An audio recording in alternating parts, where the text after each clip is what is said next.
We missed you, Eli. That reminds me that I also would just ask anybody here or who's listening that Eli was out for a couple of days, probably has Senator Rafferty, we are hundreds and hundreds of emails, so give him some patience for him to respond. Thank you, Eli. And Eli, I am at the Capitol. Thank you, Representative. Folks, good morning and welcome to the 130th Maine State Legislature. This is our second session as a legislature. You are meeting with the Education and Cultural Affairs Committee. My name is Joe Rafferty. I am the Senate Chair and representing Senate District 34. We have a number of items on our agenda this morning, and we'll review that for you momentarily. However, I would ask that my fellow committee members take a moment to introduce themselves, and I will start with Representative Brennan, please. Thank you, Senator Rafferty. Good morning. My name is Michael Brennan. I represent District 36, which is part of Portland. Thank you. And Senator Woodson, please. Good morning, Dave Woodson, District 33 in northwestern York County. Thank you. Representative Dodge. Thank you, Mr. Chair. Good morning. My name is Jan Dodge. I represent House District 97, Belfast, Northport, and Waldo. Thank you. Representative Lyman. Good morning, Sheila Lyman, District 74, J, Livermore Falls, and part of Livermore. Thank you. Thank you. Representative McCray. Good morning, folks. I'm Dave McCray, sitting in my home in Fort Fairfield, Maine, in the center of District 148. Glad to be here. Thank you, sir. Representative Millett. Good morning, I'm Rebecca Millett. I represent House District 30, which is most of Cape Elizabeth. And I'm not sure how many of you know, but I lived in Ukraine for 2 years and 3 months. So this morning, I'm going to follow my former colleague, Representative Cornfield's tradition of reading some poetry by Taras Shevchenko, which is the Ukrainians' national hero and poet. Our soul shall never perish. Freedom knows no dying. And the greedy cannot harvest fields where seas are lying, cannot bind the living spirit, nor the living word, cannot smirch the sacred glory of the Almighty Lord. Thank you. Thank you, Representative. And if you have friends and family still there, best wishes for them. This is certainly a difficult time for that nation as well as the rest of us, but thanks. Representative Roach. Morning, everyone. Representative Tim Roach, District 7 Wells. Thank you. Representative Salisbury. Good morning. I'm Sue Salisbury, and I represent House District 35, which is part of Westbrook. Thank you. And Representative Sampson. Thank you, Mr. Chair. Good morning, everyone. I'm Heidi Sampson, representing the good people of House District 21, Alfred, Limerick, Shapley, Newfield, and Parsonsfield. Thank you. Excuse me. And I don't think I missed anyone, but folks, just we may have committee members that are come on as we are meeting. A lot of folks are testifying in other committees at various times today, and we may have folks that leave for moments to do so. And like you, we're all working virtually, continue to work virtually, and we'll help you with any issues that you may have. We'll rely on our committee clerk, Eli Murphy, to do that. Thank you, Eli. And as always, we'll hear a lot this morning, especially in our work sessions, from our committee analyst, Hillary Risler. And thank you, Hillary. And so I just buried it. Our schedule this morning, we'll start. We have 2 work sessions, LD 1780 and 1777. And of course, I already said we're gonna Hillary, did you have a preference? I know you said it and I blanked. So was it 1780 first? So 1780 was a bill that I know Senator Woodson had some questions on in particular, and I know he needs to leave early today. So I was thinking that would make sense to start with if he is still here. Thank you for reminding me of that. And Senator Woodson, can you hear me? Yeah, yes. Yeah, I'm still here. Yeah. All right, thank you. So we are going to start with that first work session, LD 1780. So I'll call that work session open at this time. And it was an act to allow unorganized territory school staff to receive annualized pay. And I'll turn that over to Ms. Risler. Sure. So this is a bill that we worked back on January 19th, but tabled it to get some more information specifically on the potential fiscal impact. So I'm going to briefly talk about the bill, then talk about a couple bits of new information, and then we have a couple people here from the department and from the Bureau of Human Resources to answer some of those questions. So very briefly, just to remind everybody of the bill, this is the bill that would allow school staff in the organized territory to annualize their pay and would require that school administrative units provide a wage payment option for their school personnel that is annualized. Subsequent to the work session, you also received a proposed amendment from Representative Dunphy, which the committee has not talked about yet. So if it's okay, I will share my screen and just briefly go over that with you.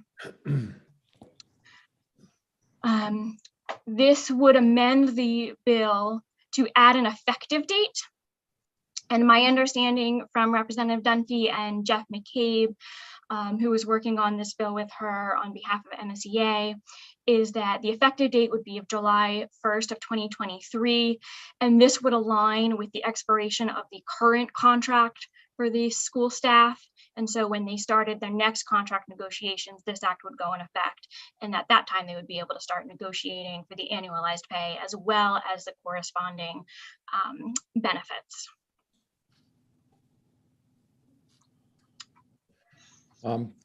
You also received a preliminary fiscal note from OFPR, and if I could just share that briefly as well.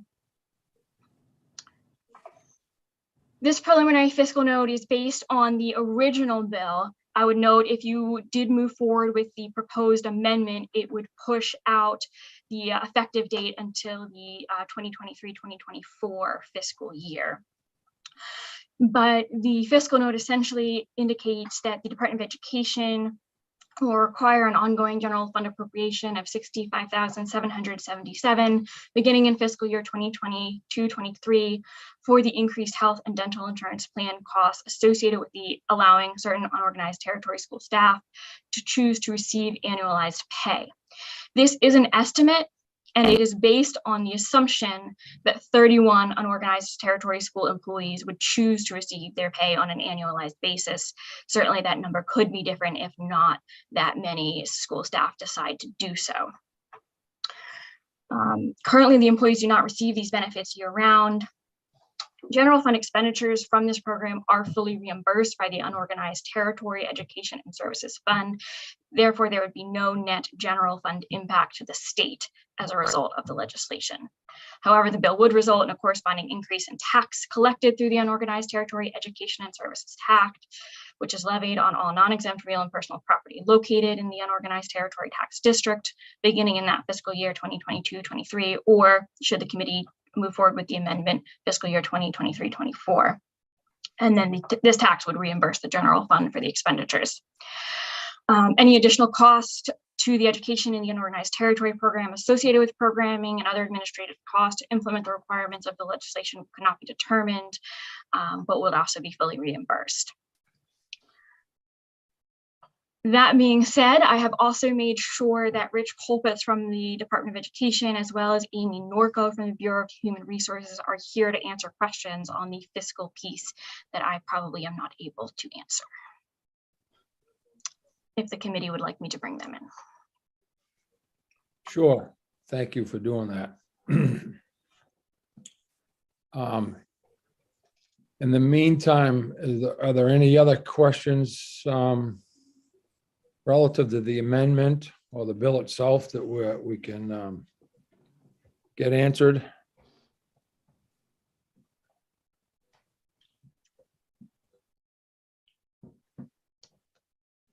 Not seeing any questions. So.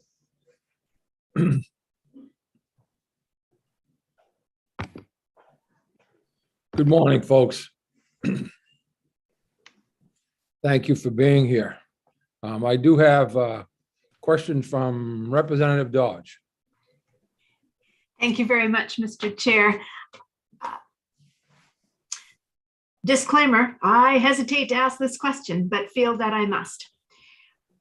Without going too deeply, can you help me or us as members of the committee understand perhaps the mill rate in the unorganized territory and the last time that went up due to education costs? Or is that not the perhaps right question to ask? I'll clarify if you wish. Thank you. Well, I can take a stab, and good morning. I appreciate you inviting me, and I'm sorry I could not join you earlier. I am Rick Colpitz. I'm the Director of Education in the Unorganized Territory. However, Representative Dodge, I'm not able to answer your question because I don't handle the financial end of it. That's handled through Denise Nichols out of the unorganized territories. But I do know it would have a direct impact on the taxpayers. Thank you, Mr. Chair. A follow-up then perhaps? Yes. So as a fairness issue, is there any information that you could add to this situation to help us better address this need that has been expressed? And do you feel the bill takes care of it adequately, please? Thank you. So the EUT is a quirky entity. You know, we're not an SAU, therefore many of the SAU statutes don't apply to the EUT. Our employees are state employees, and they're part of the MSEA bargaining unit. I think I would be a hero among my staff if I were to come out and strongly support and urge you to pass this bill. They're a wonderful staff. They seek to have some equity with their SAU partners and peers, and it makes sense. However, the implications being state employees, you know, the committee needs to fully understand. And Amy Norco from HR would probably be better equipped to speak to this, but I believe the biggest issue for the EUT is that as state employees, health insurance is actually, I don't believe it's negotiated in that it's in statute. It's a separate title for state employees. Title 5, Chapter 13 dictates how health insurance is doled out. In an SAU, that can be negotiated with the local bargaining unit. In our case, it's in statute. So I will let Amy elaborate more on that if you would like.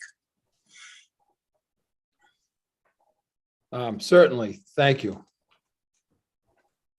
Thank you, Rick, and thank you, committee. My name is Amy Norco. I am the HR director for the General Government Service Center, which supports the Department of Education, as well as some other of the agencies.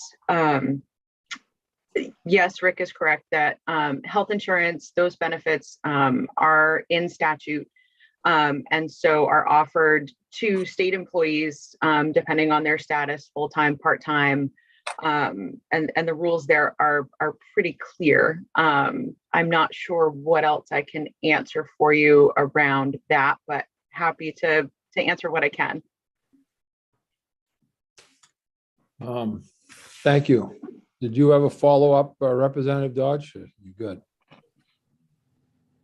I'll let that be. Thank you. you. Thank you very much for your answers and help. Sure. I have Representative McCray, followed by Senator Woodson. Thank you, Senator Rafferty. I have a question. I already know the answer, but I'd like to have it verified. We lost your audio, sir. Oh, There you go. We got you. that was weird. Okay, anyway, I'm glad to be back. I think I know the answer to the question I'm about to ask, but I'd like to have it verified, maybe explained. Having been a longtime teacher and negotiator. Sir, I think Representative McCray, maybe you need to stay closer to your mic, perhaps. Let's try it. Thank you. I was leaning back. Okay, let's try it third time. Okay, I think I know the answer to this. I've in the regular public. Is it fact that in general, teachers in the EUT, their salaries, schedules, and salaries may be significantly lower than the average teacher salaries in the state, and that might have a bearing on how we go with this bill? Thank you. I think I can answer that in that I've done some research around that. My understanding is that we're fairly competitive with the school districts within our region for many of our positions. I would say, as in any SAU, the EUT also has some positions that are under the average and other positions that are above. You cited the teachers, and teachers are not included in this particular bill. This would be hourly support staff. So I will give you an example. We don't have the same flexibility that SAUs have to increase wages on a dime. In that our school bus drivers, for example, are probably paid less than area school bus drivers, where districts have been able to offer bonuses and other increases in order to retain them. Our ed techs are paid average for the region, as are our cooks and many of our other positions. So I hope that answers your question. It absolutely does. Thank you very much, Mr. Colpitz. You're welcome. Senator Woodson, please. Yes, thank you. Could either Rick or Amy, because it's under the chapter, whatever it was, is separate from negotiations as if you were an SAU, how that affects the payments.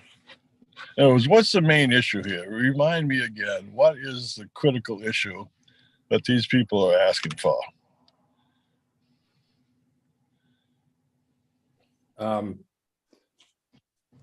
I believe, Senator, most of our conversations have centered around they're looking for the ability to have their salary spread out over the full year as opposed to just when school is in session, so that they could budget their salaries throughout the summer months, similar to what they do in the normal school year. So maybe this next question, then, if I may, is with Amy. Sure. Does the law have to be changed for that to be done?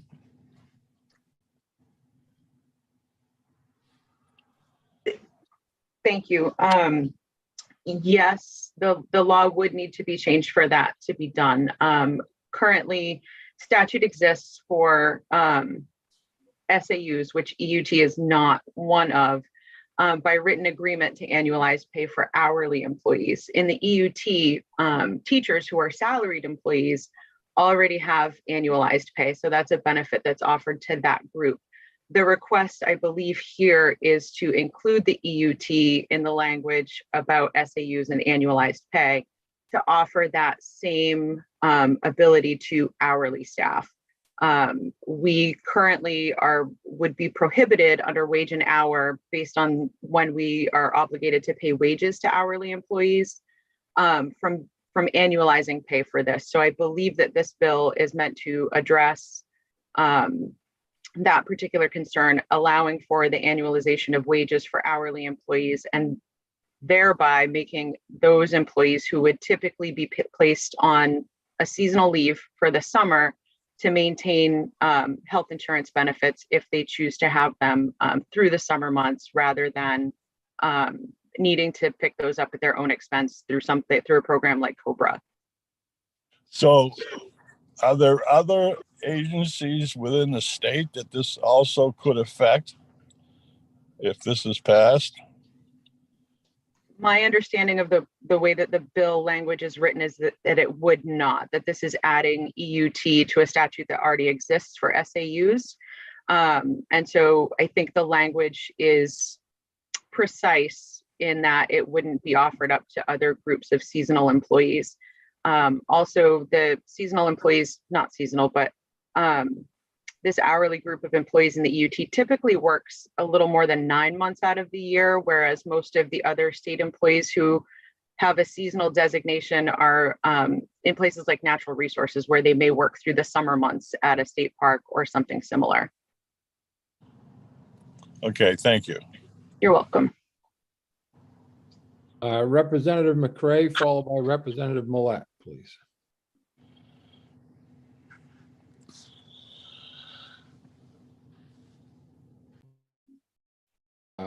Representative Millet, I'm sorry. Thank you, Mr. Chair. I remember when we made this change for SAUs, and I think it's unfortunate that we didn't think about EUT. And for me, it feels like an oversight. Obviously, we need to have equity amongst our educators and how they're treated. So I appreciate Mr. Colpitz, and hello, Rick, it's good to see you. And Ms. Norcode being here to help us walk through this bill. But I think this is an important step that we need to make to correct an error on our part as a committee. Thank you. Thank you. Representative Dodge. Thank you so much. And I absolutely agree with Representative Millet. Yet now I have another question. Did I hear someone say that these teachers will not be able to negotiate for insurance benefits? Why did I write that down? Is that an error on my part? I can say that I did not hear that, but I know that the amendment puts anything off till this current contract runs out, and it would go 23-24 school year. That I heard. If correct me, please, anyone, if I'm wrong. Representative Dodge, I may be able to address that for you. Health insurance benefits for state employees are not a negotiated benefit. As Rick mentioned earlier, those are benefits that are written in statute and go through, I believe it's the State Health Commission. So the benefits are the same for all state employees. Thank you.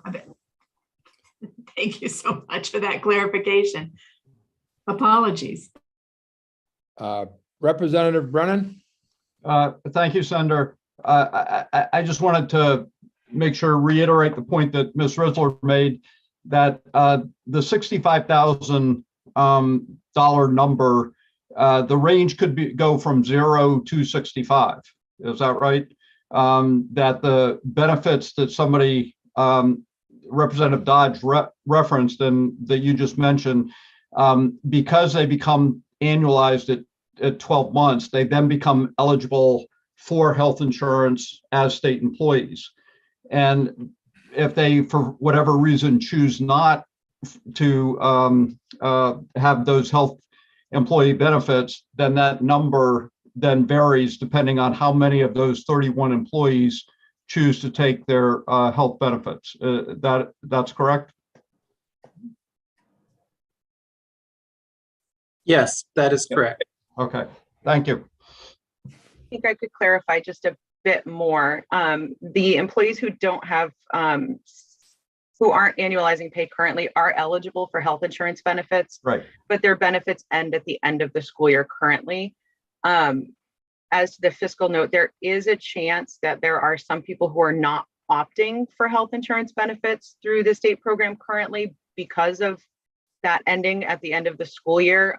So I don't want it to seem that the 65,000 is the maximum cap. There could be an increase if others determine that now that I can have benefits year round, I'm going to opt into the plan rather than opting out.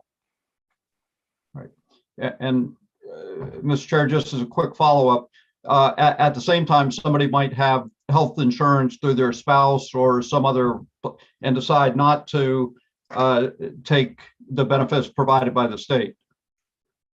That is correct. Thank you. Thank you. Representative Sampson, please. Thank you, Mr. Chair. I guess this probably would be a question for Ms. Risler. There's a lot, I feel like I'm watching a ping pong match right now. And I would love to have sort of a side by side. What do they currently have? What does this bill provide for them that they don't have? Because, okay, on one hand, they have insurance, yet on the other hand, it's not negotiable, yet some things are going to be negotiable. I've kind of lost track. I've got notes all over the place, and it would be helpful to get that clarification. Thank you.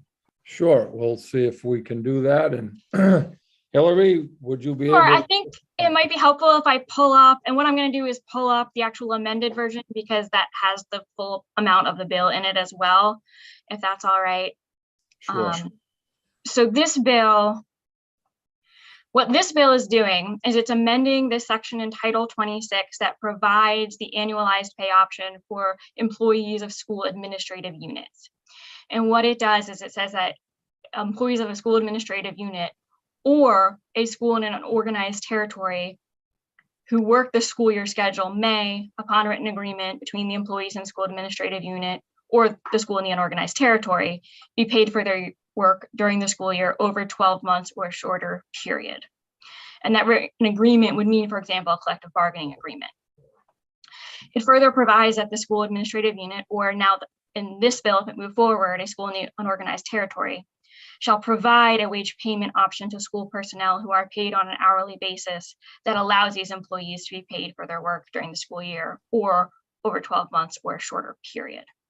So I believe the negotiation piece, so all this bill is doing is it's making sure that there is that option for these employees and that schools have to provide that option. What that option ultimately looks like, I believe, is the piece that would ultimately be negotiated. For those that are receiving annualized pay, however, under the state system, they would also become eligible for these year-round benefits. The bill does not specifically address the benefits piece, but my understanding, and someone can correct me if I am wrong, but that for someone who does then have annualized pay, they then become eligible for those year-round benefits that they're not currently eligible for.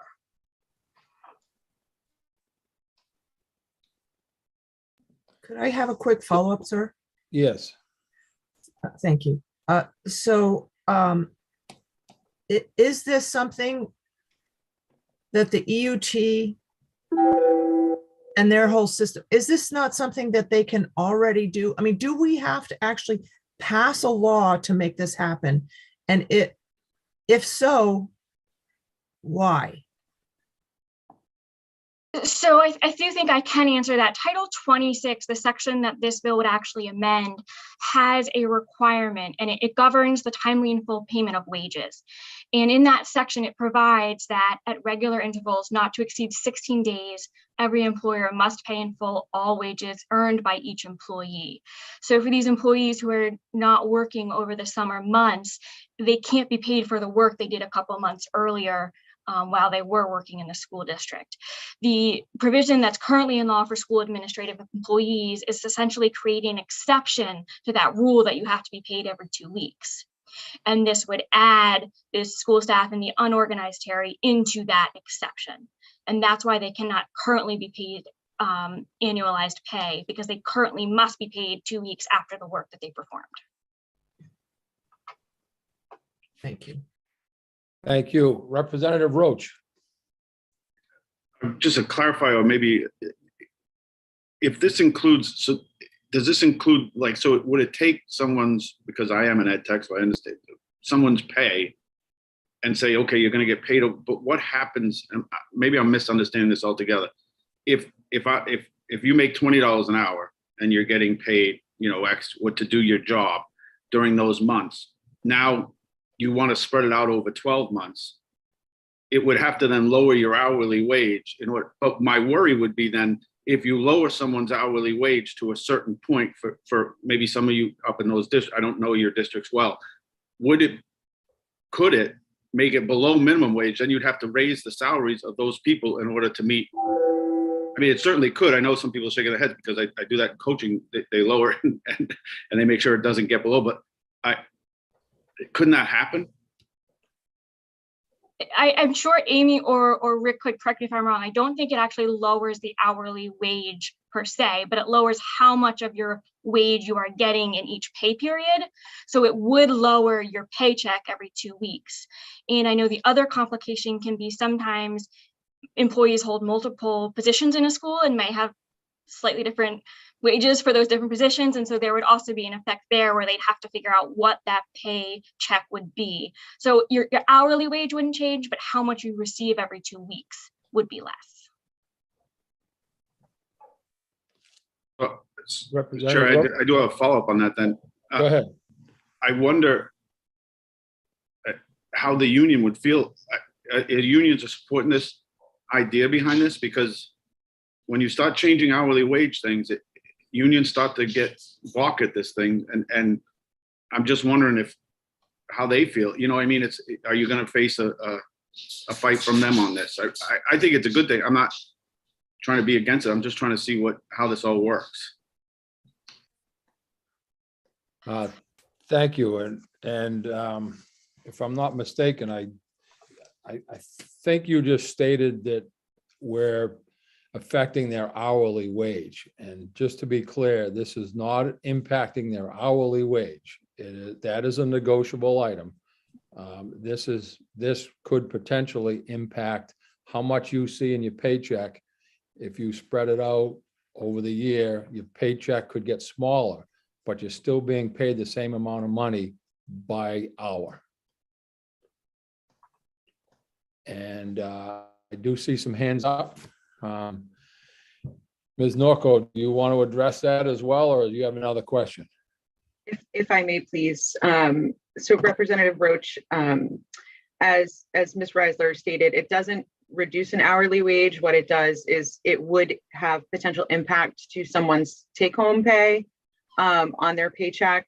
As I understand, part of the agreement piece that we would come to with employees, this bill allows the averaging of pay over a 12-month period, but employees would have the ability to opt in to that. So some employees may say, no, I do want to take home my full wages every 2 weeks because my household supports that, or I go get a different job in the summer. My uncle was a school teacher for years, and his summer job was house painting every summer. And so he would not have wanted to average his pay over the course of the year. But this would allow employees the opportunity to do so. It wouldn't be a mandatory thing for them. Representative Millett, you have a question? No, sir, but I have some information, if I may. Sure. Representative Roach raised concerns about the unions, and I believe that MSEA and MEA both testified in support. And again, we did this for all schools except for unorganized territory. This has been in place since 2019. And as far as I can tell, there have been no issues as a result of that, because nobody has come back to us saying there's a huge problem, you need to fix it, except for the fact that we left out EUTs. Thank you. Additional questions? Yes, Representative Dodge. I have no further questions, Mr. Chair. Thank you for your acknowledgement. Please let me know when you're ready for a motion. I will do so. Any other pieces of clarification, folks? Seeing none, Representative Dodge, Thank you, Mr. Chair. I would move that we pass LD 1780, please. There was as amended, please. Thank you.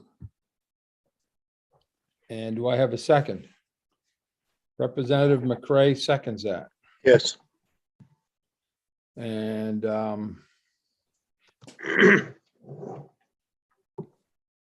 I would ask Eli, please, if you would, call the roll. I'm not sure we're all here, so. Sure. On a motion of ought to pass as amended for LD 1780, Senator Rafferty. Yes. Senator Rafferty votes yes. Senator Daughtry. Senator Daughtry is absent. Senator Woodsum. Yes. Senator Woodsum votes yes. Representative Brennan. Yes. Representative Brennan votes yes. Representative Crockett. Representative Crockett is absent. Representative Dodge. Yay. Representative Dodge votes yay. Representative Lyman. Yes. Representative Lyman votes yes. Representative McCray. Yes. Representative McCray votes yes. Representative Millette. Yes. Representative Millette votes yes. Representative Roach. Yes. Representative Roach votes yes. Representative Salisbury. Yes. Representative Salisbury votes yes. Representative Sampson. No. Representative Sampson votes no. Representative Stearns. Representative Stearns is absent. On a vote of 9 yes and 1 no, the motion carries. And is there a minority report? Ought not to pass. Thank you. Thank you, folks. Appreciate that. Any questions? Mr. Colpitz, Ms. Norco, thank you very much for your help this morning. Thank you for being with us and adding your expertise. Very helpful. Have a great day. I will call the work session on LD 1780 to a close. And we will then in turn, our second work session is relative to LD 1777. Representative Martin's bill. Hillary, you want to lead us off? Well, we'll call that, if I didn't say it, I think we'll open that work session. My apologies. Go ahead, Hillary. Sure. Yeah. So this is LD 177, which was an act to amend the laws regarding education service centers. And I can pull up, although we briefly worked this before, I don't think we actually went through the full bill analysis. So let me do so just very quickly. Education service centers are established pursuant to Title 20A, Chapter 123, and under that chapter, a school administrative unit may become a member of an education service center through an interlocal agreement. And that interlocal agreement must include all of the specifications that are listed in Title 30A, Section 2203, and the additional requirements in 20A. This bill in particular has to do with the withdrawal of school administrative units from these education service centers. So the general law applying to interlocal agreements under Title 30A provides that an interlocal agreement must specify the method to be used to partially or completely terminate the agreement and to dispose of property upon termination. And then there's this additional requirement under Title 20A for school administrative units who are part of education service centers. Under Title 20A, if a single school administrative unit applies to withdraw from an education service center, it must demonstrate to the commissioner that the school administrative unit's withdrawing is in the best interest of the withdrawing school administrative unit and of any of the remaining school administrative units of the education service center. This bill is currently drafted, would repeal that requirement in Title 20A regarding the best interest. and instead put in its place that notwithstanding any withdrawal provision in the interlocal agreement that currently exists, the withdrawal of a member school administrative unit would be governed by this new subsection. In the interest of brevity, I'm not going to go through all of the components included in the bill, but you do have the bill as well as the summary regarding the components, including the date, agreement, and a neutral arbiter if there is disagreement. Proponents of the bill testified that they originated from a situation in which there was an attempt to create a new organizational structure that did not ultimately come to be, but that the three districts stuck together for administrative purposes, and that now some board members would like the opportunity to review that on a periodic basis to determine whether to continue, and this bill would address that. That the bill would, opponents of the bill testified that it would allow for an override of a decision that was made with voter approval, which seems to disregard local control. And then there was also some testimony neither for nor against about guardrails in the current law are there to protect the best interests of all parties involved, including the students, parents, staff, and taxpayers, and should be maintained. That the agreements already exist outlining how members can withdraw, although current law does present an extreme barrier to communities deciding to withdraw. And that although the education service center model has worked in many communities, there are some concerns about one model in particular. I provided some additional considerations about Education Service Center and some additional links. The preliminary fiscal impact just states that while there is no fiscal impact to the state, the bill may increase costs to the members of the Education Service Centers for arbitration and alternate dispute resolution.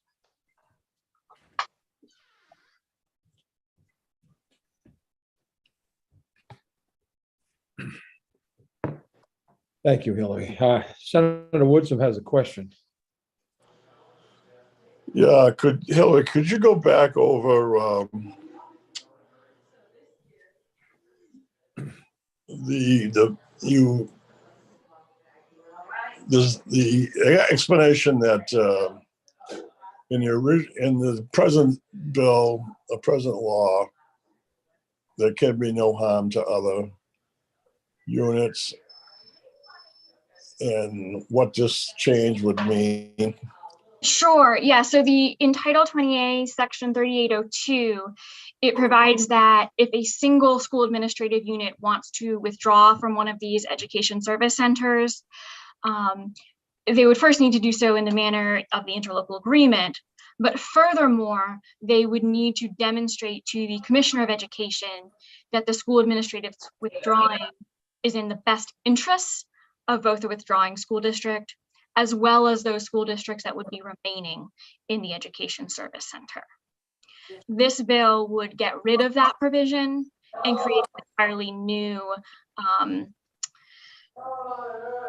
law that would impose on the withdrawal that a number of different conditions, essentially. So they would no longer have to go to the commissioner to prove that's in the best interest, but instead would need to go through procedures internally, and then if there's disagreement, go through the selection of an arbitrator.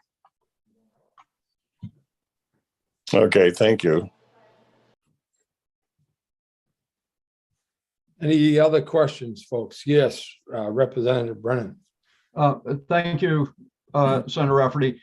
Ms. Rizzler, have we heard from the superintendents that are involved in this service center? And secondly, do we have any additional information from Representative Martin?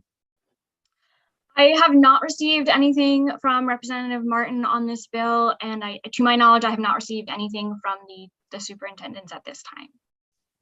Okay. Senator Rafferty, I did speak with Representative Martin yesterday, and I told him that we would need to hear from either him or from the superintendents today, and that we would then have to act on the bill because we have been waiting for several weeks. So given the fact that we have not had any additional information, at this point, I would move ought not to pass on LD 177. I would second that, Mr. Chair. So we have an ought not to pass from Representative Brennan, second by Representative Dodge. Eli, I'm trying to look here. people are coming and going. If you would be kind enough, sir, to call the roll, we'll vote. So again, the motion was ought not to pass on LD 1777. Absolutely. So again, in a motion of ought not to pass on LD 1777, Senator Rafferty. Yes. Senator Rafferty votes yes. Senator Daughtry. Senator Daughtry is absent. Senator Woodsum. Yes, and I appreciate Representative Brennan bringing out that information. Senator Woodsum votes yes. Representative Brennan. Yes. Representative Brennan votes yes. Representative Crockett. Representative Crockett is absent. Representative Dodge. Yay. Representative Dodge votes yay. Representative Lyman. Yes. Representative Lyman votes yes. Representative McCray. Yes. Representative McCray votes yes. Representative Millette. Yes. Representative Millette votes yes. Representative Roach. Yes. Representative Roach votes yes. Representative Salisbury. Yes. Representative Salisbury votes yes. Representative Sampson. Yes. Representative Sampson votes yes. Representative Stearns. Representative Stearns is absent. On a vote of 10 yes and 3 absent, the motion carries. Thank you, folks. Any other clarifications needed there? So the work session on LD 1777 will is officially closed at this time. And I am going to run because I have a barking dog trying to get out the door in the other room. But we are headed into some language reviews. What would our first order? First language is, we're gonna go, we're gonna leave 1933 for last. Do you want to do them in numerical order, Hillary, or do you have a preference? I'm still muted. There we go. Yes, I think numerical order probably makes sense. All right, so we'll do 1820 first, please. Thank you.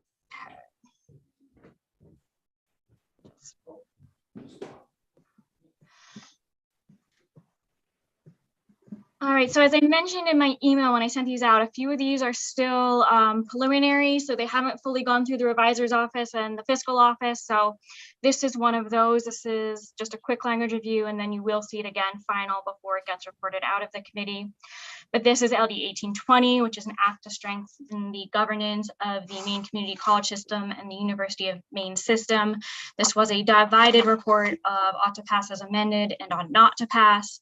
The majority ought to pass as amended report would provide that for both the Maine Community College System, which is the first section here, and for the University of Maine System Board of Trustees, which is the second section here, that notwithstanding any other law to the contrary, the faculty and staff members appointed, these would be the non-voting members, may not participate in or attend an executive session of the Board of Trustees called for the purpose of negotiations on collective bargaining or personnel matters. And similarly, the site's slightly different, the University of Maine system, but this would amend the charter to provide again that the faculty, non-faculty, and adjunct faculty members appointed pursuant to this law may not participate in or attend an executive session of the Board of Trustees called for the purpose of negotiations on collective bargaining or personnel matters. Are there any questions on that one? Okay. And again, you will see that one more time before it gets reported out. Thank you. So next up would be LD 1838. This one is final, so unless there are questions, this one will get reported out.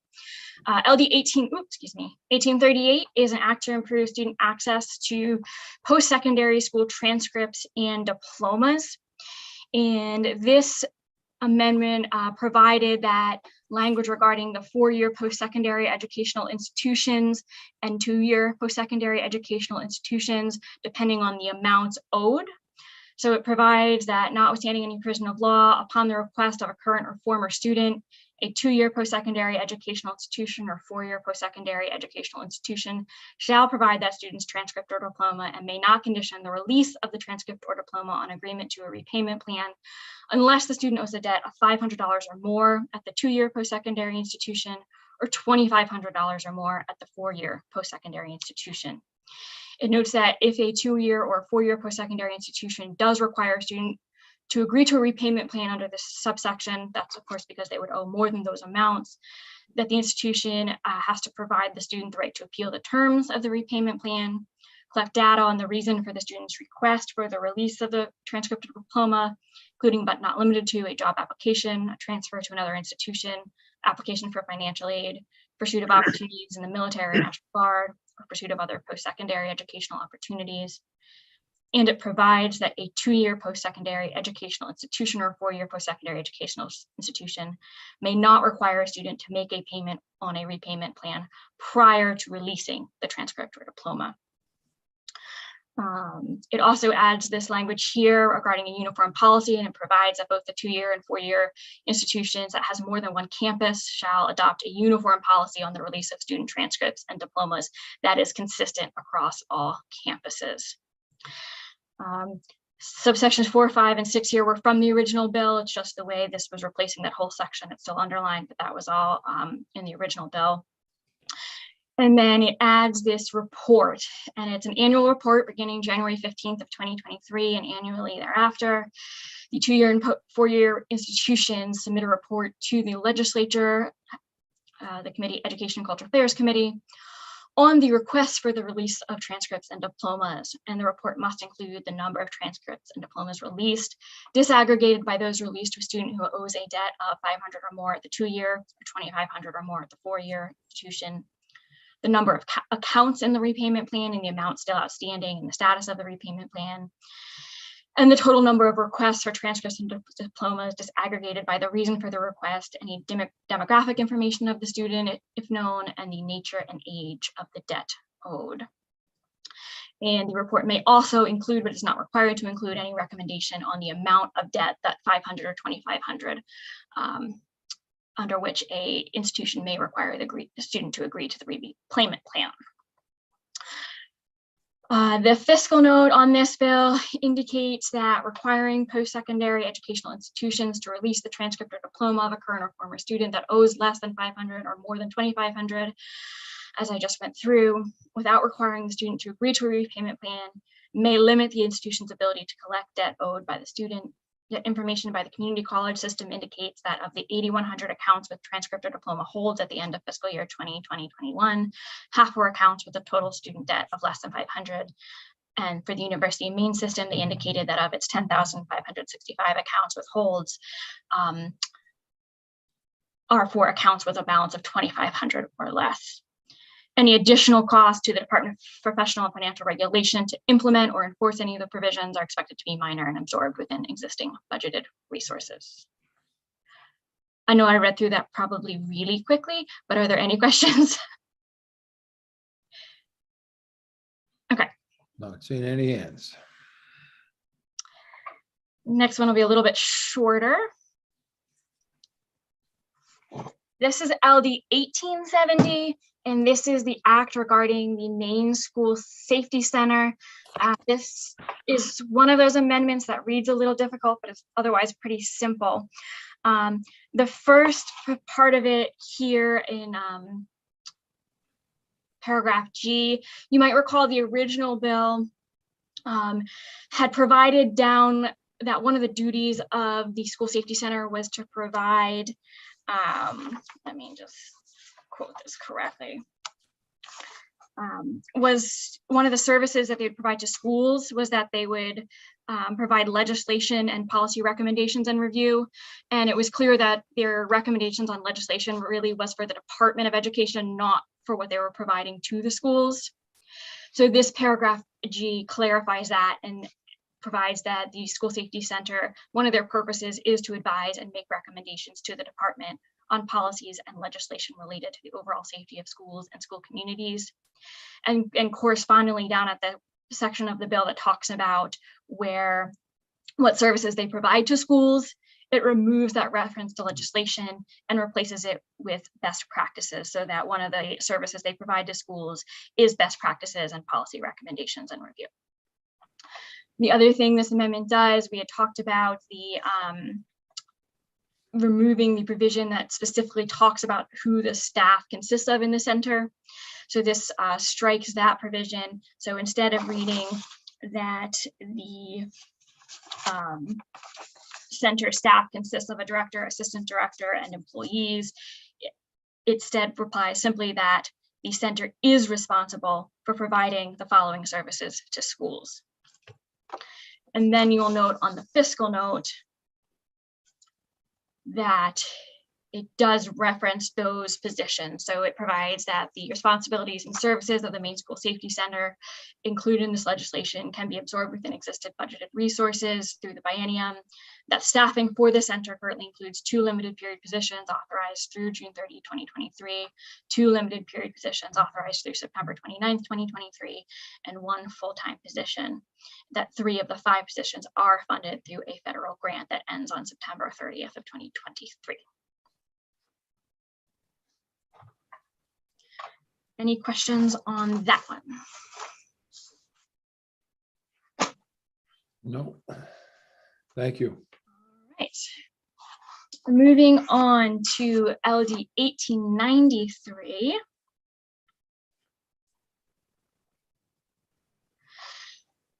This is an act regarding the use of a student athlete's name, image, likeness, or autograph.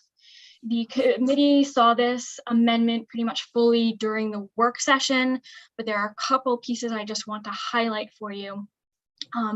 The first is the amendment regarding the full scholarship based on athletics. That was one of the parts of the bill that the committee had recommended changing. So rather than having a student be disqualified from any scholarship grant or similar financial assistance, it instead required that schools may not disqualify a student athlete from a full scholarship based on athletics. There was some question of what exactly does a full scholarship cover. I think it's one of those things that we all sort of know generally, and there might be slightly different things that are included depending on the university or depending on the division, athletic division with which you're in. So what we did is include a definition of full scholarship here, which basically says that for the purposes of this paragraph, a full scholarship means a scholarship that covers the full cost of attendance at that college or university, including but not limited tuition, room, and board. It could also include things like books and fees and stuff, anything that's related to that full cost of attendance. The amendment also includes this provision about the construction of the way that this new law can be interpreted. It provides that the section may not be construed to limit a college or university from adopting or enforcing a policy requirement, standard, or limitation that establishes conditions by which a student athlete may monetize the student athlete's name, image, or likeness, including any policy requirement, standard, or limitation that prohibits a student athlete's use of a college or university trademark, logo, or facility, or that prohibits a student athlete's use of their name, image, likeness in a manner that is inconsistent with a college or university code of conduct or other college or university policy.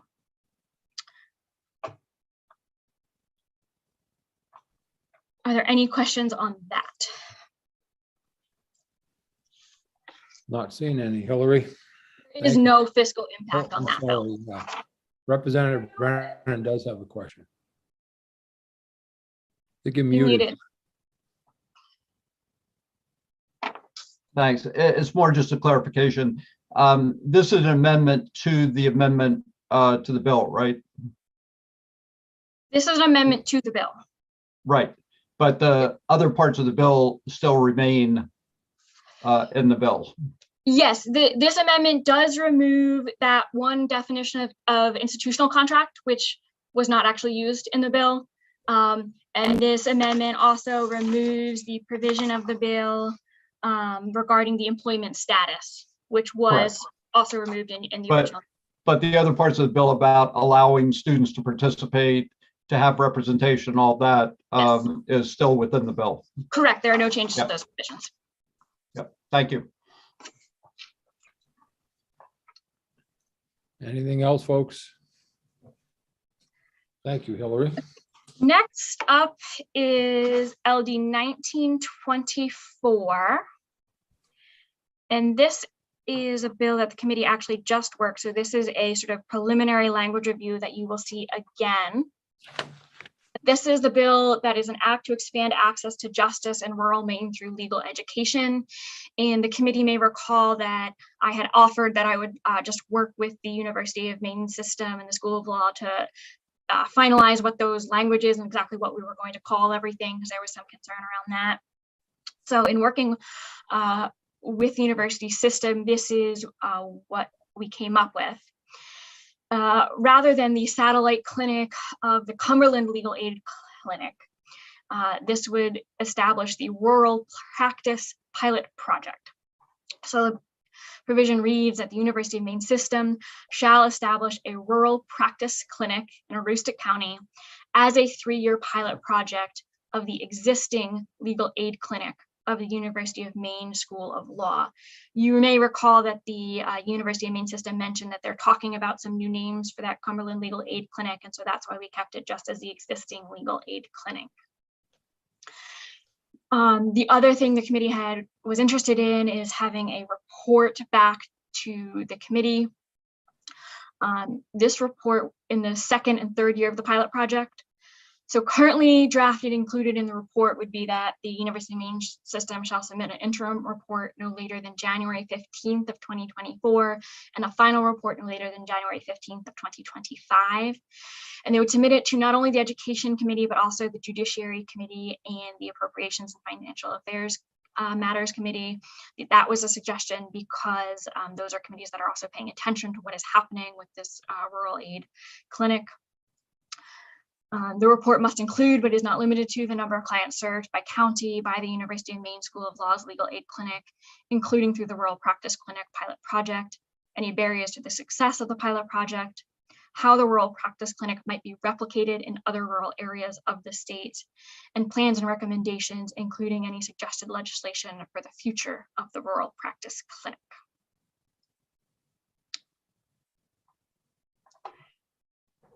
So because this one is not final, it's still going to go through the loops. If anyone wants to sit on it and think about it, and if there are any questions and concerns, just let me know in the next few days, and I can bring it back. We can address it at the final language review.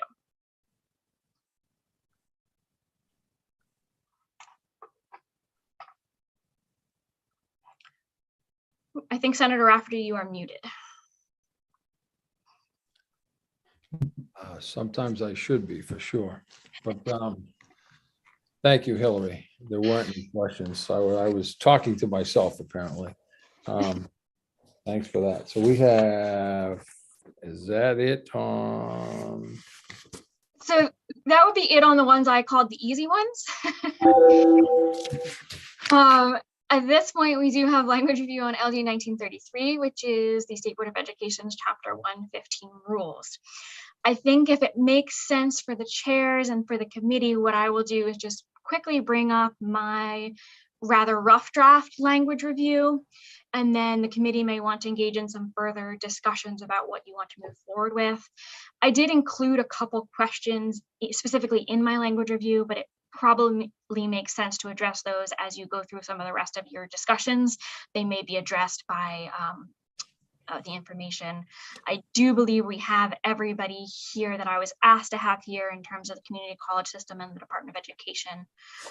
So we can also bring them into the committee as you would like. Thank you very much. So very briefly, I do want to remind the committee that this is as a resolve that is amending or telling the department to amend their rules. It is more the language. Let me start that over. The language is essentially directing the State Board of Education to make certain amendments. They're not actually doing the changes themselves. So it will read a little bit funny, but that's why. The first amendment that is in the language here is to strike out the Department of Education, comma, State Board of Education. As we've talked about in this committee a number of times, it is the State Board of Education's rule. And so it should be clear that we are directing the State Board of Education to make these changes. I know they work very, very closely with the Department of Education in doing so, but it is their rule under this statute. So this language provides that final adoption of the portions of Chapter 115, the credentialing of educational personnel, a provisionally adopted major substantive rule of the State Board of Education, is authorized only if the following changes are made. First, the rule must be amended in Part 1, Section 6, subsection 2, regarding professional teacher certificate to cross-reference the 10+1 teaching standards contained in the Department of Education, State Board of Education Rule Chapter 114, Purpose, Standards, and Procedures for the Review and Approval of Preparation Programs for Education Personnel. Next, the rule must be amended in Part 1, Section 6, subsection 5, certification for a certified educational technician, to remove the provision that an applicant is eligible to be an education technician 2 or 3 if the applicant has successfully completed a main program approved for targeting essential skills and knowledge for performing permitted responsibilities. This is one of the provisions I believe there will be further discussion on today. Number 3, the rule must be amended in Part 2, Section 1.18 to change the endorsement to pre-kindergarten through grade 12 teacher of health and physical education. The rule currently read school, health, and physical education, so this would just remove the reference to school. And number 4 is sort of a two-part. The rule must be amended in Part 2, Section 2.1, endorsement 282, teacher of children with disabilities, to reinstate the grade ranges for the endorsement as birth to school age 5, kindergarten through grade 8, or grade 7 through 12. And I did have a question as drafting whether the intent was to reinstate all of the grade ranges or just specifically ensure the birth to school age 5 is removed from the broader pre-K to 12. I believe there may be some further discussion that may address that question today. And then second, for the birth to school age 5 certification, the State Board must differentiate and specify the necessary semester hours in early childhood and early intervention coursework necessary for the endorsement and clarify the permissible student-teacher settings. And then I put another question here for the committee is whether you want to further specify what this coursework is or leave it more general for the State Board to work with the stakeholders to determine what exactly that coursework is. Lastly, but not least, is just a catch-all that the department may make any necessary grammatical formatting, punctuation, and other technical non-substantive editing changes. As anyone who works in track changes in Microsoft Word knows, as soon as you start getting rid of all of those, you find little places that you may have fixed, that you may need to fix. So that is just allows them to make sure everything reads correctly.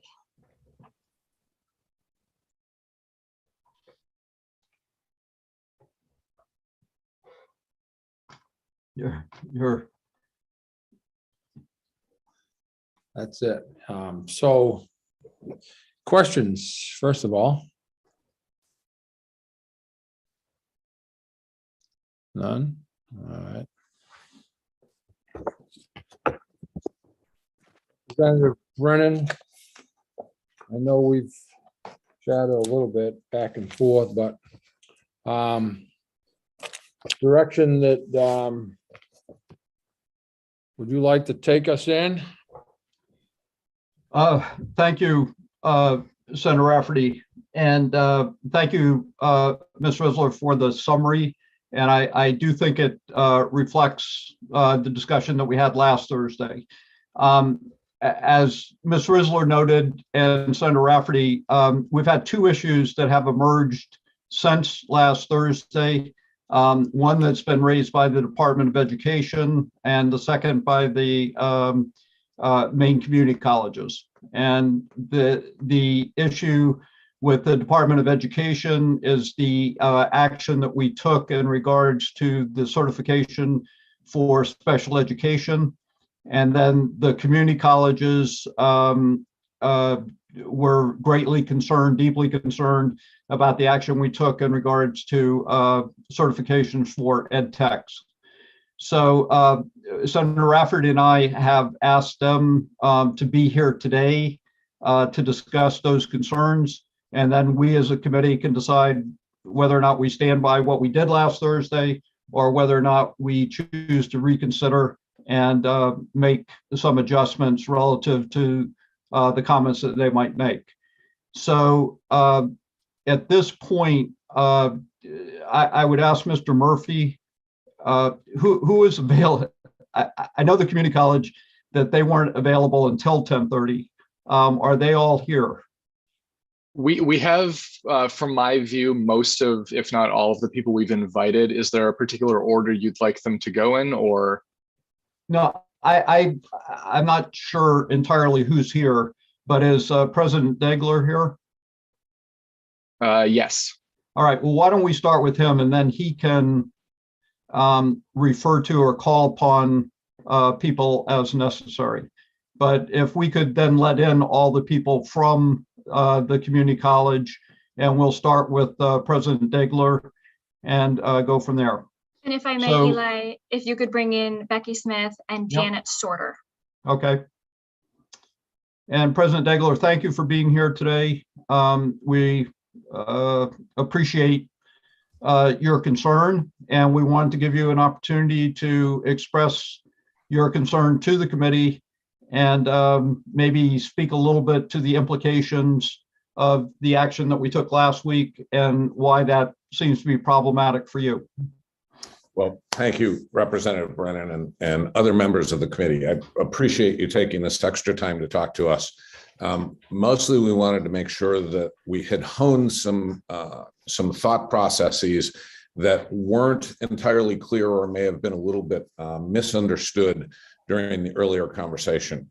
One key factor is I could understand the committee's concern about taking something that was built for an emergency and now trying to make it permanent.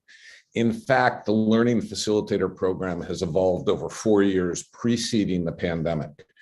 Importantly, it was built with school districts, not only school districts in mind, but with them by our side as a measure for really trying to expand the net and fill what are critical workforce gaps in the ed tech sector. Now, equally important is that we're not focused on trying to move, say, ed techs or any other particular population into teacher certification.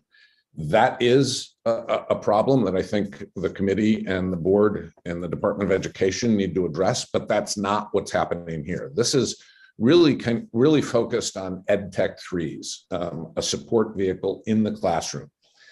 So it was built prior to the pandemic in concert with educators in the field and really to help develop a very focused need. Again, as you've heard in several different instances, as we've tried to bring our programs into a modern era with what is essentially a shrinking workforce, it is aimed at adults who have some critical problems.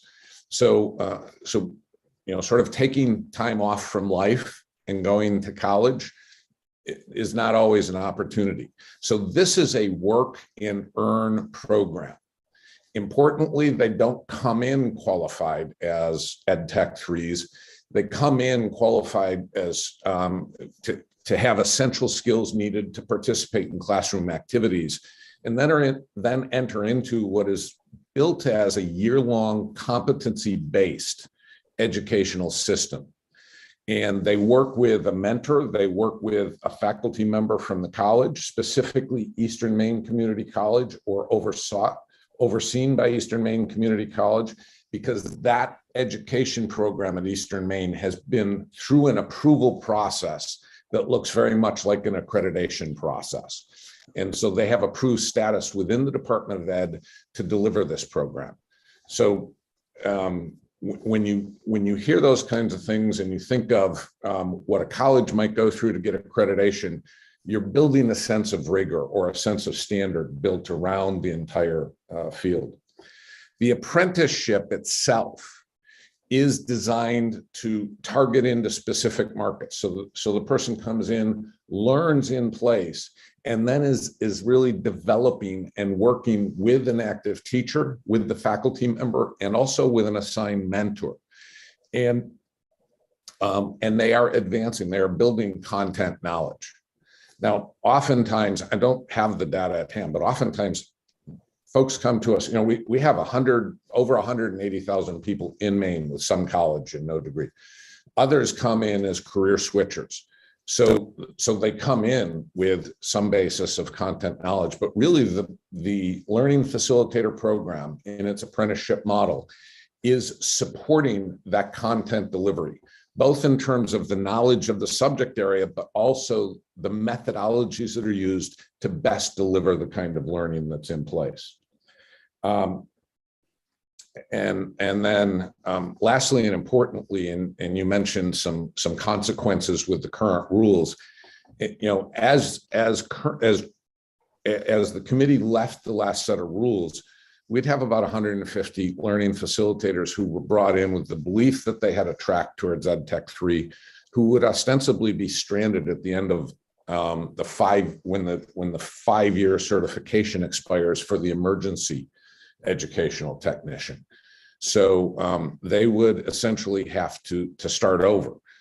It can be argued that they'd have a window of time in which to do that, but accumulating 90 credits would also take a window of time that would be outside of their work spectrum. So they'd have to withdraw from the workforce to get that work done.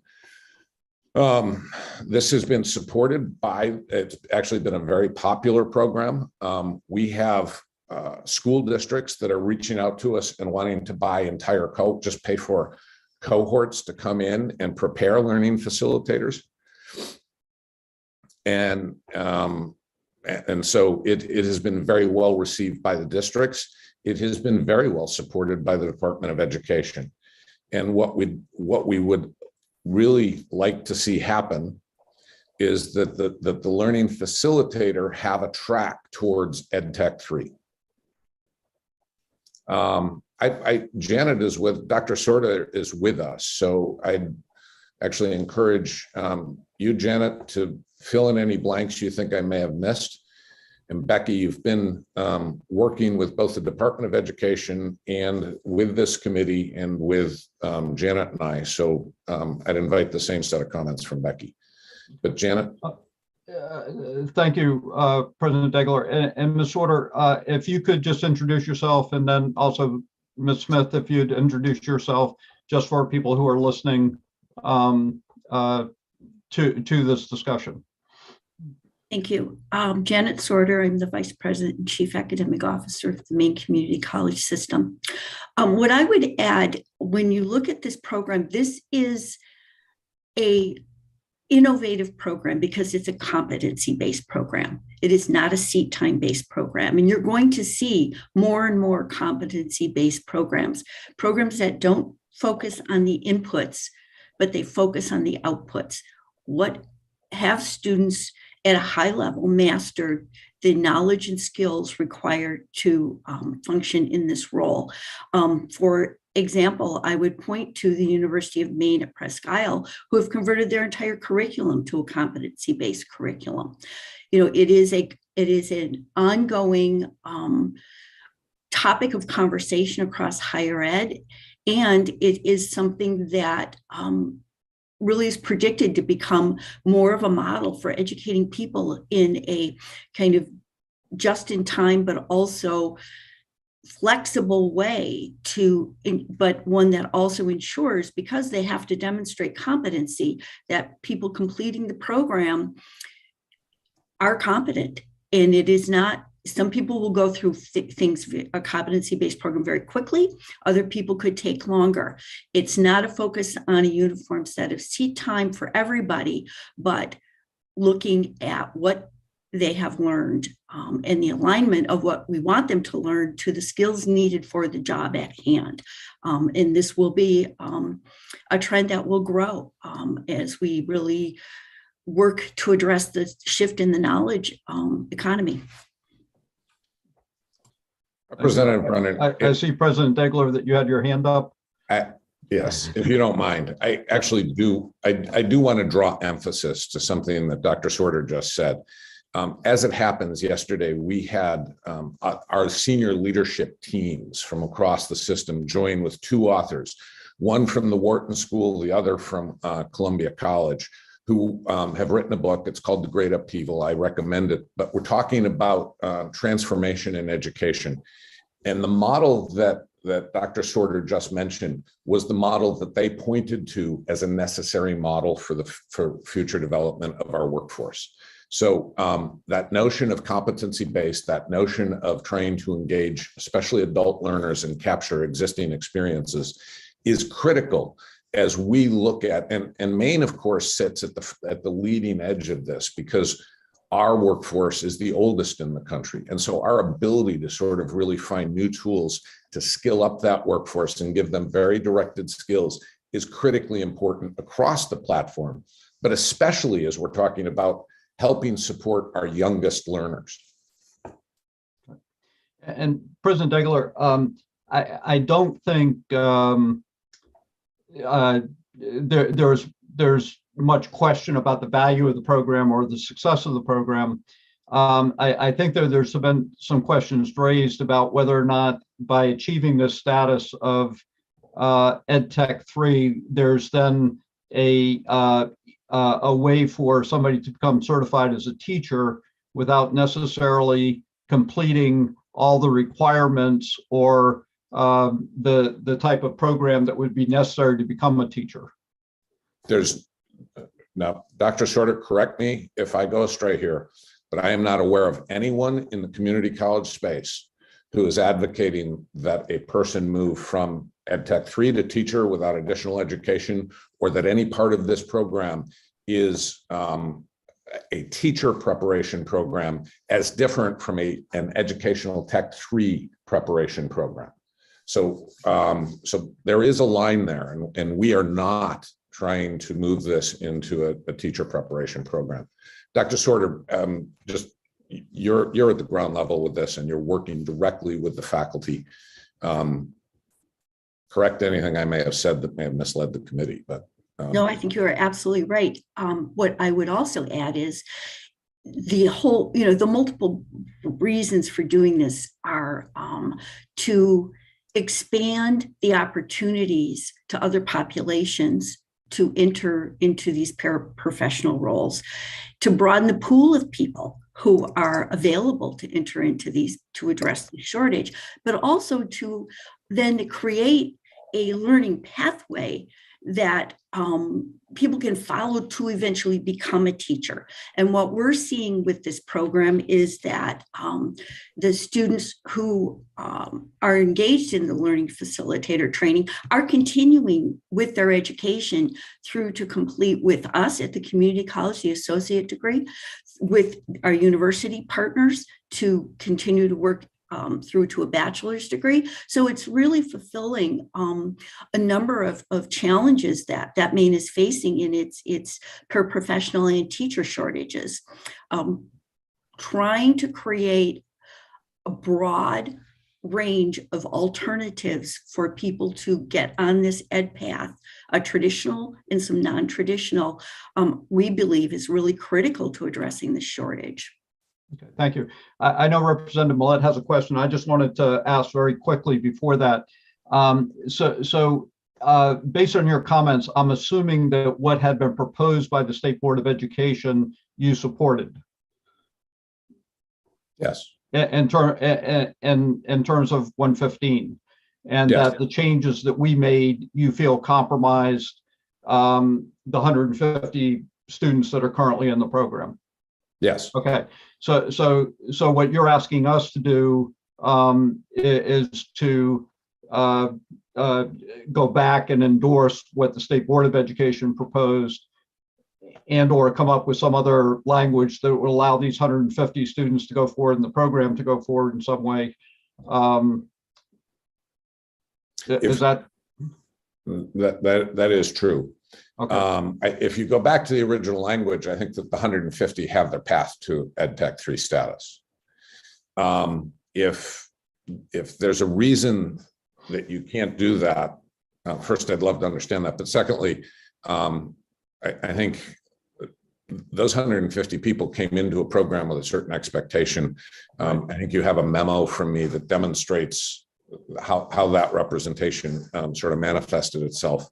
And I think we have a responsibility to, at minimum, try and make sure that those 150 people are appropriately dealt with.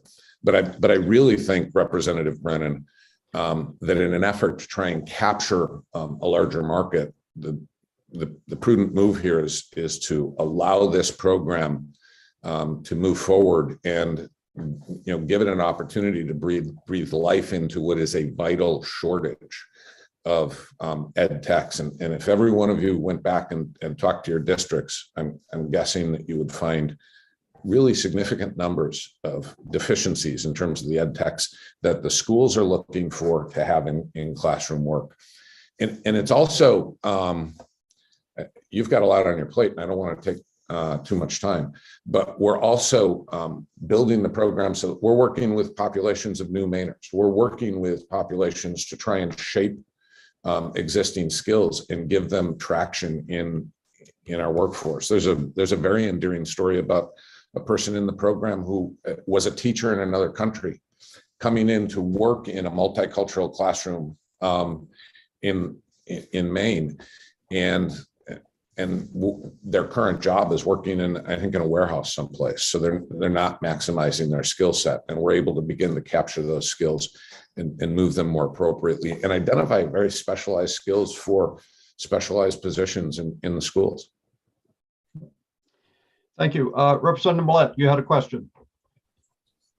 Thank you, Mr. Chair. First, I believe that there are some folks from the State Board of Education who are joining us, and it would be great if we could speak with them about this matter as well, if possible. My question is, well, I have so many, but let's start with my first one, which is I really am struggling to understand how 150 students can have an expectation when it hasn't been in our rules.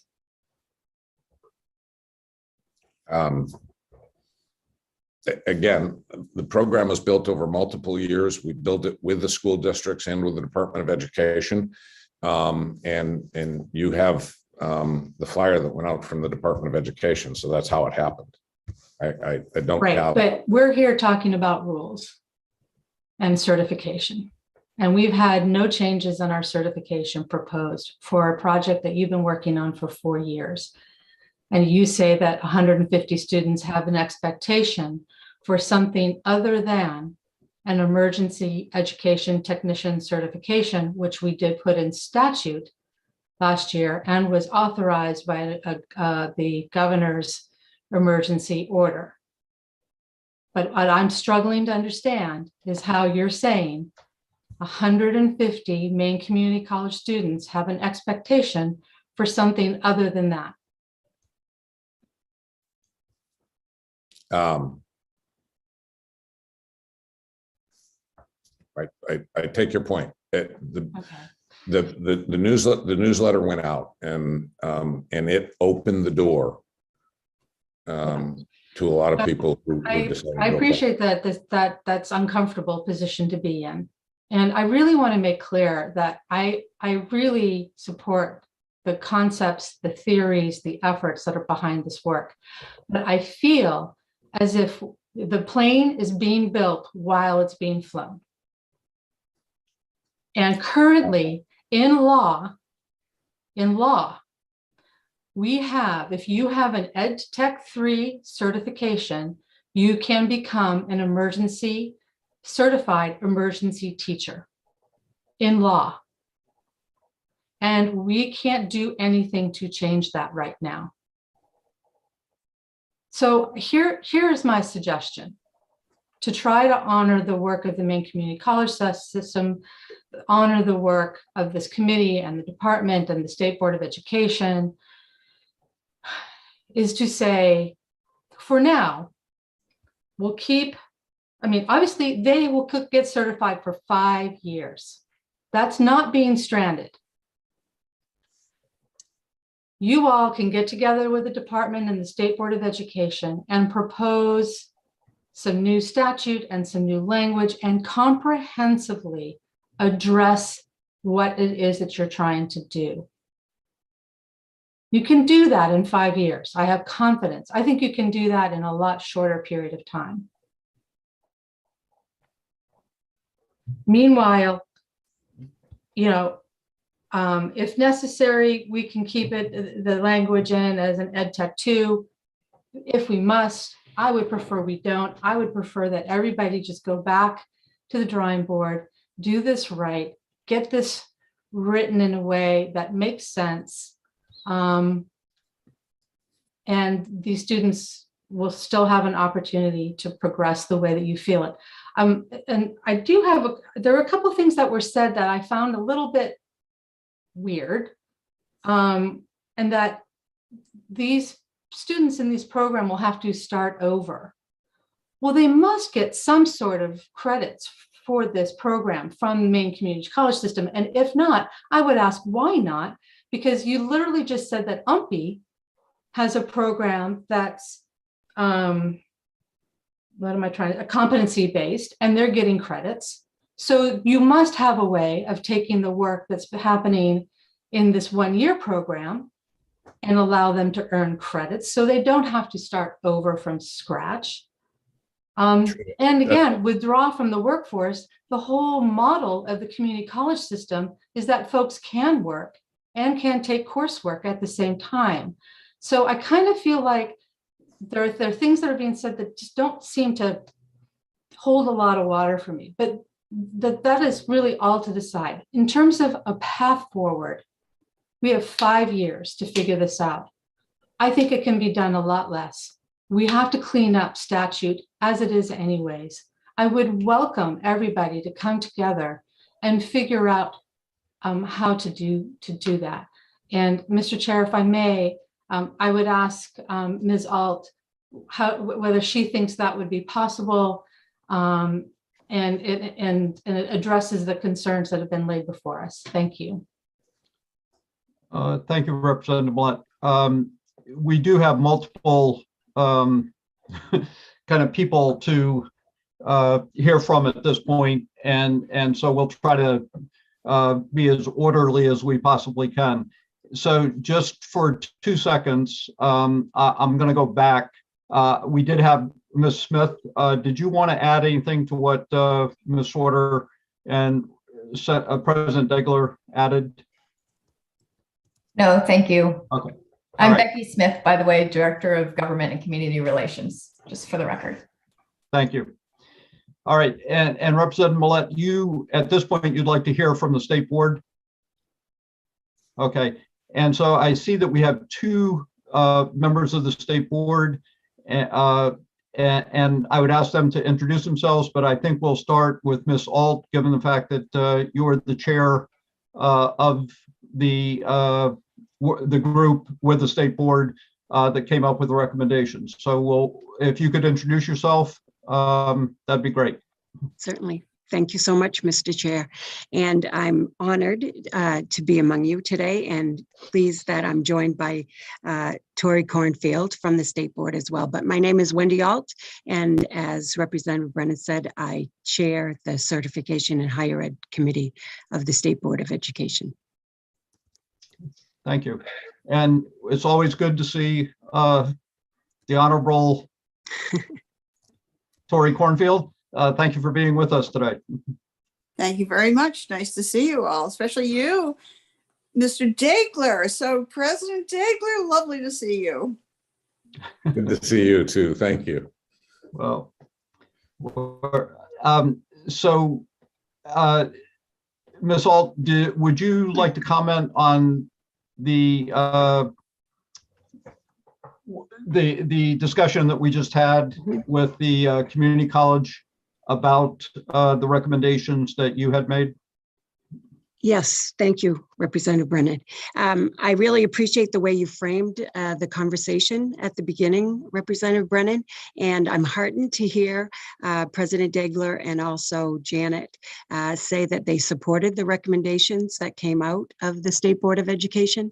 Having served where you sit, Representative Brennan, I have a lot of respect for the legislative process, and so I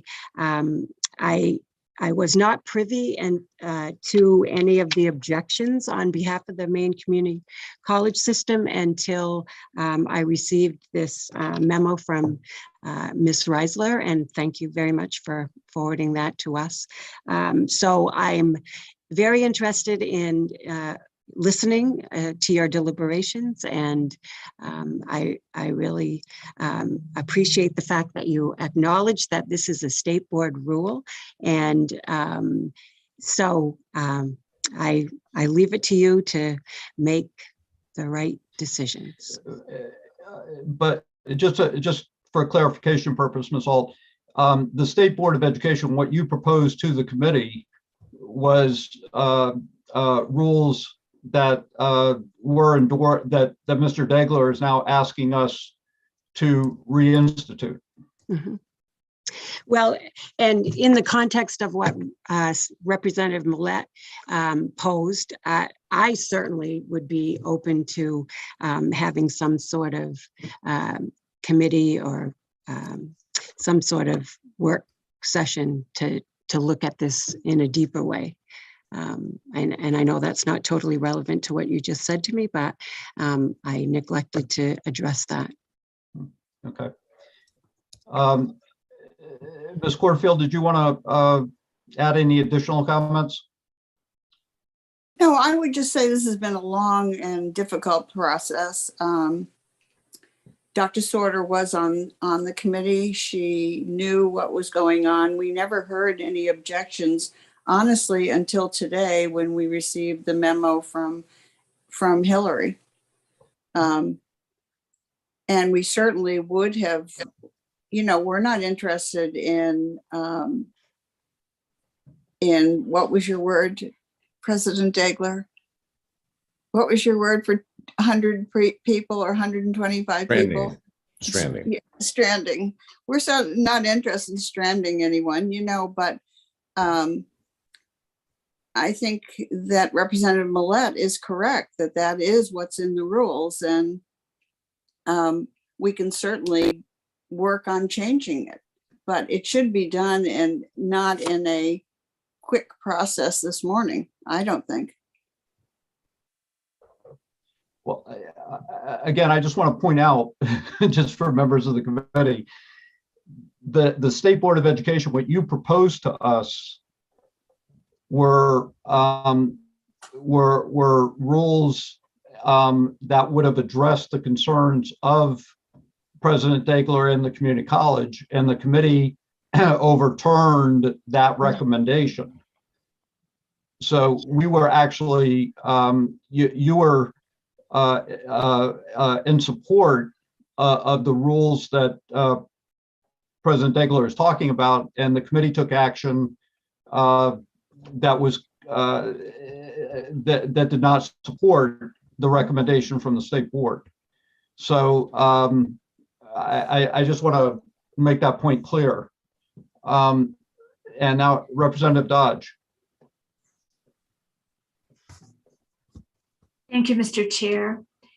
Is it possible for us to hear a brief explanation of the Ed Tech 3 responsibilities?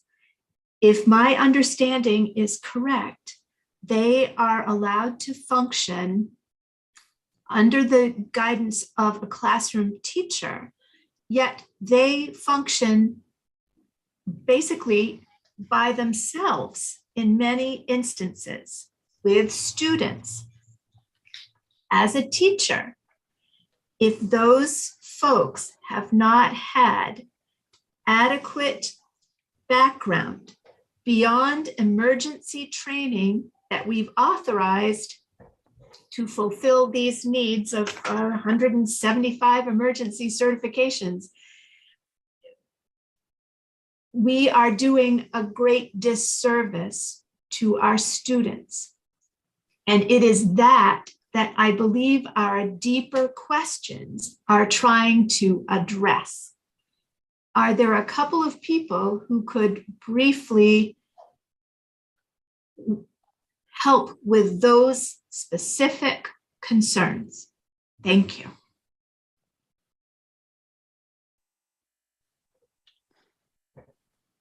So I'll lead in here just to fill the gap. I'd ask somebody else to come forward and say, here are the response. Somebody with K-12 classroom experience to talk about the responsibilities of an Ed Tech 3. But with respect, I will go back and say this program, this program was not designed as an emergency response. This program has been 4 years in development. So it's not an effort to try and take something that we did as an emergency response and then make that permanent. It became a vehicle because of the executive order and to fulfill specific needs. But by program design, the concerns that the committee has were attended to in the way the program was built and designed. That isn't that specifically an entire apprenticeship period where the candidate, the learning facilitator who is in a pathway to become an Ed Tech 3 is proving that they have the skills for that classroom management. That is both content and methods of delivery. So just clarity around the fact that this wasn't something that we sort of slapped together in an emergency and said, let's do this. And now we're trying to make it permanent. And Representative Dodge, there may be somebody who's available at some other point that can answer that question more fully. Because I do think that's a central issue. I know President Degler did address it, but I think there is a concern that there be a clearer firewall between an Ed Tech 3 and then moving to be quote a certified teacher. And we support that. Pardon? And we support that. Right. I understand. Representative Millett. Thank you. Yeah, we can't undo what we did in statute. An emergency Ed Tech 3, no, sorry, a regular certified Ed Tech 3 is qualified to become an emergency teacher. Plain and simple. We can't undo that in this bill. That is the reality we are facing. And we're squirming about that for other reasons as well. So again, I think for me, there's no amount of further digging that's going to relieve me of that concern. And we can spend a lot of time talking about how Ed Tech 3's permitted responsibilities and required supervision are different from Ed Tech 2's and all of that. But net, the biggest concern for me is around what is in statute around emergency teacher certification and what we have put in place. And so I would just ask if we could all just step back from this precipice, please. They will all get certified as an emergency education technician in your program, and they will have that for 5 years. And that will give the community college system, the State Board of Education, the Department of Education, plenty of opportunity to go back and look at the language in statute, the language in rules around Ed Tech 2s and 3s and teacher certification, and come up with something that doesn't put us in this really bad situation.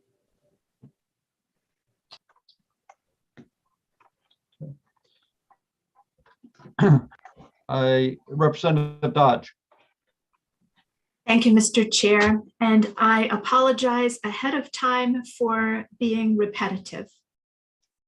Many of you have heard me make the comment about a cellist in the Chicago Symphony Orchestra does not necessarily make an excellent teacher in the classroom. However, they might become an excellent teacher with appropriate educational classes, classwork, pedagogy, and the whole 9 yards. And I hope by my repeating that statement with various twists will remain in your minds as we go forward to try to solve this problem and do what is very best for the students in the state of Maine. Thank you. Are there other questions from members of the committee of the state board and or the community college?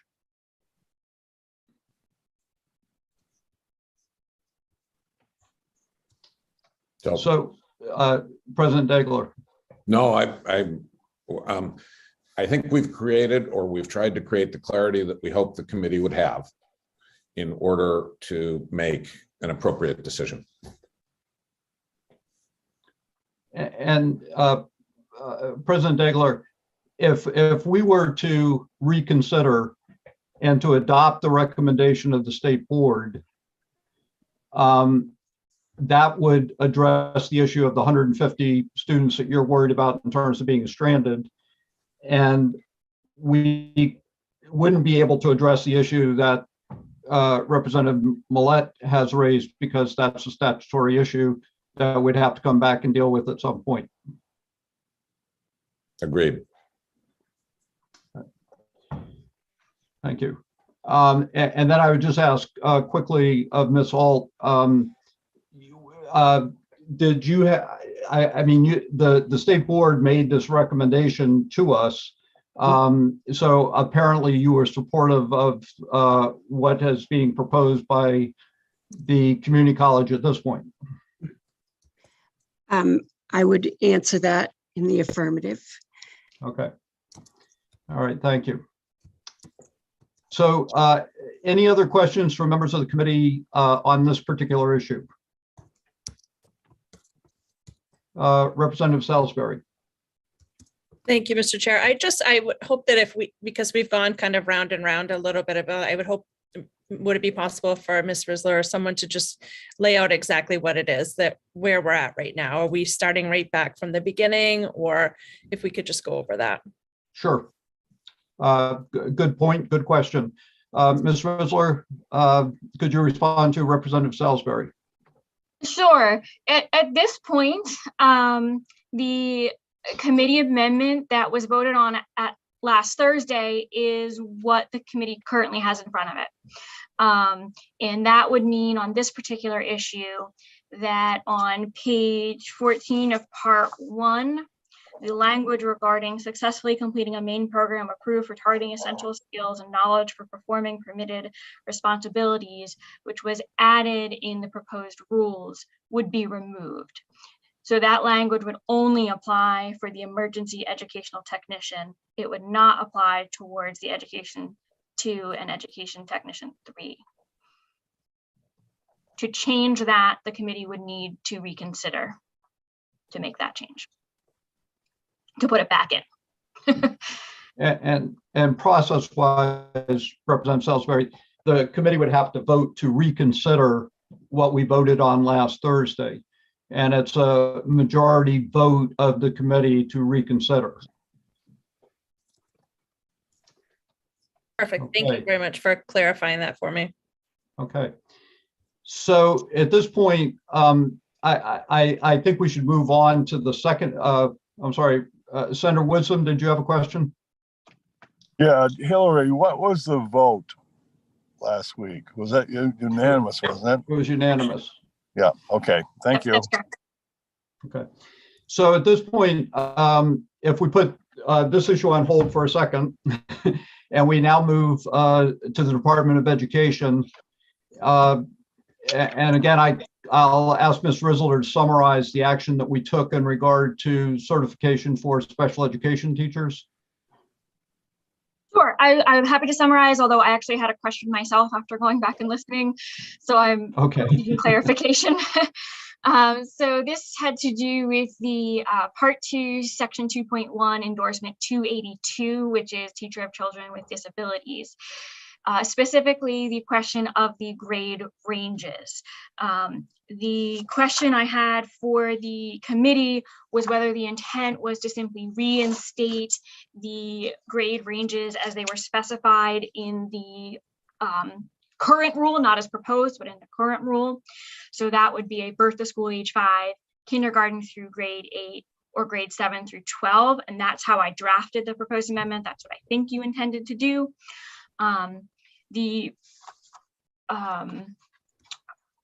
Alternately, however, the issue was the expansion of the certification from a pre-K to 12.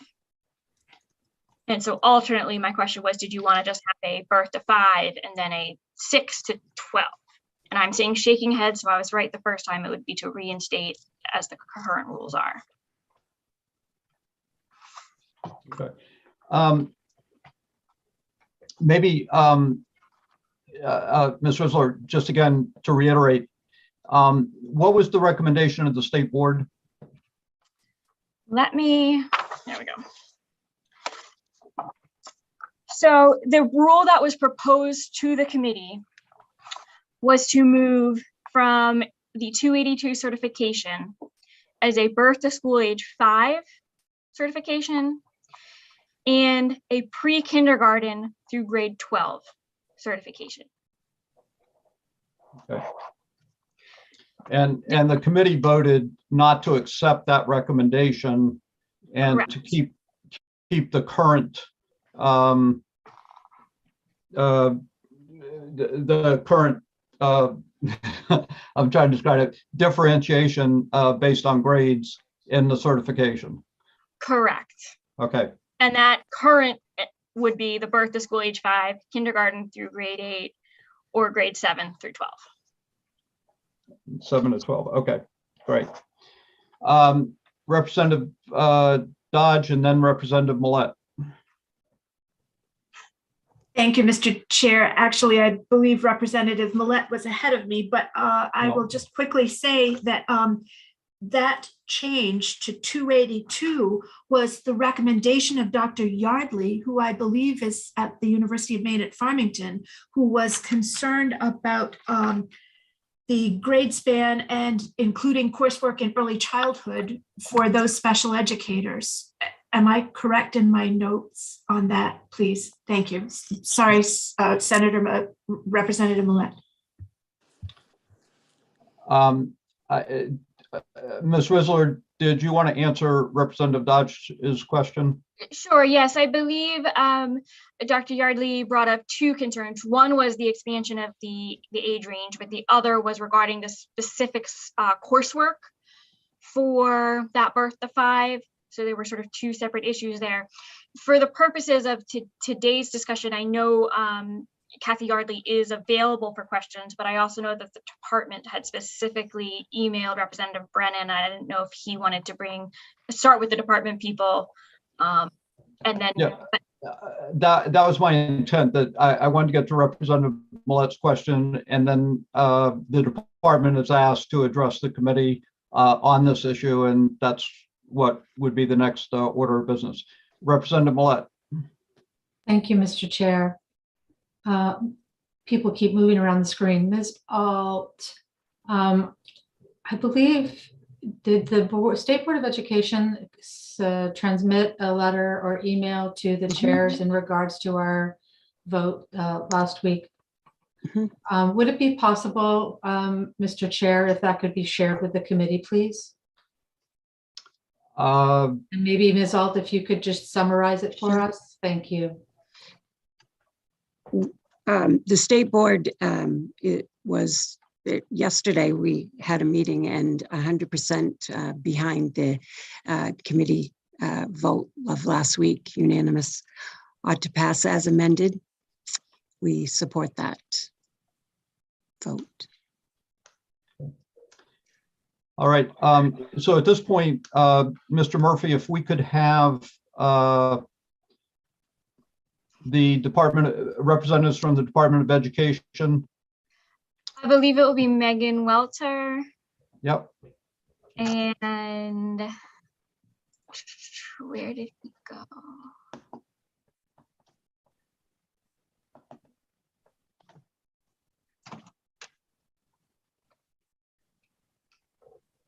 And Megan, when she joins us, can let me know who else we need. Good morning. If we could also bring in JC Holmes. Thank you. Thank you for joining us today. And I think you understand what the issue is, that there was a recommendation from the state board in regards to certification in this grade span. And the committee took a different action. And I understand that the Department of Corrections, Department of Education would like to address that correct or make a correction to that issue. So Ms. Welter, if you could address that, that would be helpful. Sure. Good morning, Representative Brennan, Senator Rafferty, and members of the committee. Thank you for allowing me to speak this morning. Having had a chance to review all of the discussion that the committee had and some of the concerns that were raised about extending the pre-K to 12. I think what I was hearing were the concerns related to, such a wide range of developmental needs in students and concerns about whether or not a teacher would be able to bridge, those essentially 13 grade levels. And while we recognize that, one of the concerns that we have about going back to the birth to age 5, and so that the 2A, 2B, E, and S separations is that one of the benefits of being able to have people have at least a range within a few grade levels, like for instance, a pre-K to 3, a pre-K to 6, or pre-K to 8, allows a teacher who is certified and has perhaps worked with a group of students to loop. It allows, especially and by looping, I mean follow a grade level cohort. Obviously, many of you guys know that. But when we, are looking at, having more and more of our SAUs taking on some of the FAPE responsibilities or providing pre-K classrooms in their schools, they would have to ask their teachers to go about taking on another certification in order to be able to loop to follow those students to grade K. So having some more flexibility is really what we're looking at. We certainly recognize the big developmental needs of our students, in terms of the changes that occur. And we also recognize that for a lot of our pre-K and kindergarten and even first and second grade teachers, the developmental differences are certainly big in terms of a 3-year-old compared with a 7-year-old. And at the same time, these teachers have often had some opportunities to work with students who are younger. And so what we're looking for from the department's perspective is that flexibility to be able to allow districts, smaller districts, to be able to respond to the needs and also to possibly allow teachers to loop with their students. Okay. So Ms. Welter, just to be clear, what would you be recommending at this point in terms of the grade bands certification? If you could tell me what you were recommending again. Our recommendation is to still follow the original work that was done by the committee that had done this.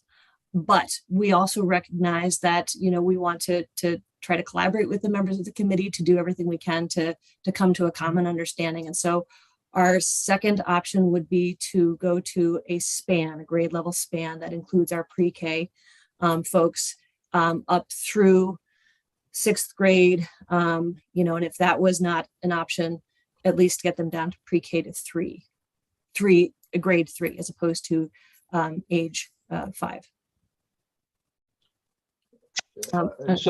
So okay. I had written down, maybe I just got it wrong, but are you talking 0 to 5 and then a pre-K to 8 and then a 6 to 12? No, I apologize. I was jumping to the pre-K to grade level 8. Okay. Pre-K to grade level, 6 or so. What we're looking for is a range. Part of our concern is that we have a lot of differently configured classrooms, a lot of differently configured schools, and we want to provide the flexibility in the field to be able to let our principals and superintendents and teachers work together, knowing that as a very recent assistant superintendent and a very recent principal, I would never take a teacher who had a K-12 certification, who had only worked with high school students, and drop them into my 6th grade classroom. That wouldn't happen unless they were really a spectacular person and had some other experiences. So that's part of what we are looking for in terms of thinking about, what are the pieces that could be responsive in the field, but also recognizing the skills of the teachers and what they have to bring. Okay, so let me ask it another way. What had been proposed in the rules was a certification that would go from pre-K to 12th grade. Yes. And now are you saying that if you did pre to 8th and then 6th to 12th, that would be an acceptable compromise? Yes, it would. Okay. Thank you. Any questions from members of the committee? Representative Millette. Thank you, Mr. Chair. Ms. Welter, did you also say the department would also consider pre-K to 6 or pre-K to 3 if necessary? Yes, and by that I meant grade 6 or grade 3. Obviously, the preference is the older grades to have some overlap as much as we can. Okay. Thank you. Ms. Holmes, did you want to add anything to that? No, I would concur with Megan, and certainly that's reverting to the rule that is in effect as of May 23rd, 2020, when you reverted back to the version that had been a rule since May 14th of 2014. Okay. Representative Millette.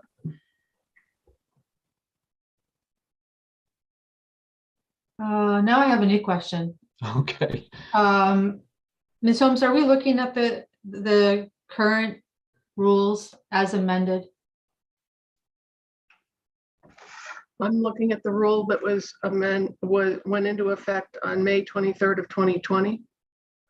And those are the ones that have been amended and we are now considering, correct? Yes, you are considering it, but part of your discussion last week was to go back to the former grade levels, which is what I was just looking at. Right. Which is birth to 5, kindergarten through grade 8. Right.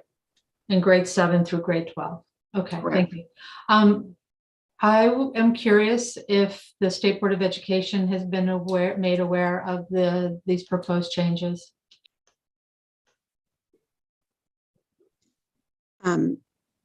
Sorry, Representative Brennan. So just for a second, Representative Millette, could you state your question again?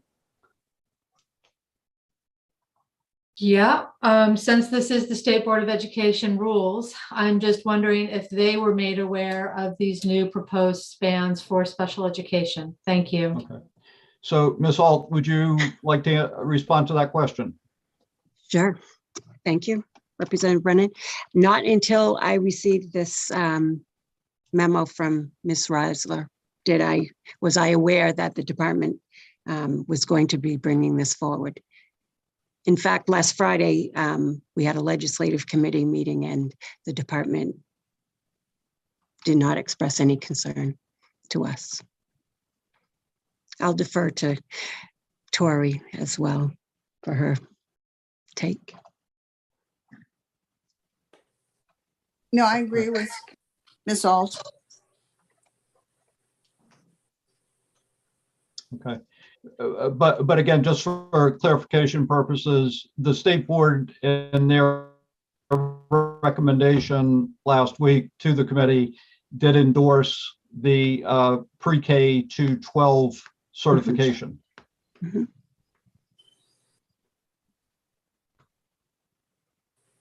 Correct? That's correct. Okay. We Thank then you. further. Representative Salisbury. Representative Salisbury. Thank you, Mr. Chair. I just think we maybe need to take a quick stop here because it sounds like maybe the Department of Education and the State Board of Education maybe had different understandings of how that meeting went. So maybe we should talk a little bit about that about those age ranges, because it sounds like there might have been some confusion. And I'm merely going by reactions. That's all. I'm just going by reactions, but I think maybe just to make sure we're all on the same page, and then we, so we just want to make sure we're all together there. So Representative Salisbury, you were asking for further clarification from DOE in terms of what they were recommending and what the state board had recommended. Right. So, well, I'm just asking because it sounds like there was a meeting on Friday that was had, and I think that I just want to make sure that the Department of Ed and if they had concerns about these age ranges, that was expressed, but it sounds like maybe it wasn't. So I just wanted to get some clarification. All right, thank you. I'm not aware of a meeting that was held on Friday, but maybe we could have Ms. Alt or well, I have Ms. Holmes, I guess her hand is raised, so potentially you can answer Representative Salisbury's question. Yes, J.C. Holmes, Federal State Legislative Liaison. I meet every Friday with the State Board of Education to look at updates on what had occurred. And I did share with the committee members present that the grade spans had been examined, and that we were concerned that with a transition of a number of CDS personnel potentially over the next couple of years, transitioning into public SAUs, that having to be dually credentialed would be problematic. Okay, thank you. And if I could just fill in the rest. Ms. Alt, did you want to add to that? Because there was a continued conversation, and in fact, I suggested that perhaps when the Education Committee revisited the language, that the department might want to bring it up, and that was not met with a favorable response. Okay. Representative Millett.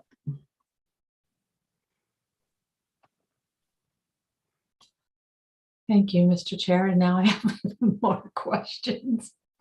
This is about CDS. Okay. I'm just going to go back to when we were originally working the special education certification and expressed concerns. I believe that Ms. Desjardins and Ms. Alt said that they too had same concerns, but in the attempt to get to consensus, they basically went along with it. So is that a correct retelling of the conversation, Ms. Alt? Yes. Okay, thank you. Okay. So are there any other questions from members of the committee? And what I'd like to do at this point, Ms. Risler, I know this might be a little bit difficult, but can you walk us through then what is currently the grade span for special education, what was proposed by the State Board of Education, and then what's being proposed by DOE today? Sure, I think it might be helpful if I may share my screen. I have the actual rule up. Yep. This is the proposed rule. So in black on the screen is the current rule, which is the birth to school age 5, the kindergarten through grade 8, or grade 7 through 12.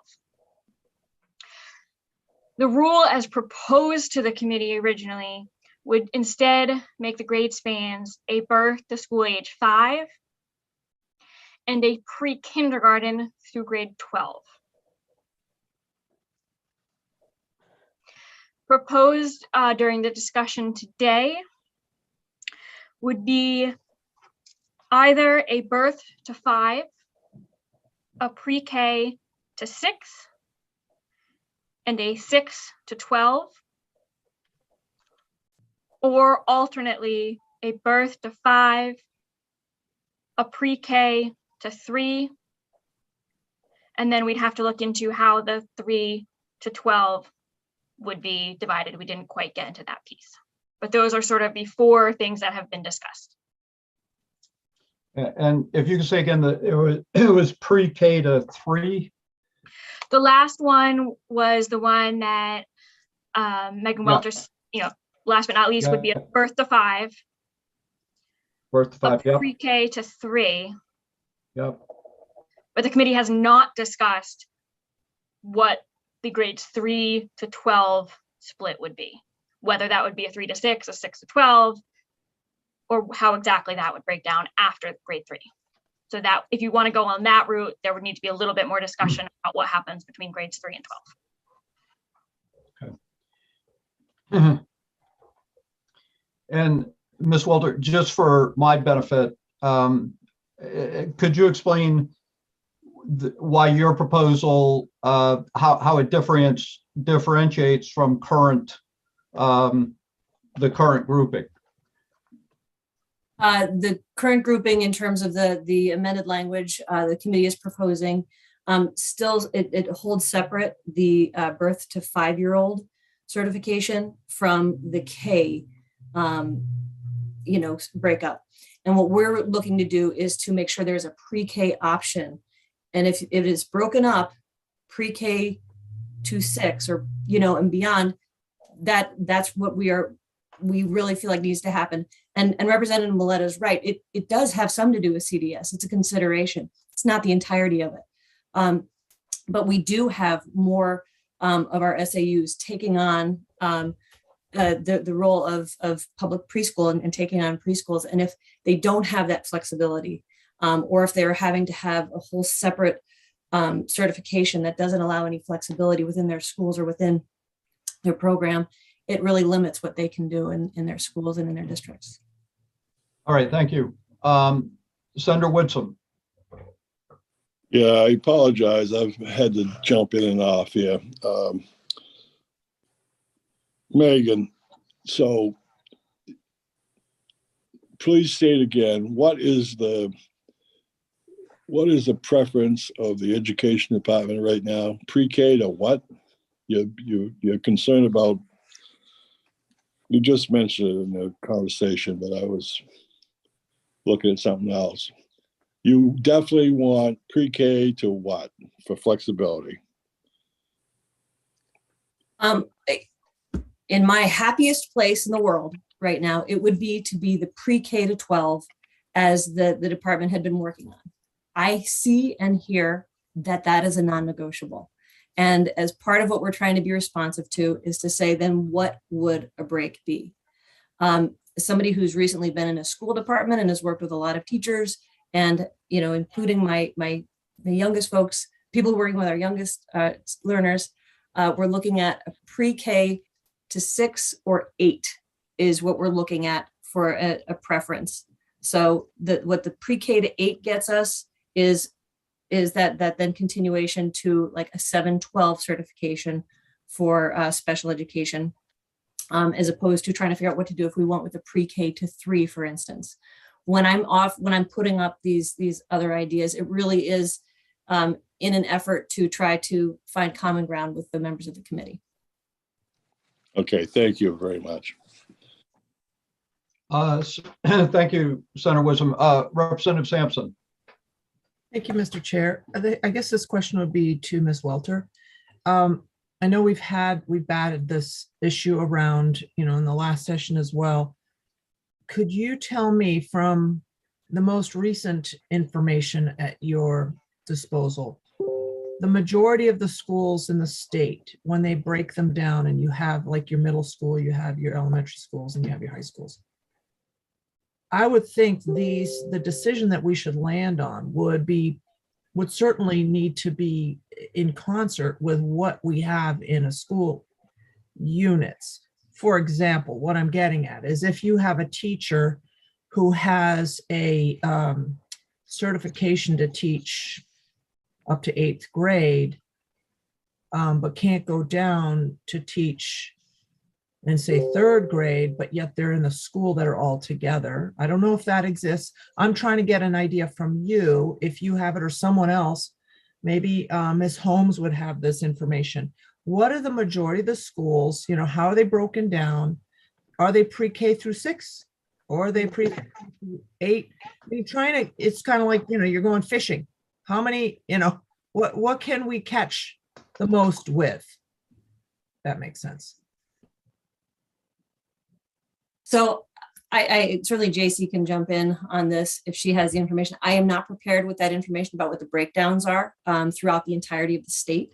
I do know that there are a lot of different configurations from pre-K to 12 schools to pre-K to 8 schools. And so I don't know though, sort of like where the most fish are in that particular pond. And so I don't want to make any assumptions. But I don't want to put any numbers out there. Part of what you hear me saying though is trying to think about certification in a manner that will be able to be accommodated by a range of schools and a range of configurations. So I am mindful that for middle level, there are a lot of 6-8 middle schools. There are a lot of 5-8 middle schools. And so that's part of what you hear in me sort of hedging, but I don't have that data at my fingertips. I can certainly get that for you though, because I think that sounds like it's an important consideration. JC, do you have anything to add? I'm sorry. No, I do not. I was feeling that I would need to check with the school finance team to get the actual layouts. All right, well, I appreciate that. I know that was something that we had discussed in the last session. Can't remember what the conclusion was. Maybe Representative Millett remembers. But I would say that would have to be, if we want to complement what's already going on out there, let's know what we're dealing with. Thank you. Okay. Thank you. So Senator Woodson, did you have another question? No, I'm sorry, I didn't roll my hand. Okay. I have Representative Millett and then Senator Rafferty. Thank you, Mr. Chair. So what I'm struggling with is why we would do anything differently for our special education student population than we are doing for the other regular ed student population, other than for the simple workforce issues. So in other words, adult problems. Currently in regular ed, we have, I believe, birth to 5, pre-K to 3, right? That's the early elementary teacher. And then we have the elementary teacher, which I think is K to 6. And then we have 6 to 12. I think there's a middle school in there, but we could do like 6 to 12. It's something in that grade span would recognize that there are developmental issues that these children are experiencing similar, not similarly, but their children as well. That needs to be respected and where they are developmentally. So I guess what I would say is I would consider Megan's proposal of the pre-K to 3 to allow that looping. And that is supported by the early elementary teacher endorsement that we have, as well as the elementary endorsement. So again, that would be birth to 5, pre-K to 3, K to 6, and then 6 to 12. Although I'm not in love with it, but I know, Jan, but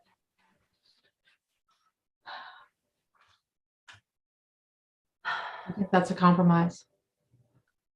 Alternatively, we stand by what we did and we send it back to the state board and the Department of Ed and stakeholders again to say, if this isn't working, come up with one that is respectful of the developmental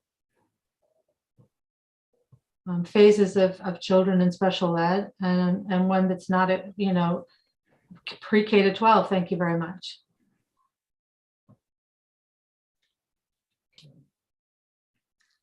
So Representative Millett, did you have a direct question or was that just more of a comment? I think it was.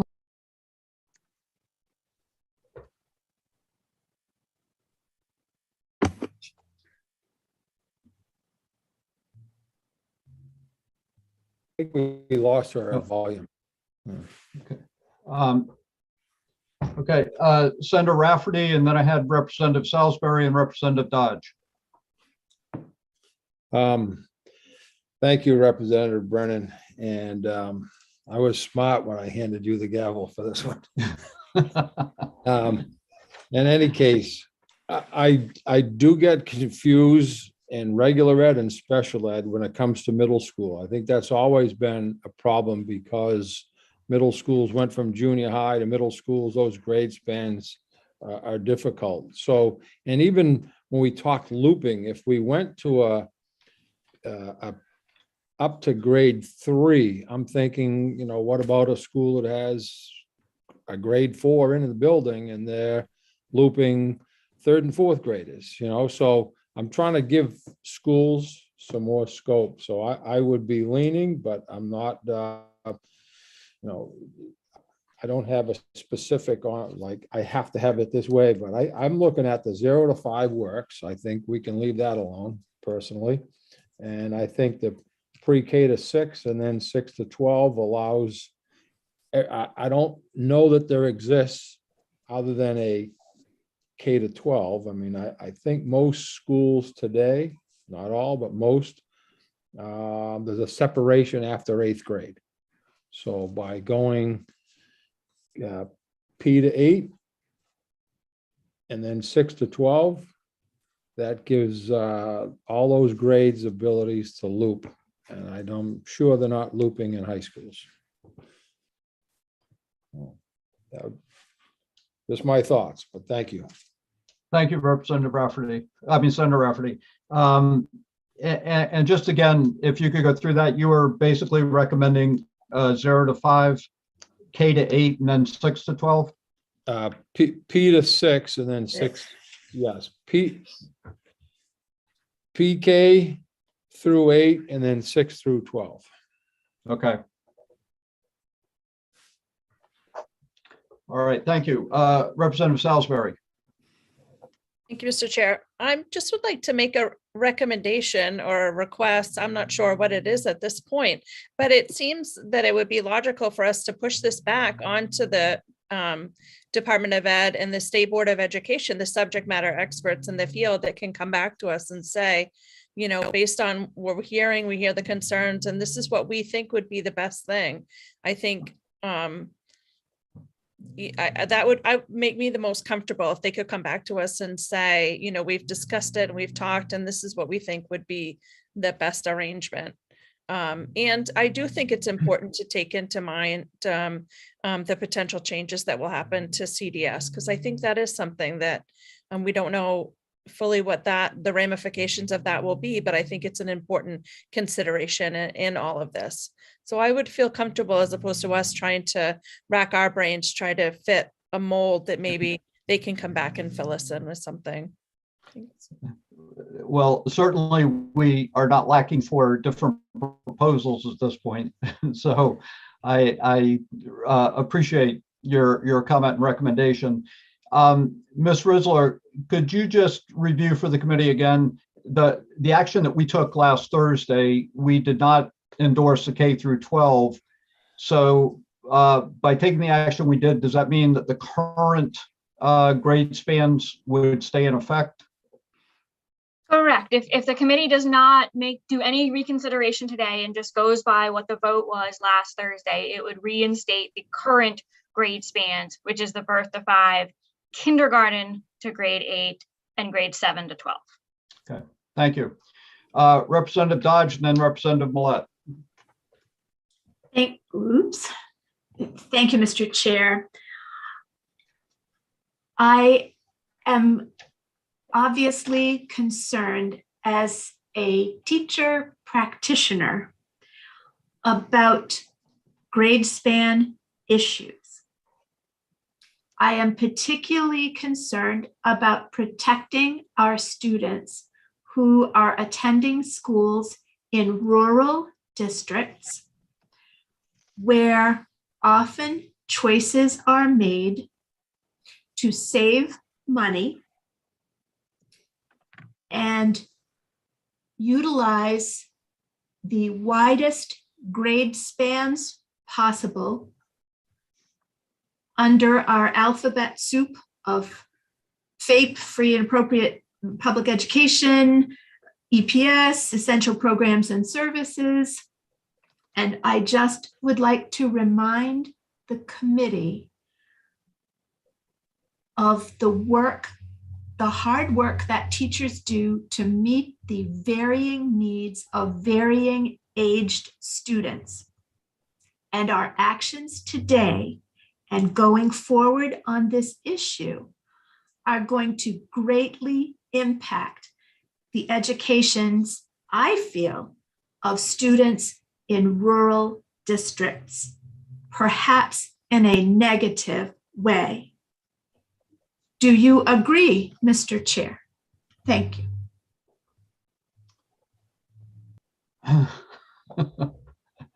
I'm assuming that that was more of a rhetorical question than one that was looking for an answer. So at this point, I will go to Representative Millette. Thank you, Mr. Chair. I believe that Dean Yardley is also in the audience and maybe could provide some insight as well. But I concur with Representative Salisbury that I think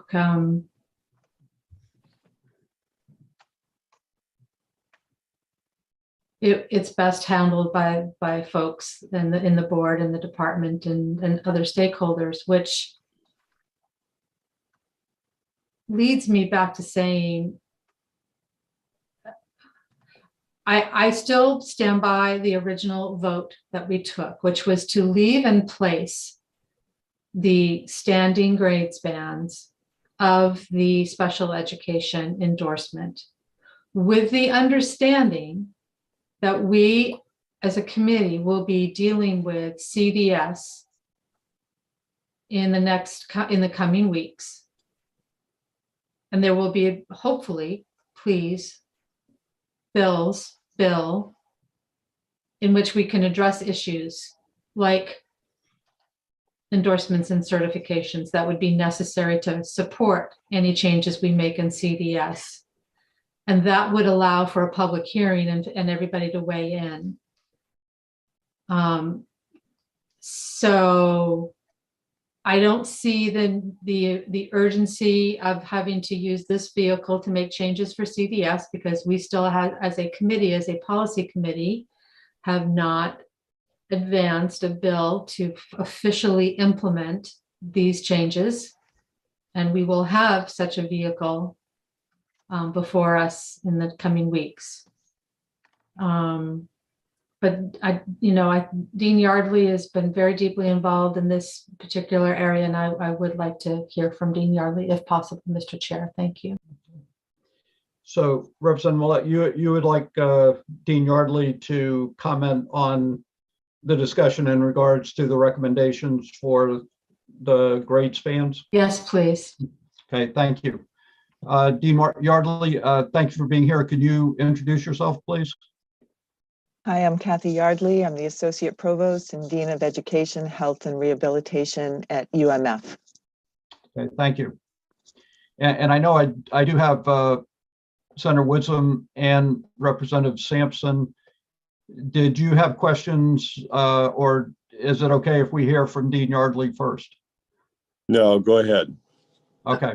Actually, my question may be something she wants to address. Okay, then please go ahead with the question. It was really kind of a piggyback on Representative Millette's comments, and I'm kind of curious if we start dealing with the CDS bills coming forward, Representative Millette, maybe you can just nod if this is what you're getting at, that we could be theoretically altering the endorsements for those particular grade spans. Is that what you're getting at?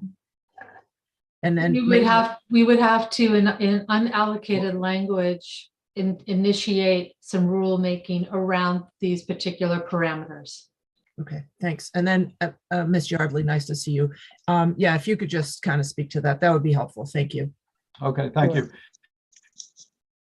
So, Ms. Yardley, there are basically kind of two questions that were asked, and if you could respond to them, that would be helpful. Sure. I will respond to the component about including pre-K in a larger grade span.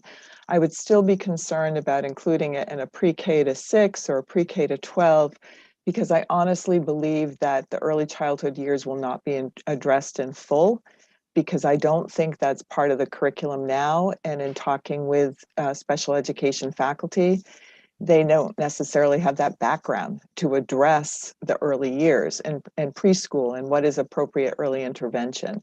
So I would just be concerned that there would be very little focus on that, and that's such an important time in a child's development. So that would be my opinion on that. If for some reason there was going to be the inclusion of pre-K in an expanded period of time, I think you would want to intentionally include something about early childhood in the regulations, just so that that was included as part of a preparation program.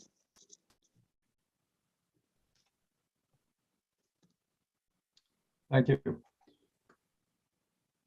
Any further questions for Dean Yardley? Thank you very much for being with us today. We appreciate it. Sure. Senator Woodson. Yes, I tend to agree with Representative Salisbury and Millette on handing this back to DOE and the state board. And with adding the inclusion of the question that Representative Sampson asked about how many kids are involved here, that Megan couldn't answer, but could get the information from. And then bringing this back to us to further discuss that. So that's what I'm saying. All right, thank you. All right. Are there any other questions by members of the committee for either representatives from DOE or from the State Board of Education regarding this issue? Okay, seeing none. Thank you very much. So we are now the Representative Millette. Yeah, Mr. I didn't mean to interrupt you. I was going to ask that when it's appropriate, I would ask for a corner caucus. Thank you. Okay. Let me just, so at this point, we could have a corner caucus, but what the action before the committee is whether or not we want to reconsider our vote from last Thursday to address the issue that's been raised by the community college and or this grade span issue that has to do with special education that's been raised by DOE. Representative Millette has requested a corner caucus, which we will agree to that request at this point. And when we come back, the question before the committee will be one of reconsideration. So is there any questions before we break for corner caucus? Okay, so I have that it's 12:10 at this point, and maybe we should, with 20 minutes, and we'd be back by 12:30. Is that enough time? Well, let's try for that. Let's try for 12:30, and we'll be back at 12:30. Thank you.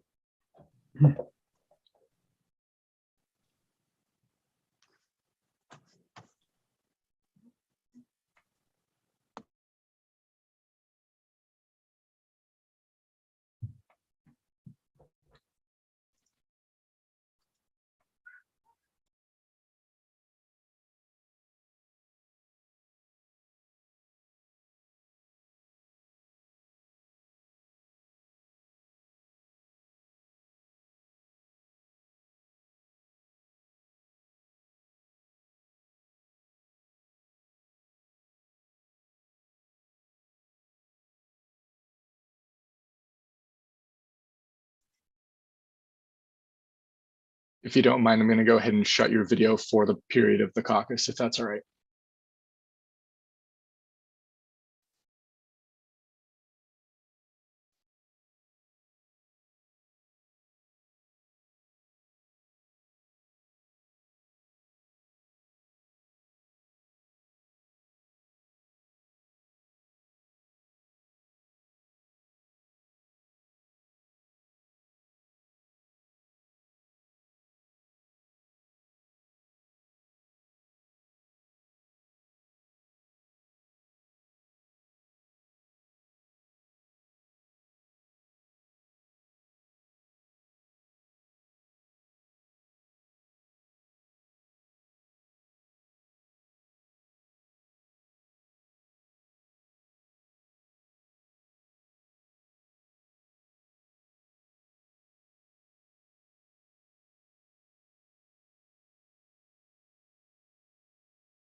Eli,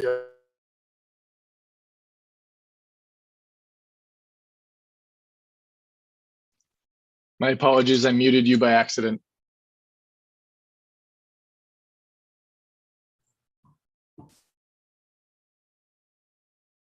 Senator Woodson, you're muted. okay, can you hear me now? Yes, I can. Okay. My apologies. I thought I heard feedback, and so I muted it. Well, you probably did. Are they done in caucus, or they go to lunch, or what? Maybe I missed something here. I am not sure. The last that I knew of it was we were returning at 12. We were returning at 12:30. 12:30. Okay. All right. It's 12:30. I've not been in contact with anyone. Okay. All right. Thank you. Absolutely.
Well, Tim, you and I can have a meeting.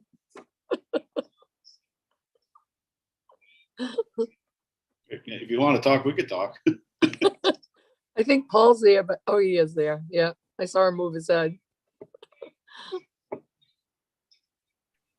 We should have just taken a lunch break if we were going to be this long, I'm hoping to get through it. but we need people. Yes. It does say retuning at 12:30 on the. What time is it? I can't even see a clock. 12:53. So It's almost one. I'm getting Yeah. used to legislative time. I will tell you, once football restarts in the fall, we will not be having any of these late. I'll tell the kids we're not on legislative time. We're on Coach Roach time. Exactly. You know, I'm tempted to get back on the road. I'd be almost home by now. Oh, that's too bad. You probably Except that- should. I'm not seeing any sign of. Can I we, just don't want this lady to call the Piscataquis Police or Acadia Hospital to come get me. We're probably live on, Eli could let us know. I bet we're. Yes, I was going to mention you're more than welcome to continue to be present. I will remind you all that we are still live. Thank you, And Eli. thank you, Representative Roach, for catching my spelling error. I was just joking with it. Well, since we're just in a informal conversation. Hi, I Paul. will Drive remind safe, all Paul. members of the Zoom, we are still currently broadcasting live. So while it is a pause in the meeting, we are still in the formal, yes. Oh, I see Representative Brennan. All right. So I deeply apologize to everybody for the amount of time that we took. Obviously, we were engaged in a robust discussion, and we are now back. And Eli, at this point, we want to make sure that we have everybody who's on the committee. And I see that Representative Stearns has joined us as well. And who else? Hello, Representative. We have Senator Woodson, Representative Lyman Sampson. Who is there anybody that we're missing? Senator Rafferty is not with us yet.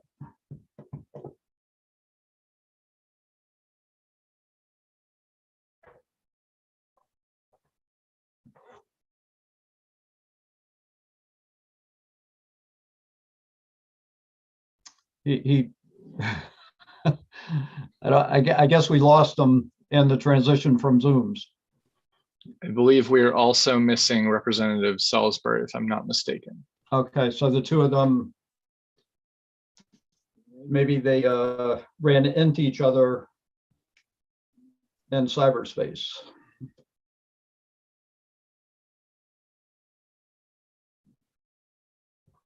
Because they And were just with Representative us, so McCray. we should have them.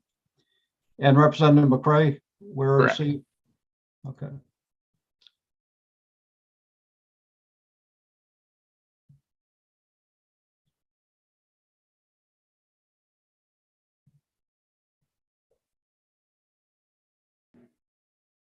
All right. Welcome, Representative Salisbury.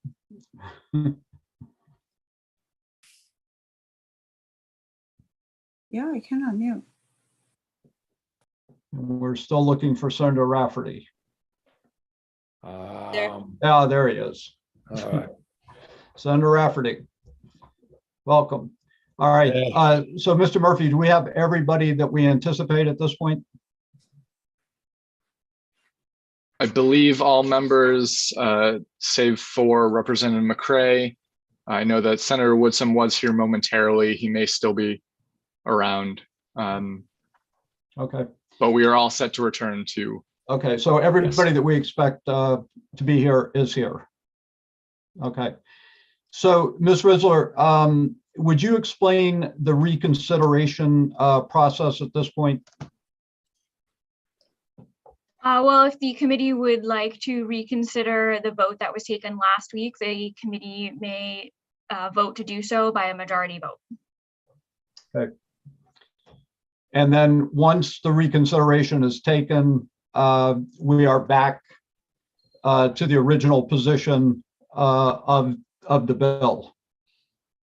Correct. You'd be back to the original bill, and then the committee could vote to amend it.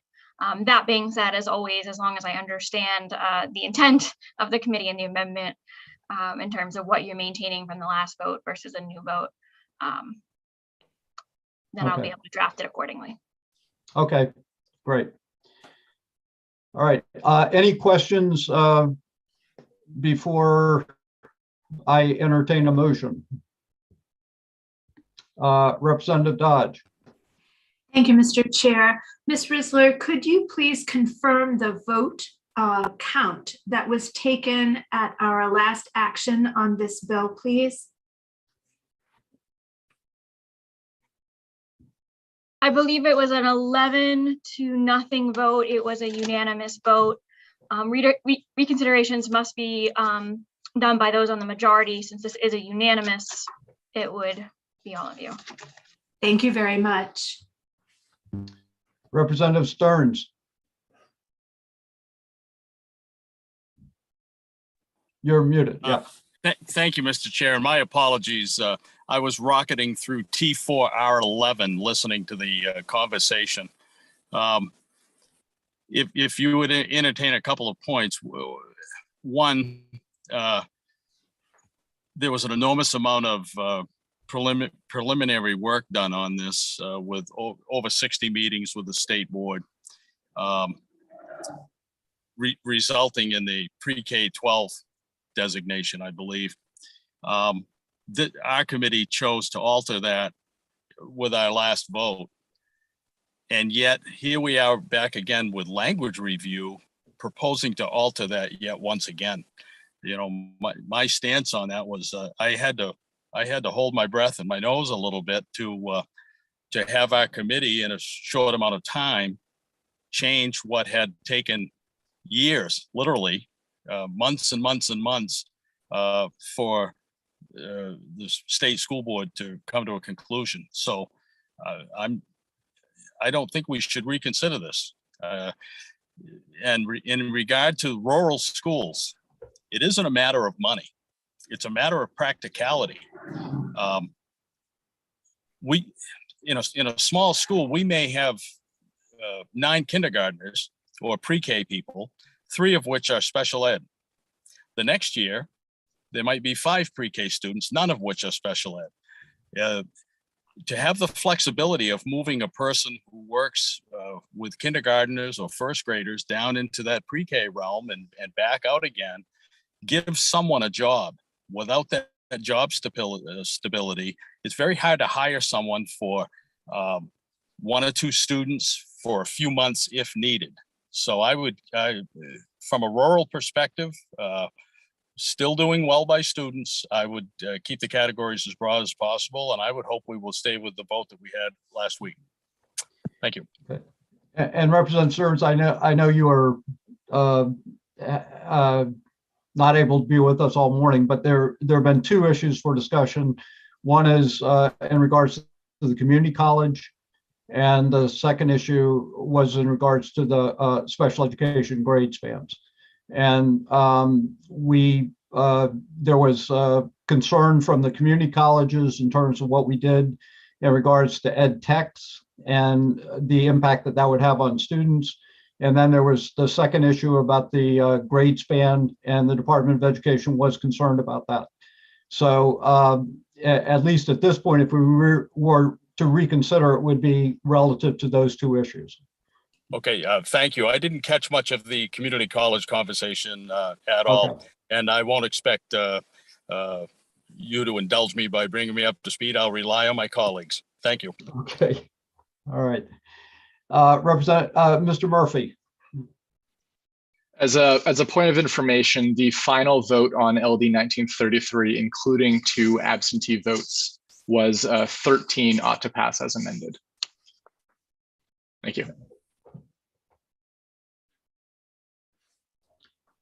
Okay, so I will make a motion at this point to reconsider, having voted in the majority, I will make a motion to reconsider our vote on LD 1933 relative to last Thursday. And obviously there need to be a second to that motion. Senator Rafferty has seconded that motion. And as Ms. Risler pointed out, there is majority vote, and I will ask Mr. Murphy to call the roll. Mr. Chair, is there no discussion on the motion? I didn't see anybody's hands raised, but if you have a question, Representative Millett, certainly you can pose it at this point. It's not a question, it's discussion on the motion. Okay. Thank you. I will not be voting in favor of the motion. I believe I've spoken to both of the matters at hand, but just to reiterate, I do not believe that the 150 students are having the rug pulled out from underneath them. They will be receiving an emergency ed tech certification, which gives them the same responsibilities and what am I trying to say? Responsibilities and oversight as a regular ed tech 3, and they will have that for 5 years. And during that time, I'm fully confident that the Department of Education, Maine Community College System, and the State Board of Education can make sure to adjust language as needed to resolve some of the significant problems that exist, including creating a pathway for an Ed Tech 3 to become an emergency teacher without any further training. I also would support the language around the special education that we kept in place that has been there over the years.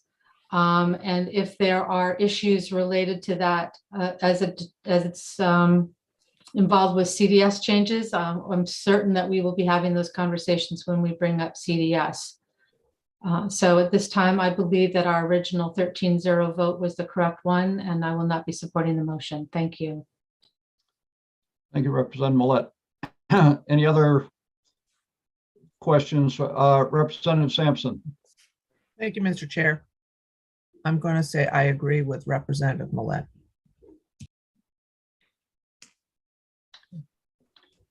Thank you. And I will be supporting the motion because I believe that we need to revisit the issue related to the community college. And I'm concerned that we're leaving 150 students stranded in a program when they had expectations for graduation and completing the program. And I think that, again, we should revisit that issue and allow for the recommendation from the State Board of Education in regards to that program to stand.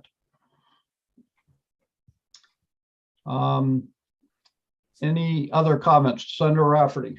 Yes, and for the same reasons, I'm not interested in looking at the changes for the special ed grade thing, but more to correct this issue with the community college and those students that have gone through that program. So thank you. Any other comments? I see no hands, so I'll ask Mr. Murphy if you'd call the roll. Sure. On a motion to reconsider the vote taken on February 17th, 2022 on LD 1933, Senator Rafferty. Yes. Yes. Senator Rafferty votes yes. Senator Daughtry? Senator Daughtry is absent. Senator Woodsum? No.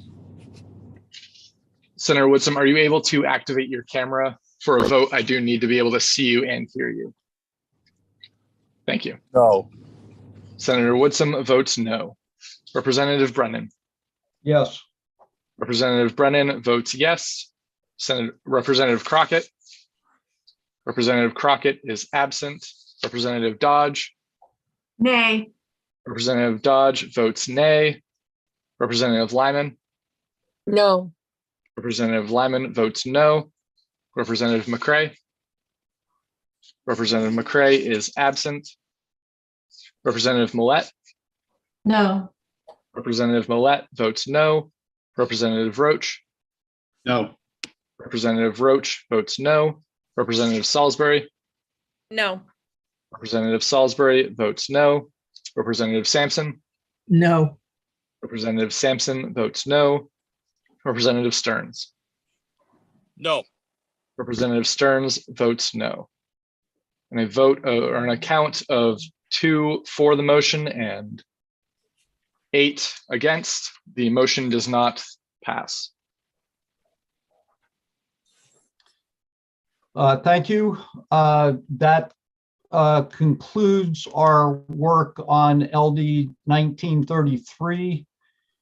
And I know it was a long discussion, but I think it was important that we had an opportunity to revisit these 2 issues about grade span and about the community college. So I will now turn to Ms. Risler. For the remainder of the day, we have reports from MEPRI. I mean, from MEPRI and the DOE. That's correct. So the plan scheduled today was to hear now a report from MEPRI on some of their preliminary results on how federal funds are being used to support mental health, which I think would take about a half an hour.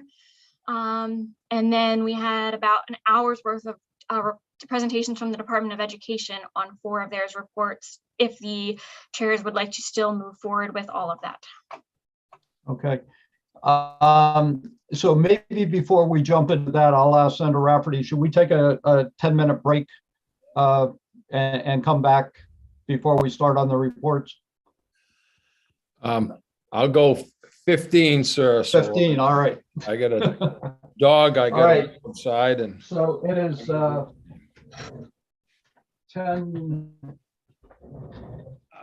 It's almost 10 after 10. So why don't we plan on coming back at 1:30? Does 1:30 work? 1:30. All right, we'll be back at 1:30. Remind folks your microphone and your video.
It's for lunch, Ralph.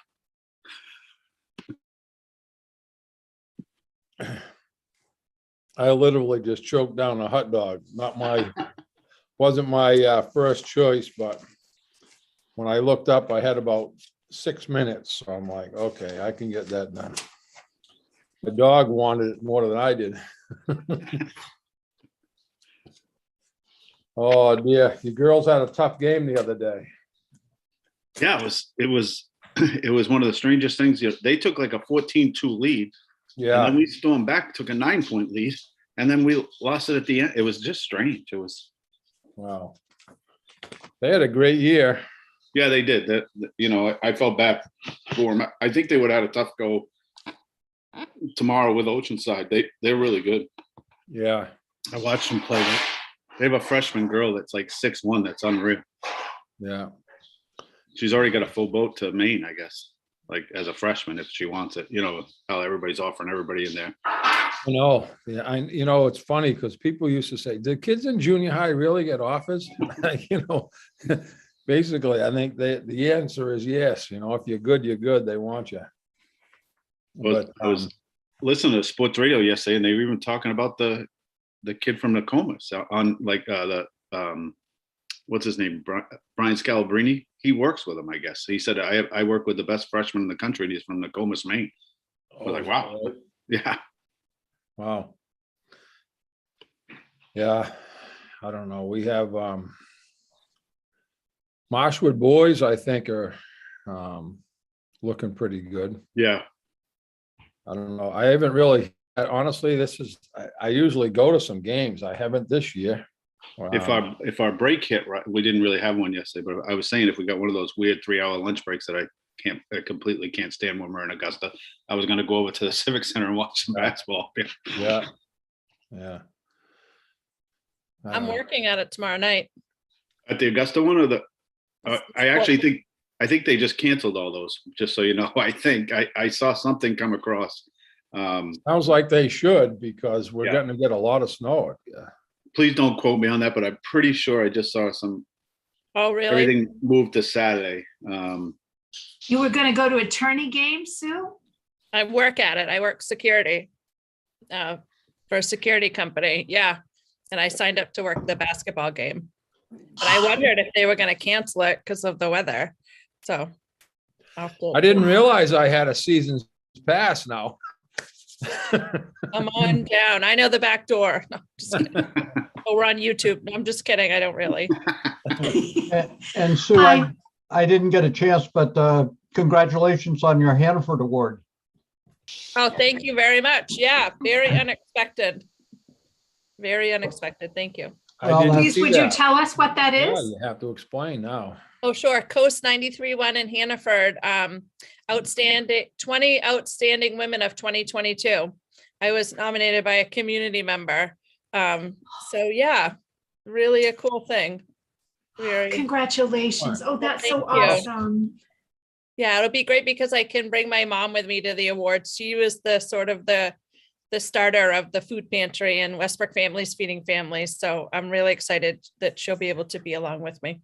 Oh, that's awesome. Bonus. Yeah, very exciting. Thank you. Congratulations, and thanks for doing that type of work. You've got a lot of things you've got going on, Sue. Yeah, I do a lot of really very commendable. Oh, well, ever since she got elected as state representative, she finished college, got elected to the school committee again, and is now Woman of the Year. And it's clearly being in the legislature that has allowed you to accomplish all these things. I agree. I totally agree.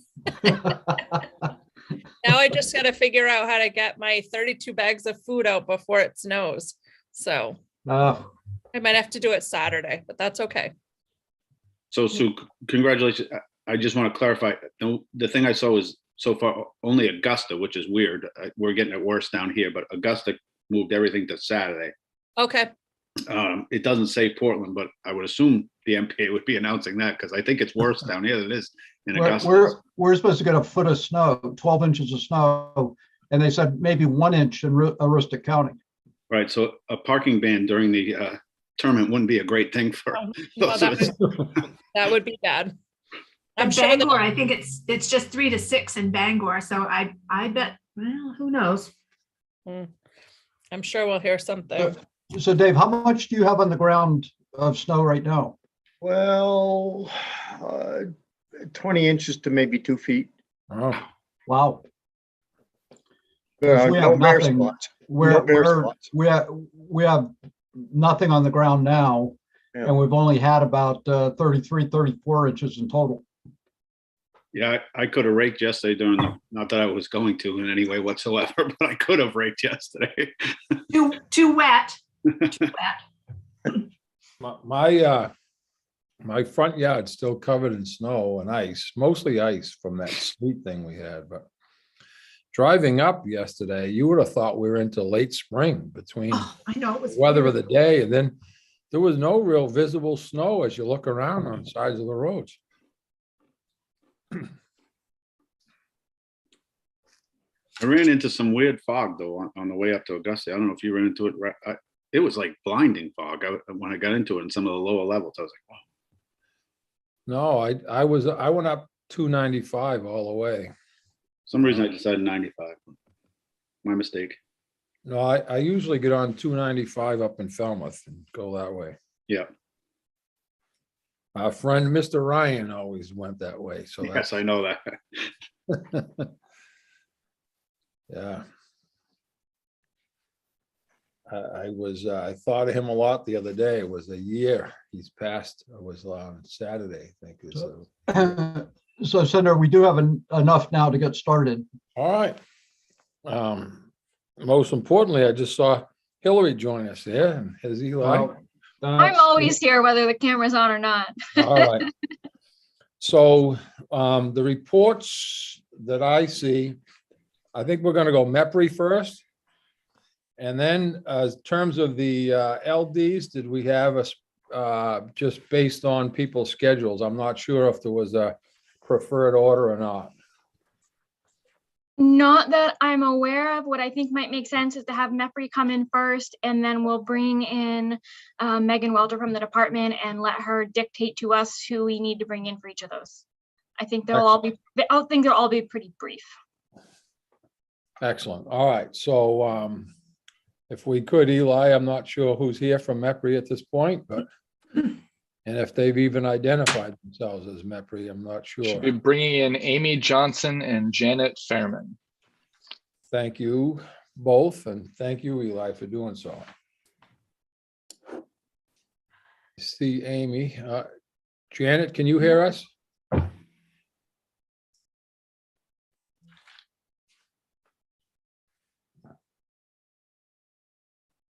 Sounds good. We're here. Thank you. Good afternoon. Good afternoon. Amy, are you going to lead off? I am, and I actually think we'll be relatively brief today. I certainly hope. And do I have screen share? I do. Great. You do. Okay. Okay. Is that showing for you guys? Yes, thank you. Wonderful. So this is going to be, I hope, a relatively brief presentation today. This is one of two studies that MEPRI is doing this year where we're collaborating with the Maine Department of Education. Either they're giving me data and then I'm doing something with it, or I'm giving them some information that they're doing something with. So it's been a fun process this year, a little different than usual for us. This particular one is one that was sort of a small study that we kind of shoehorned in because we had a little bit of extra room in the resources. So I think this will be relatively quick and hopefully interesting. So I did want to shout out and thank both JC Holmes and Chase Jandro, who were helpful in this report. So what this is about is just trying to, I'll go back to the title slide. This is a snapshot, not an ongoing look, but a snapshot point in time look of how districts were planning to use some of the federal relief funds in ways that would support student mental health, student wellness. And so I wanted to start with a little bit of background. Why is my slide not advancing? There we go. Just about what I'm talking about in terms of federal relief funds. So I have a generally pretty high tolerance for the alphabet soup that is federal policy, and this one even stretches my limits. So I'm not going to try to represent what all these pots of funding are and exactly how they work. For that, you'd really need to talk to JC and Shelley. But I did think it's important to at least identify that there are these three different sort of pockets of relief funding, where the CARES Act, it was the initial one that came out right in March of 2020 with funding. CRISA, what came a little bit later, and then the American Rescue Plan was about a year into the pandemic. And each of these pockets of funding, like they're sort of similar in the kind of purposes and allowable uses, but they have different, each one has its own focus. And the timelines are different. And that's, I think, one thing that's key for schools is there's sort of different limits on when they can spend different kinds of money. So I've got a web link here. I just wanted to point this out because if you really are interested in looking at specifically what all these different pots of money are, the Maine Department of Ed has this really great detailed website, and you go to relief funds, you can find it easily with a Google search. And then down here, there's this quick glance at funds link, which is where I was able to pull some of this information from. And all the information you'd ever want to know is there, and it's pretty well laid out. It's not that hard to digest. Maybe it's my keyboard that is so slow. Okay, so the first one is CARES Act. So there's a lot of money coming to Maine schools through these different pots of relief funding. So this is the CARES Act, which was the first one with the biggest pots of money are ESSER funds and then the CRF funds. And those were allocated out to districts. There's also the GEAR, I think they pronounce it. That's like a governor's emergency relief fund. The REV grant was a competitive grant that was funds available through through a competition, which Maine applied for and was successful for. And so I think you've heard about some of the REV grant opportunities already in other department briefings. And then funding is specifically for child nutrition. So what's key about this one is that big pot of money, that $300 million, was only for a limited amount of time. And so the deadline to spend those funds has already passed. The second pot of money, when my slides choose to advance eventually, is CRISA. And they kind of use some of the same acronyms for these sub-programs and then just added numbers on them. So there's ESSER2, another allotment of governor's emergency relief funds, and then EANS, I think they pronounce it, which is actually funds that non-public schools are eligible to apply for. And then the American Rescue Plan is the third iteration. This was still in process at the time that we grabbed data for this study. So what we're going to be representing today is really just for the first two, for the CARES Act and CRISA. And so what we did again, with the help from the department, is the department was able to pull information from out of their federal grant database to find school district applications for funding that were in some way, shape, or form supporting student mental health.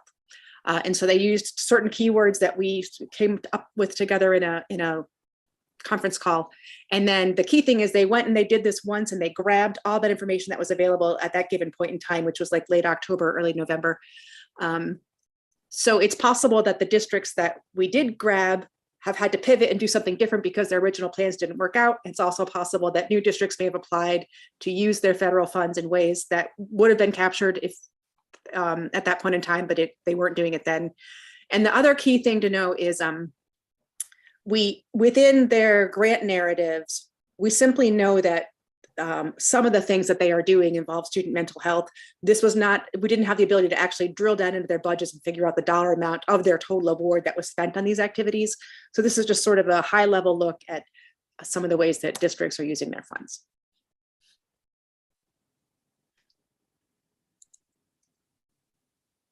So when we drilled down into the data, we found there were really four, we're calling them buckets, four categories of ways that school districts were using these these two, again, just the CARES and CRISA funds. The biggest one was to hire additional staff. And then I'll talk about each one of these in a little bit more detail. There were some districts who were using it for professional development, a good handful that were starting new programs or building in curricula specifically for student wellness and mental health. And then a couple that we felt were a little bit distinct that were specifically sort of physical health. So again, this doesn't mean that there aren't more schools that are doing these kind of things. This is just the schools that happen to be doing these things through these two federal programs that we looked at.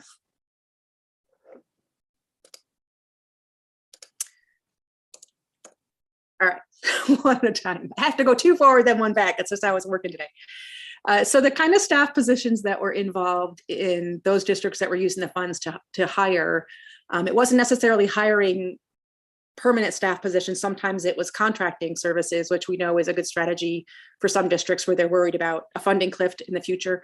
And then in some cases, it was just trying to improve coordination of other staff. It wasn't necessarily brand new. It was more about building up the networks, including to community providers. And so that was categories like social workers, counselors, school psychologists, and the clinical level folks, as well as nurses for more health and wellness. And then also more educational technicians and what they called wellness coordinators or student health coordinators to be able to just be of more resources to other staff in the building. The professional development was not too surprising. It was things that might support teaching staff or any staff really in participating in training, but also certain kinds of technology or supplies specific to supporting student well-being. For example, one of the ones that was specifically named was training in trauma-informed practices. And some of this was actually folks who were buying supplies to be able to use other resources that are freely available. So for example, there was one district that was making a lot of use out of the Maine Department of Education's SEL for Me, SEL for Me curriculum, but then they used their federal funds to purchase some supplies and activities to help coordinate that. So it looks like they're really trying to use these in ways to leverage other resources as well, which is exactly what you'd want to see. And so in the student programs and wellness, it's social emotional learning. And again, I just mentioned this, they were supplementing other free resources, not necessarily all of these federal funds were used to purchase new things. It was kind of fun to read these descriptions because it definitely gave you a sense of some of the cool things that are happening in schools to really try some new things to support students. Things like therapeutic adventure, sensory projects and building sensory sort of activity areas, particularly outside on the grounds, supplies and equipment. And then there were two that we sort of went back and forth on whether we thought they were a program or something different. So we created our own bucket, but it was equipment specifically for physical health, like purchasing Nordic ski equipment for schools, things like that. So that is this is the part one of the report where we basically characterize, this is what they're doing. This is what we found at that point in time. The next part, which is still ahead of us, is kind of the more fun part, I think, which is where we're going to be doing a survey of districts. And this is where we will be finding out, have they actually been able to implement these things? So if their plans were to hire staff, were they actually able to find somebody? And then for those that have been able to implement these different programs, what kinds of impacts are they seeing? So once we, this survey's been, we've gotten some help from the Maine Department of Education folks to help us to write this survey. We have one more final meeting next week to finalize it. And then we'll have this final report, maybe not before you adjourn. Maybe not, you'll want to hear this before we adjourn, but it'll be, end of March. And then so we're asking also questions like, even what are some of the other things they might be doing in addition to federal funds. So it's another way in the survey to capture the kind of supports for student mental health and wellness outside of these two federal buckets that we were able to dig into. And so when we get to Q&A, I do wanted to point out that this is a point in time where if there are specific questions that you have, there's still time for us to tack things onto this survey that's going to be going out next week. So if there are particular issues that have come up with you or from your constituents that you'd love to know of our wellness coordinators in schools, we'd be happy to consider adding that into the survey. And then also you'll be hearing more about this. So one of the UMaine studies is reporting on innovative practices. There's actually two big studies they're doing. And through one of their reports, they're including as part of their national context of what's happening nationally, specifically some of the ways that the way the other states are using their funds. So you'll be hearing more from UMaine as well about not just what's happening in Maine, but what's happening in a national context. And that is my quick summary briefing of how districts are using their funds. I think that's my last slide. So are there any questions?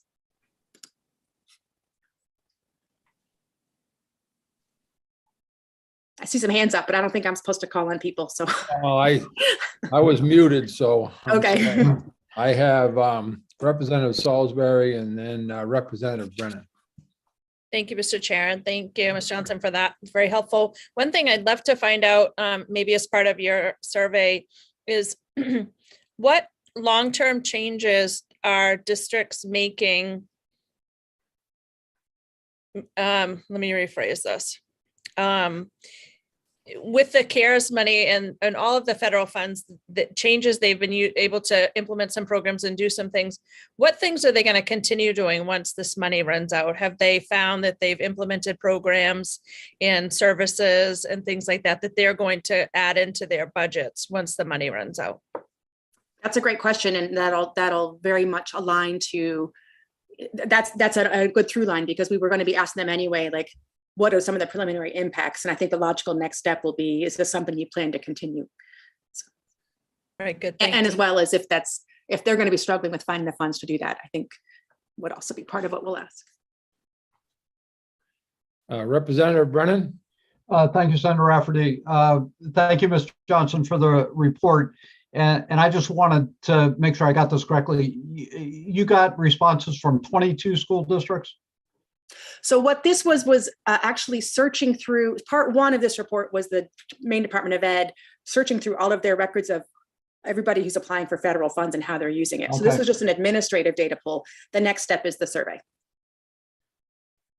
Okay, so my question is, given the size of the response, would you make any guesses on whether or not this is representative of a number of different school districts across the state, or is this just representative of the ones that you got the response from?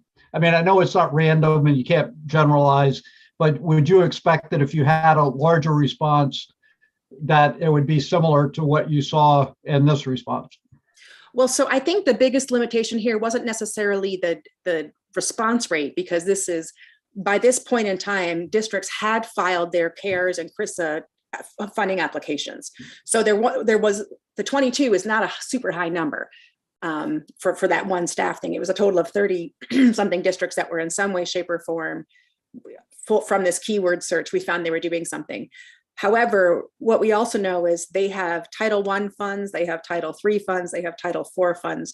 So I think if we had structured this a little differently, and again, this was the topic that we were kind of shoehorning in as a small study because we had a little bit of extra room. If this had been a full-blown study where we were trying to identify all the different ways that districts are using federal funds from any source, I think we would have seen a much higher number. We do know there's lots of stuff happening out there, but this was specifically just looking at, how they were using those 2 pockets of stimulus money to beef up even further what they were doing. Does that make sense? Just a quick follow-up, Senator, if I could. We've heard a lot about the social emotional needs of students and increase of anxiety, depression, and other issues. So the response that you received, would that be in keeping with what you would have expected relative to those issues? I mean, there was just a general broad category of more staff, but then when you broke it down, there were more social workers, counselors, psychologists. So did it appear that school districts were responding to the social emotional issue? Oh, yes. I absolutely think that school districts are doing a lot. But one thing that doesn't show up from this is the kind of things they're doing that don't necessarily cost a lot of money, right? So a lot of the things that school districts are doing are taking advantage of training, free curricula, the social emotional learning for me, redeploying the staff that they already have. So a lot of the things that I think are happening in schools aren't going to show up from this poll, from this database. So the study wasn't designed to try to get a handle on everything they're doing. It was just to showcase this one particular federal source. But we should feel somewhat confident that with this federal money, that school districts did respond to that issue appropriately. Absolutely, and I think once again, this snapshot point in time was when they were still trying to make their plans. I think when the final analysis is done and they're looking back at how funds had been used, I think it's going to be a much more robust than this little slice that we're looking at here. Okay. But thank you. absolutely, I would say that, and this is something that I think is more from the student mental health survey study that Bear Shea presented to you guys. I think it might have been December. That would have been a better, I think, snapshot of the kind of stuff and the work that's happening in schools. Okay, thank you. Thank you. Representative Sampson, please. Thank you, Mr. Chair. Thank you, Ms. Johnson. Nice to see you. Good to see you. So my question is pertaining to social workers. And I'm not sure if the information that you researched is incorporating this or not, but are there funding streams for social workers to come into the schools that are not connected to the ESSER grants that are managed by the Department of Education? And are they being funded by other funding streams? So that's a better question for JC in terms of the federal funding and then other folks. I'll tell you what I do know, which is that, yes, there are ways that school social workers can be funded for certain kinds of services. So they are eligible for certain kinds of Medicaid main care reimbursement, for certain kinds of, I think it's Title IV funds, Title I funds in some cases, as long as they can demonstrate why it's appropriate for that need. So yes, there are some federal pockets of money. I think it's also very common for social workers to be employed in schools through EPS funding. So the EPS funding formula doesn't, which is our main, not federal, but our state and local funding. There's not a specific ratio specifically for guidance and more intensive clinical support staff, which is something that we've raised in some of our recent studies with the commissioner. But we do know that schools are able to use those EPS funds and reallocate and save a little here to set some aside there. So there are quite a number of social workers in schools that are funded out of our state and local funds as well. But it's a great question. I think the folks, particularly in the federal funding areas, would have a better sense of specifically which pockets of money can be used for those. Thank you. I appreciate it. Thanks. Any other questions, folks, of Ms. Johnson? And Seeing none. I invited Janet here. The other thing we did just want to very briefly mention is that we are right now in the process of developing our work plan for next year. And so we didn't plan on having a whole big discussion about this right now, but if there are topics that you are hoping would be included in our work plan for next year, you have two bites at the apple. The first is you can talk to Representative McCray and suggest that he bring topics to our MEPRI steering committee, which is in the process of brainstorming ideas right now. And that would give an opportunity for your brilliant brainstorm suggestion to get ranked and discussed by the MEPRI steering committee. We will also be bringing you a ranked list of those recommended topics, which gives you another opportunity as the Ed committee to weigh in and provide input and suggestions. So we are in the brainstorming mode, open to input if you have any questions for Janet or I. All right. Any questions, folks? Very good. Thank you both for being here. I just want to get a little credit for keeping it way under 30 minutes. Like I know it doesn't feel like found time after your long morning, but thank you very much. Well, thank you. We appreciate it. But we won't add any time to your next one, though. Just keep that in mind. That's fine. Fair enough. All right. Take care. Have a good day. Bye-bye.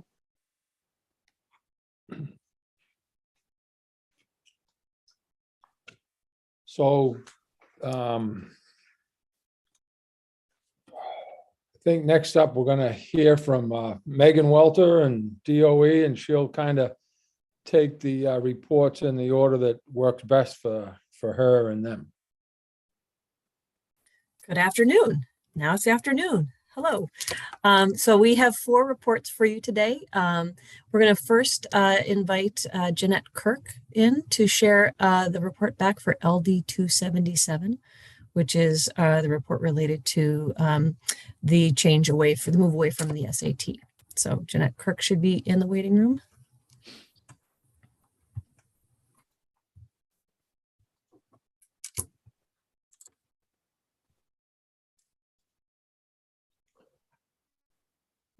Good afternoon. Good afternoon, Senator Rafferty, Representative Brennan, and members of the Joint Committee of Education and Cultural Affairs. My name is Jeanette Kirk, and I am the Chief of Federal Programs here at the Maine Department of Education. I'm joining you this afternoon to provide a report regarding LD 277, an act to discontinue the use of the SAT in Maine schools. So to provide some context of where we are and where we've been, LD 277, an act to discontinue the use of the SAT in Maine schools, prohibited the use of the SAT as a method for assessing student performance and called upon the Commissioner to establish a statewide assessment program to measure and evaluate on a continuing basis the academic achievements of students in grades 3 through 12. Under the Every Student Succeeds Act, or ESSA as we more commonly call it, states are required to assess all students in grades 3 through 8 annually in math and reading. In high school, students must be assessed in math and reading once, and in Maine, this assessment requirement is applied to students in their third year of high school. ESSA also requires students to be assessed in science during each of the elementary, middle, and high school grade spans, and in Maine, students in grades 5, 8, and third year of high school participate in a science assessment. During the 2020-2021 school year, which was the second school year disrupted by the COVID-19 pandemic, the department discontinued the use of the SAT for students in their third year of high school. Although Maine has determined the SAT is not an appropriate assessment for measuring student performance, many SAUs continue to offer SAT testing. Students are able to access the tests, and the College Board waives fees for qualifying students. While students continue to be able to access the SAT, a recent study published by Fair Test found that nearly 80% of bachelor degree granting colleges and universities were not requiring ACT or SAT scores from students seeking to enroll in the fall of 2022. In response to calls from educators to adopt assessments that provide immediate and actionable data to inform instructional decision-making, the department contracted with NWEA to administer the MAP growth assessment for the 2020-21 and 21-22 school years. The NWEA MAP growth is used to assess math and reading for all students in grades 3 through 8 and those students in their third year of high school. There are 2 test administration windows, fall and spring, and the data yielded from these assessments, available to teachers within days of administration, have been used by teachers and administrators to inform instructional decisions. In addition to the use of this data at the classroom level, the data is also used by building leaders to target interventions and to support effective instructional practices across content areas. District leaders use the data to track and respond to trends in student learning by examining grade level, cohort, and student subgroups. The department also recognizes that academic content areas are not 100% independent of each other and are not utilized in silos, embarking on a revolutionary redesign of assessment. This affords Maine the opportunity to utilize authentic teaching, learning, and assessment in a real-world context. So what are some of the actions that the department has taken to date? We were charged with establishing a statewide assessment program to measure and evaluate on a continuing basis the academic achievements of students in grades 3 to 12 on the accountability standards set forth in section 6209 and in department rules implementing that section and other curriculum requirements. The department carried out the actions that I'm going to share with you. They are included in table 1 in the report that you have. In October 2020, the Maine DOE notified Cognia that as a direct result of the COVID-19 pandemic and the need for educators to have meaningful, actionable, and timely data to inform classroom instruction, the contract with the 2020-2021 Assessment Administration would not be renewed. In January 28th of 2021, the Maine DOE informed educators and the public the pandemic had served as a catalyst for Maine to reevaluate implementation and direction of assessment and accountability, and is engaged in a revolutionary redesign of assessment.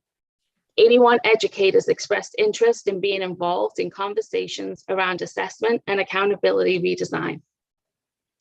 In March of 2021, we announced a 2-year contract with NWEA to utilize the NWEA MAP growth interim assessment in grades 3 through 8 and the third year of high school.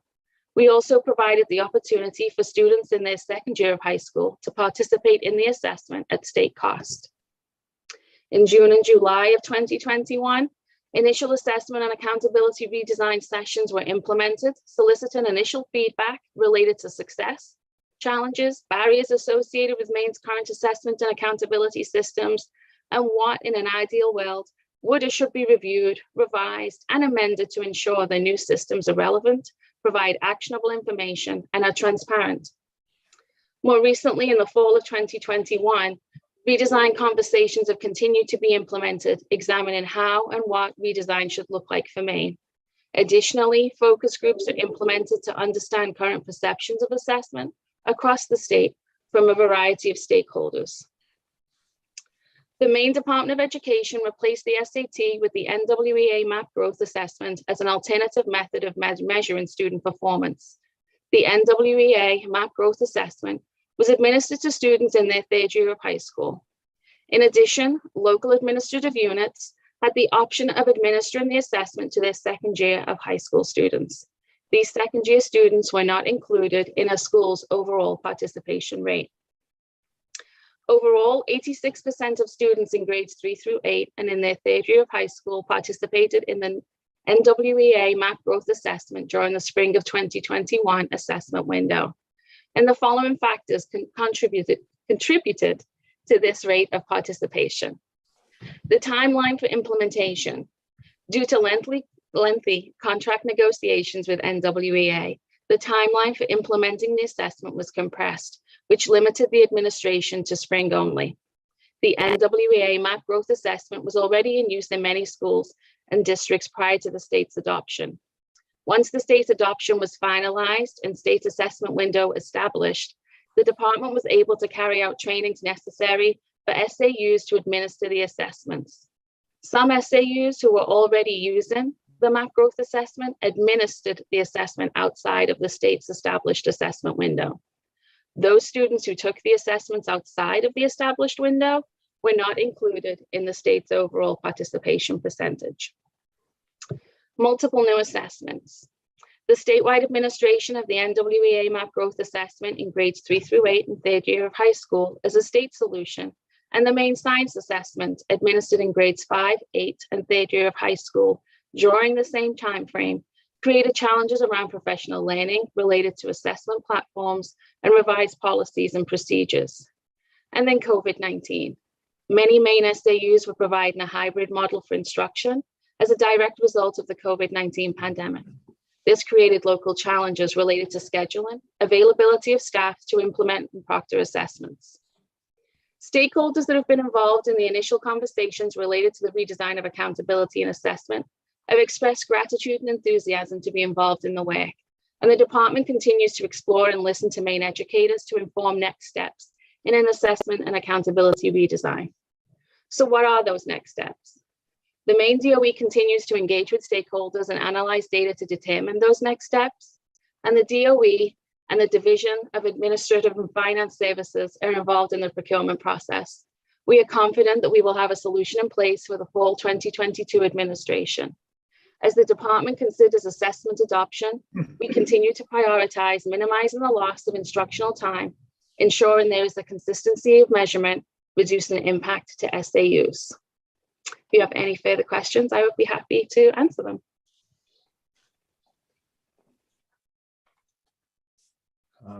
Thank you. I do see a question from Representative Brennan.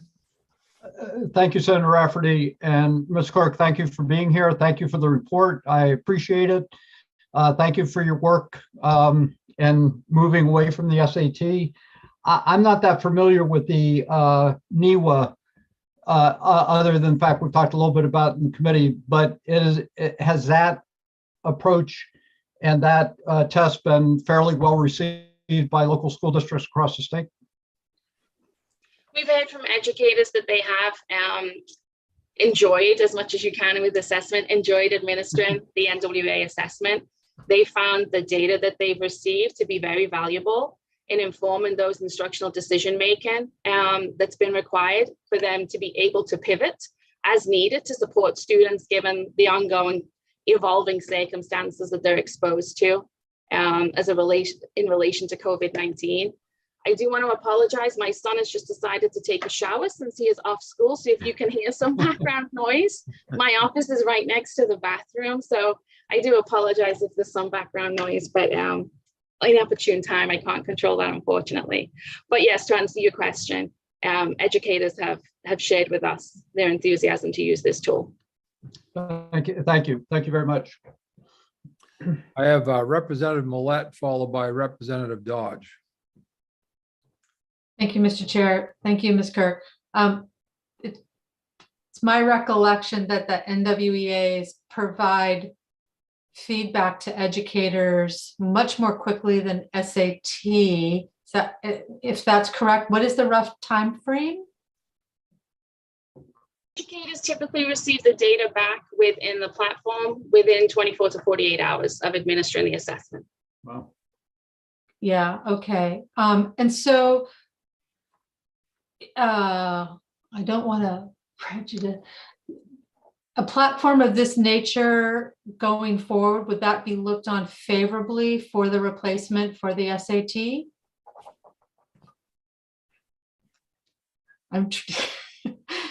So obviously we can't, yeah. Let me rephrase it. I'll try it one more time. Is one of the variables that will be utilized in deciding what platform to use, is there a component around the response rate in terms of data and performance by students? How's that? I mentioned in my report, we are very eagerly listening to our educators and seeking guidance from them in what they find to be very valuable. Increased access in a timely manner to data is one of those drivers that they are expressing a need for.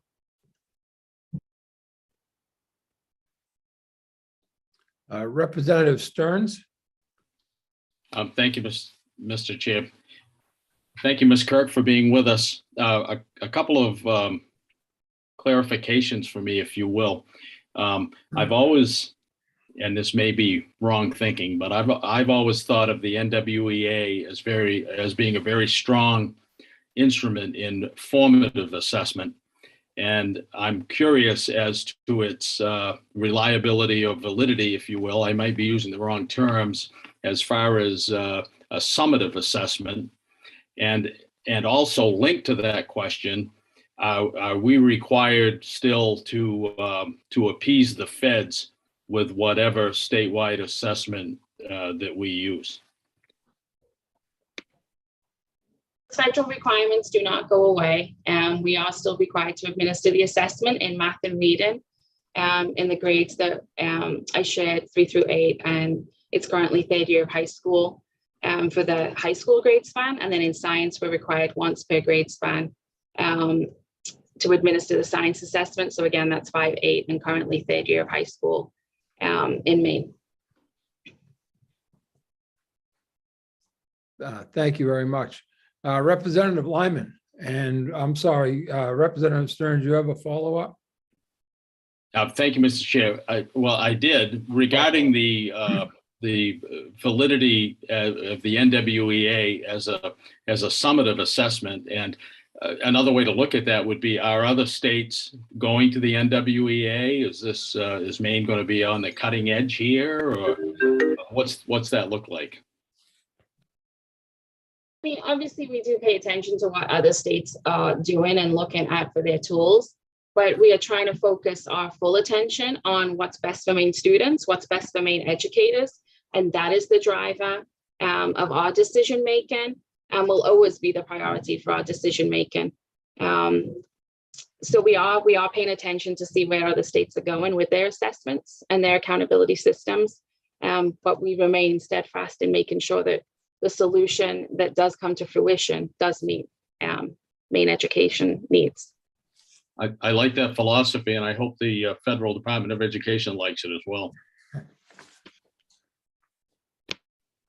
Thank you. Excuse me. Representative Lyman. Thank you, Mr. Chair. I think it's important, being a classroom teacher that administered the NWEA numerous times, the strength of that tool was that we did get report backs within 24 hours. And it's biggest goal was, giving us some very important information and helping us plan instruction. But that being said, I do recall, I don't remember if it was our work session or testimonies earlier on in looking at this bill, it was pointed out that the NWEA is not a college placement exam. And though for me as a classroom teacher, it's like when you're working with children, all the different interactions you do with children give you information about where they fall as a learner. And we used to use the term triangulation, that you use a number of tools when you're doing any evaluation or assessment. And the new year is one of those tools. It's not the end all. And you have to consider, what the dynamics of that test are, that, you're doing it on a computer, it's multiple choice. And like any assessment, you have to look at what its limits are as well as what it offers. So I do recall when it was shared about it not being a college placement, I was curious as to how, as a state, we would say it was replacing the SAT or potentially serving a place with the SAT, because that clearly is not anything I ever learned about it. And I was part of our district's work and before it was introduced to our school, and then on the leadership teams that evaluated the data. Thank you.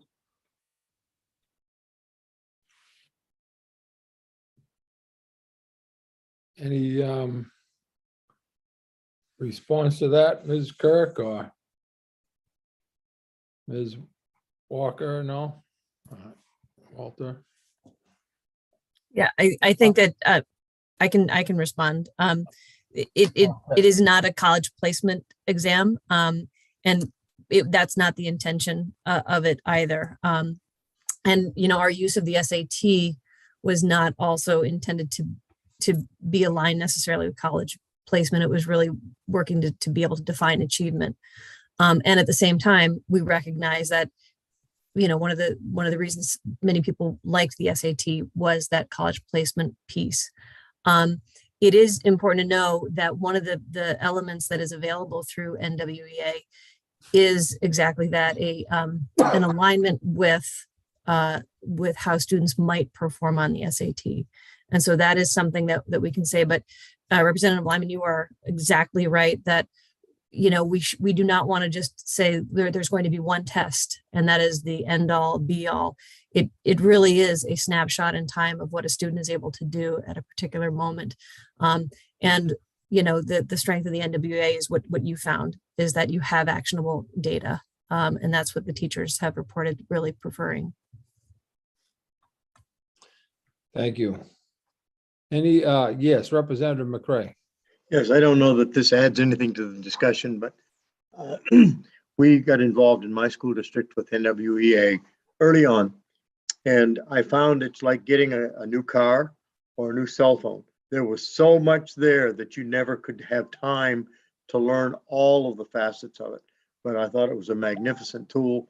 And but they offer so many bells and whistles that you'd have to give teachers a half a day off out of every day just to take advantage of everything it offered. So it's a spectacular measurement, but it's you always feel like you never got your money's worth. You never got full use of it. That's just a comment.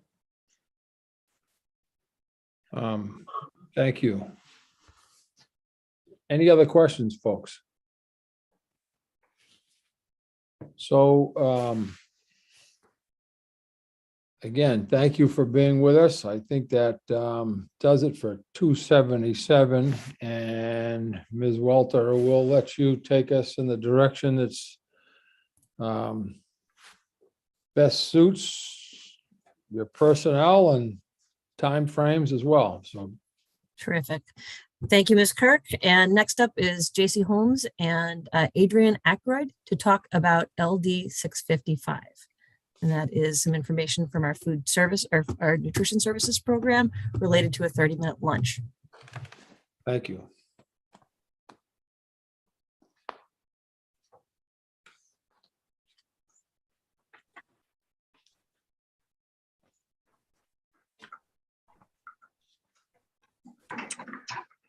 Hello, I think I'm up. Good afternoon, Senator Rafferty, Representative Brennan, and members of the Joint Standing Committee on Education and Cultural Affairs. My name is Adrienne Ackroyd, and I'm the Assistant Director of Child Nutrition for Maine Department of Education. I'm glad to be with you today to provide a report on LD 655. This is survey results on the feasibility of a 30-minute lunch period for students. Usually our director, Walter Beasley, would be here in my place, but he is off enjoying a much-deserved vacation. I'm sure we are all jealous, but wish him well. I see some smiles. So here's a brief summary of the report. I will be reporting on the key elements obtained as a result of this survey. The survey was sent to school administrative units in the National School Lunch Program. Food service directors and business managers were the recipients. In total, there were 24 days to respond. This included an extension to ensure as many responses as possible were obtained. Questions gathered information on the current length of lunch periods, broken out by elementary, middle, and high school levels, current system used to ensure adequate mealtime, challenges and benefits that would result from a 30-minute lunch period requirement, and necessary support that would be needed. In total, 87 participants of the survey responded. The following is a summary of current lunch period length, and I believe you have the report, and figures 1 through 4 are broken down into nice pie charts for you to see this visually.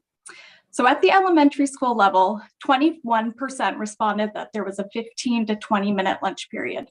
45% responded that there was a 21 to 25-minute lunch period, and 34% responded that there was a 26 to 30-minute lunch period.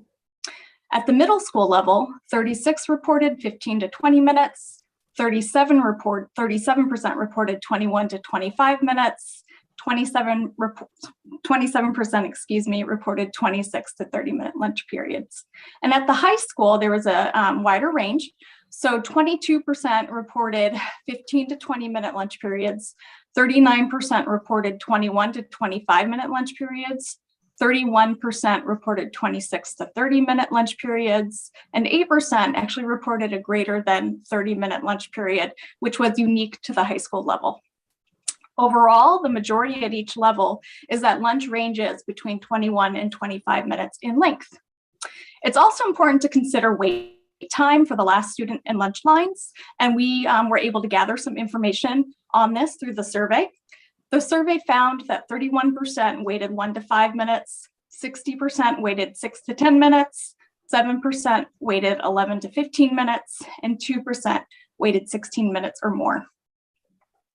The survey also gathered information on current efforts in place to ensure adequate time to eat. Some of these include staff efficiency, so training to make sure staff are as efficient as possible to make sure kids are served in a timely manner, using multiple lines and points of service, pre-portioning menu items when at all possible to make it quicker for service, meals being delivered to classrooms, teacher support and communications with students. So when there's 5 minutes remaining, cafeteria monitors letting people know that they have 5 minutes to finish their meals. The ability for students to finish their meals in the office or classroom. And on a positive note, the survey response noted that no student is denied finishing a meal. Flexibility that allows some students to stay in the cafeteria longer if they have needs, and then staggered lunch periods. So when participants were surveyed on the challenges of shifting to a 30-minute period, these were some of the responses obtained. The school schedule was a challenge. Social distancing needs due to COVID-19 safety guidelines was also mentioned. Behavioral issues with students was a concern. Staffing issues, so not having enough staff, was also a concern. And then the cafeteria space being needed for alternative items like at the cafeterias and the gym, and gym classes is starting after the lunch period, so timing of that. And when surveyed on the benefits of moving to a 30-minute lunch period, here were some of the responses. There'd be increased parental satisfaction with the length of mealtime, greater enjoyment from students, providing more time for younger children to eat, supporting those students who are waiting longer in line, students having more time to finish their meals, reducing hunger, which may increase learning outcomes, more time for staff to connect with students.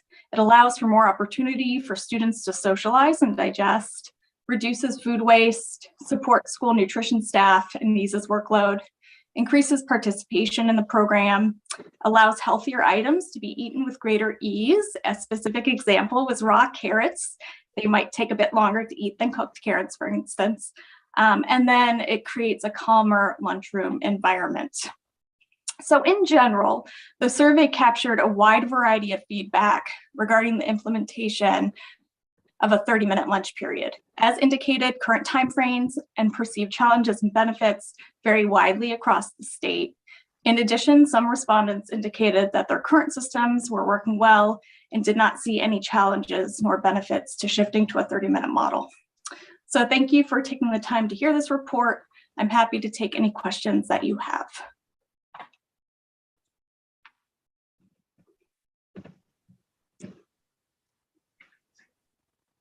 Not seeing any questions at this time, folks.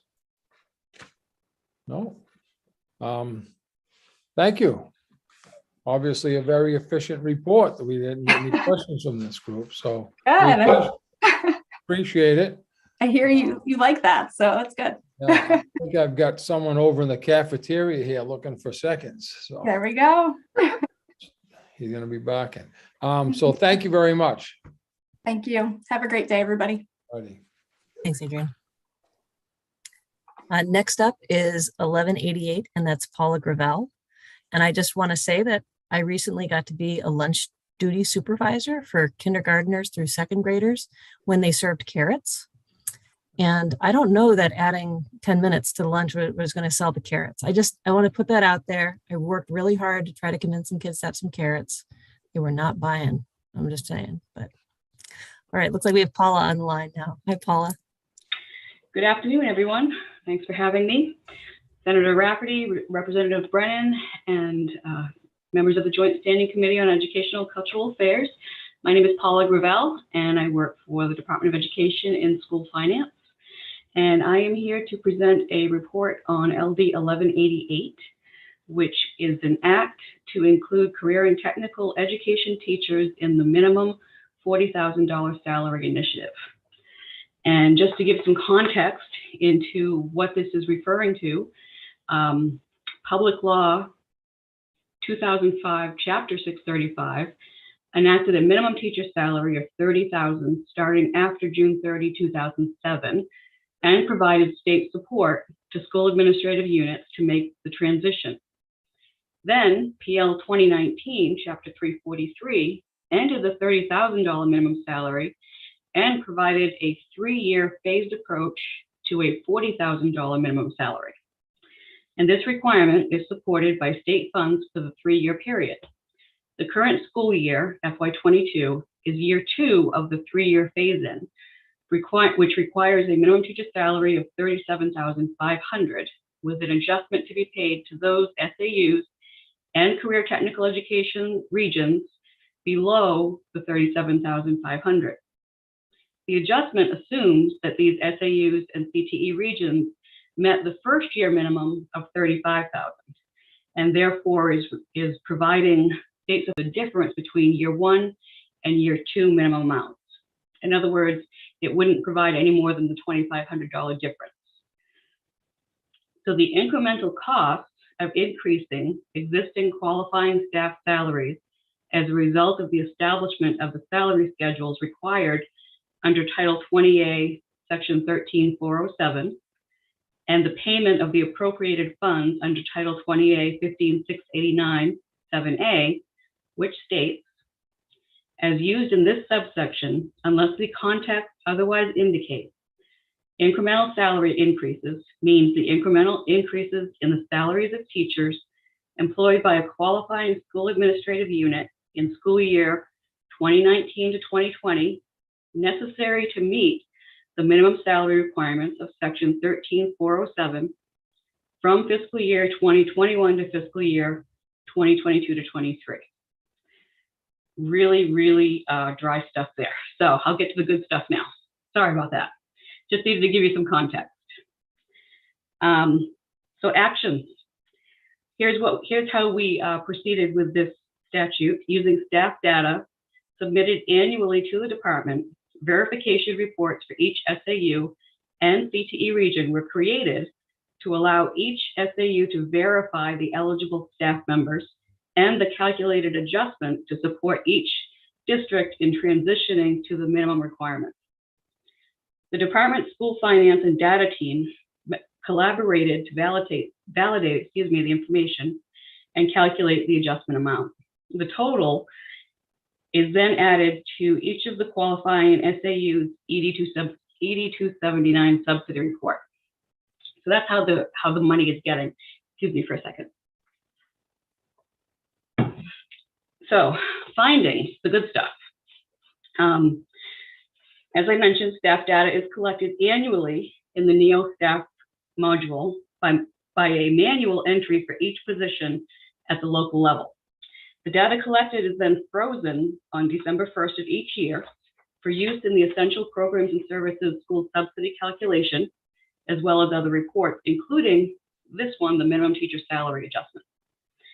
To determine the state share necessary to meet the annual statutory increase needed to reach 40,000 in FY23, the department utilizes the prior year staff data for the current year minimum requirement, which has been a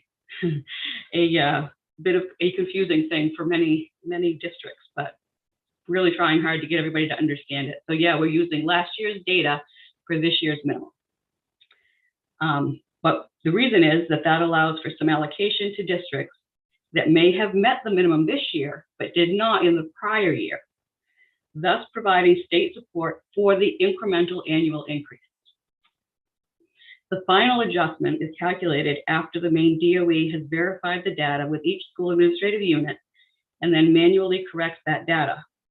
We have provided tables under the data and analytics section indicating how much of an adjustment was paid for each eligible position and to how many staff and SAUs after the verification by SAUs and manual corrections by the department for both FY21 and FY22. So 2 of the 3 years, you have the data here as far as how much was paid out for each different position and how many SAUs were affected for that as well.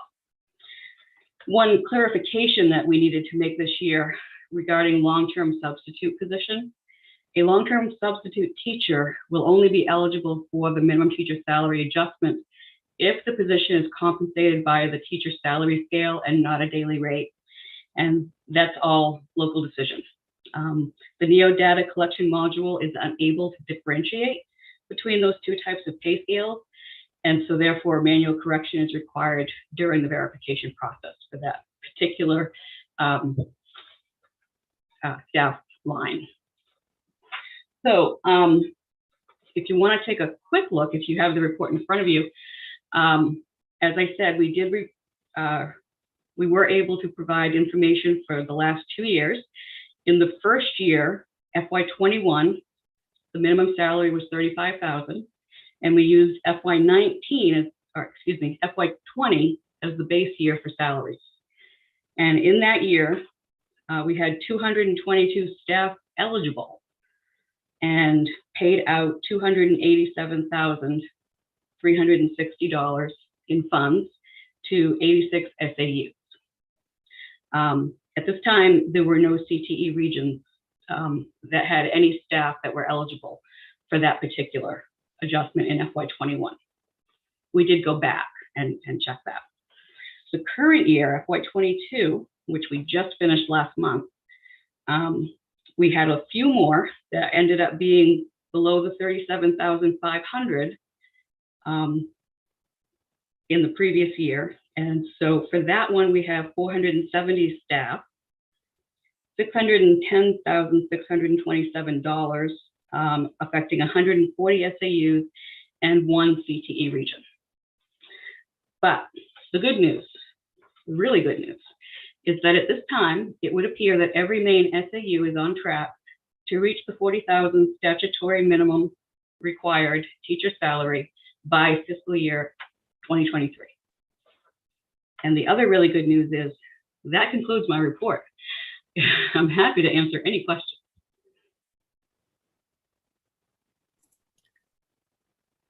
I'm going to just go, but in case there are questions, it occurred to me that you may not all have the report right in front of you. And so I'm going to, if it would be helpful, I can show the tables to which Paula was referring.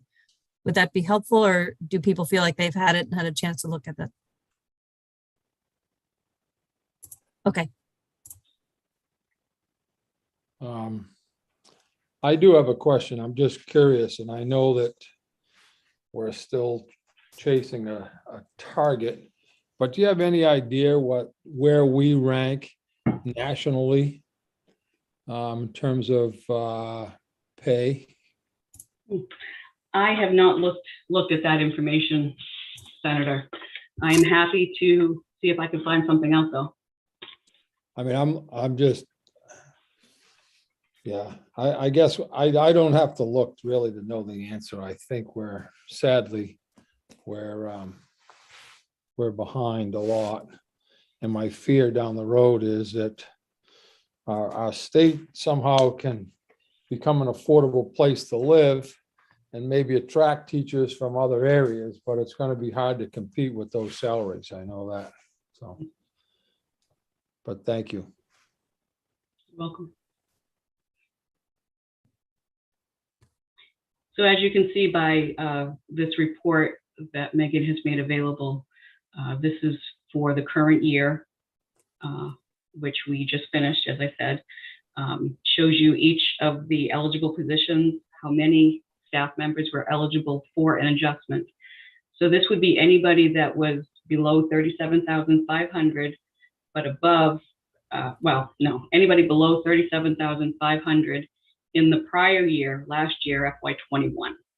But we did cut it off. There were a few, not many, there were a few that were below 35,000 still. And we did cut that off at only going down to a $35,000 minimum because that was the minimum last year. So I have a question. I'm not sure, am I up? So if we're subsidizing folks that haven't hit the target, is there any long-term, is there any penalty for a school district that doesn't meet the expectation? There is nothing in statute at this time, no. The adjustment is only for 3 years, so we will no longer be providing an adjustment to help SAUs get to that minimum after next year. However, the data that we're seeing does show that most SAUs are on target to hit that minimum if they haven't already. The $40,000 minimum. Well, that's good news. The main reason you see that we have more funding going out this year than we did last year, again, is because we are using last year's data. Many of them were at this year's, the minimum is 37,500, but we used the prior year's salaries purposely to provide some funding to the districts to help them in the increase.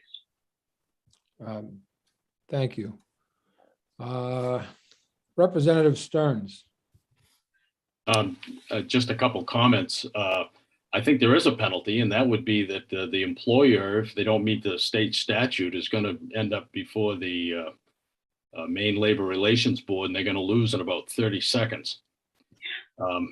I'd love to see this correlated on a map, colored map, and I'd also like to see it correlated to regional salary cost indexing and property valuation. That's fascinating. Thank you. Thank you. Any additional questions, folks?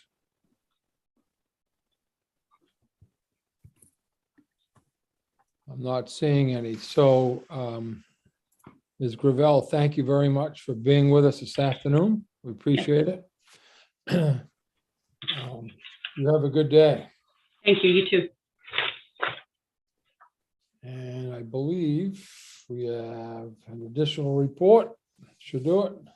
We do. We have one final report, that's LD 572. And that is, we'll be expecting Diana Dwyron and Andrew Dawson will be here Diana is obviously from the Department of Education, and Andrew is here from the Department of Labor. So we have, and I will share my slide deck because we'll have an opportunity to show off some things that this team of people have been doing. Okay. Thank you and welcome.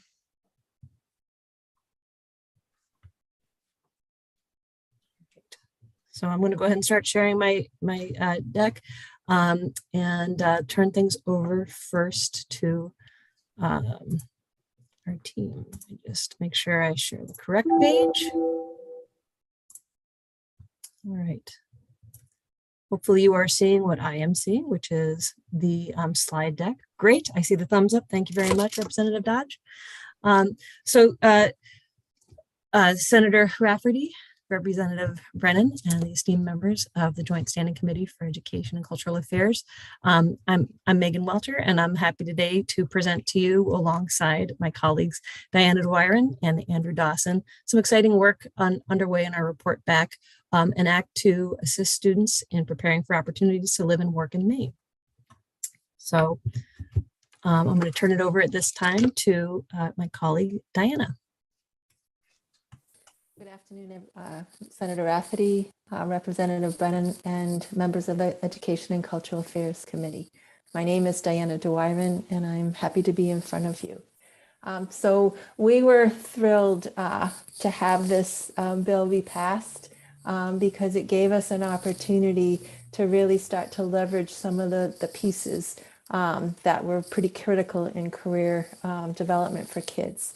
And the having statewide employment projections and occupational data be in a format that's user-friendly was critical to that. And we found wonderful partners with the Center for Workforce Research and Information and collaborated together along with educators to create what you're going to see today in terms of a dashboard of what's coming for them. So there have been several things that have been underway in response to this bill. Prior to the bill, we had work underway to develop resources for extended learning opportunities. So we convened a different group of educators along with members from the Department of Labor's Labor Standards Bureau to develop a sample packet of an agreement that would occur between schools and a business when a student had an internship. And the packet kind of laid out the materials to kind of guide the district and the business in terms of establishing those agreements and establishing the expectations for students when they were in those internships. We also developed a packet to help guide around job shadowing. A shorter experience for kids, and so not as hefty of a support packet, but also enough to kind of guide those decisions. And we spent a lot of time with the different terminology and language that in terms of what we meant by extended learning opportunities, what we meant by internship, what we meant by apprenticeship. And we had folks from the Department of Labor apprenticeship program there as well to help with those guidance documents. In May, I reached out once we were all settled with, we knew the progress of the bill, reached out to Mark McNinery, who's the director of the Center for Workforce Research and Information. And we started to kind of just project the work ahead for us. We began in October with 10 educators, 6 Department of Labor, Center for Workforce Research and Information staff, and 3 DOE colleagues in a focused work group.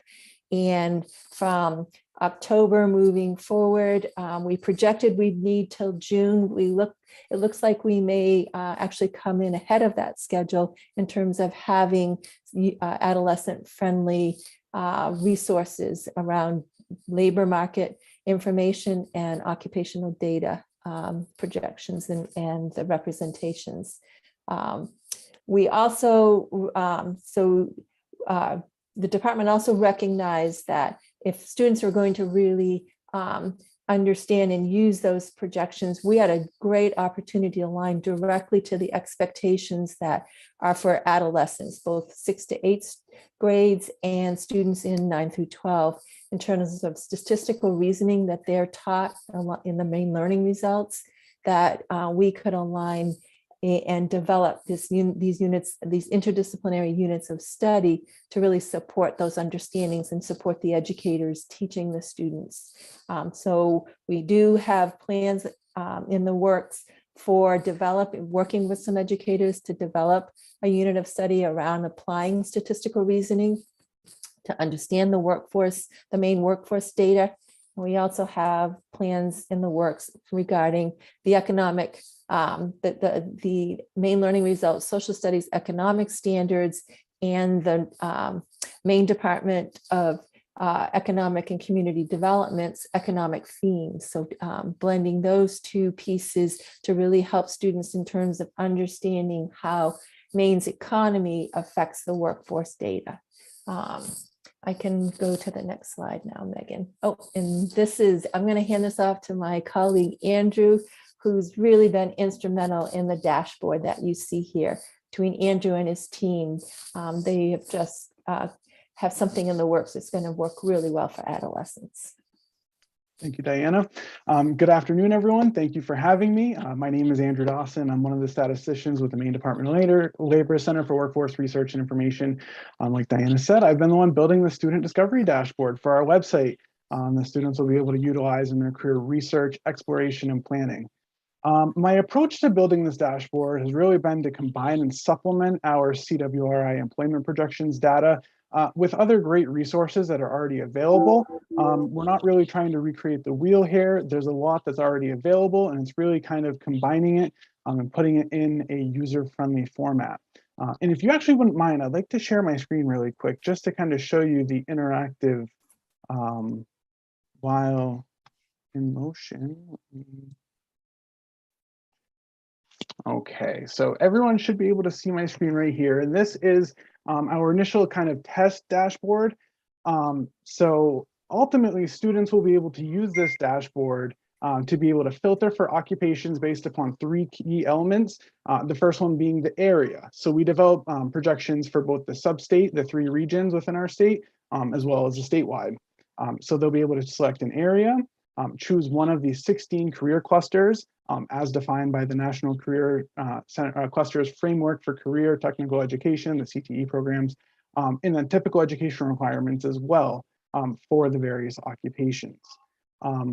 So ultimately, if you kind of look here, students would be able to hover over a bubble, say registered nurses within the career field of health sciences. You could see they have, kind of some basic information like the typical education, the annual openings, the total current employment within that occupation, as well as wages. And we've also linked out to an ONET page called My Next Move. And that's where students will be able to find additional information, specifically like skills, technologies, and they also contain things like a short career video that they would be able to watch and to be able to kind of get some more information on the types of work and everything that kind of goes involved with a given occupation. And as I said earlier, this is our kind of initial test page. It doesn't include some additional enhancements that we're currently working on. And so one of those enhancements specifically is a landing page. So users won't be landing here once they go to this web page. They'll be landing on kind of like a splash page where they'll be able to get a little bit simpler, straighter directions to kind of streamline that initial filter selection process and make it a little bit easier to use and to kind of start off with. I know one of the concerns that's been expressed in the meetings is there's kind of a lot going on here, and there is. It's challenging to be able to make an interactive and something like this for students who are, I guess the easiest way to say it, it's kind of just keeping it simple and giving some clear direction to be able to follow through from start to finish and to kind of get an idea of what's going on here. And so in addition to this, that landing page, it'll also give us a place for instructions to be able to designate, how to use the dashboard. But most importantly, explaining the data, its uses, and why and how it is important and relevant for these students. And I think that is really the biggest, one of the biggest foundational elements of this is getting them to understand what's available and how they could use it to their benefit.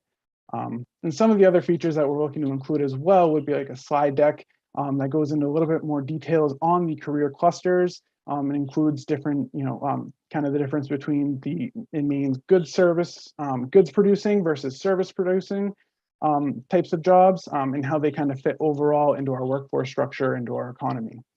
And so right now we're working on this splash page to kind of, give users a little bit of better direction to start off from. And so we're planning to be able to roll that out in anticipation of our next meeting towards the end of April. One other feature that was talked a lot about in the meetings and something that the Department of Labor, CWRI, is also working on is a feedback button, or a button that kids can touch and incorporate and send a question to the DOL.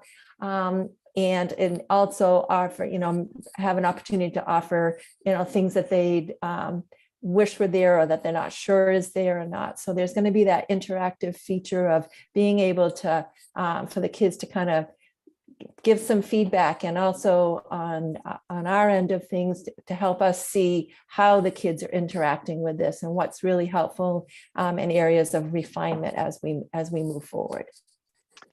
Absolutely.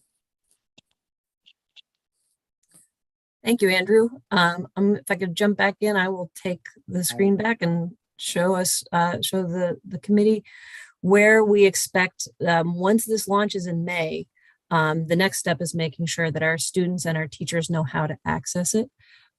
So I'll take you right back to this.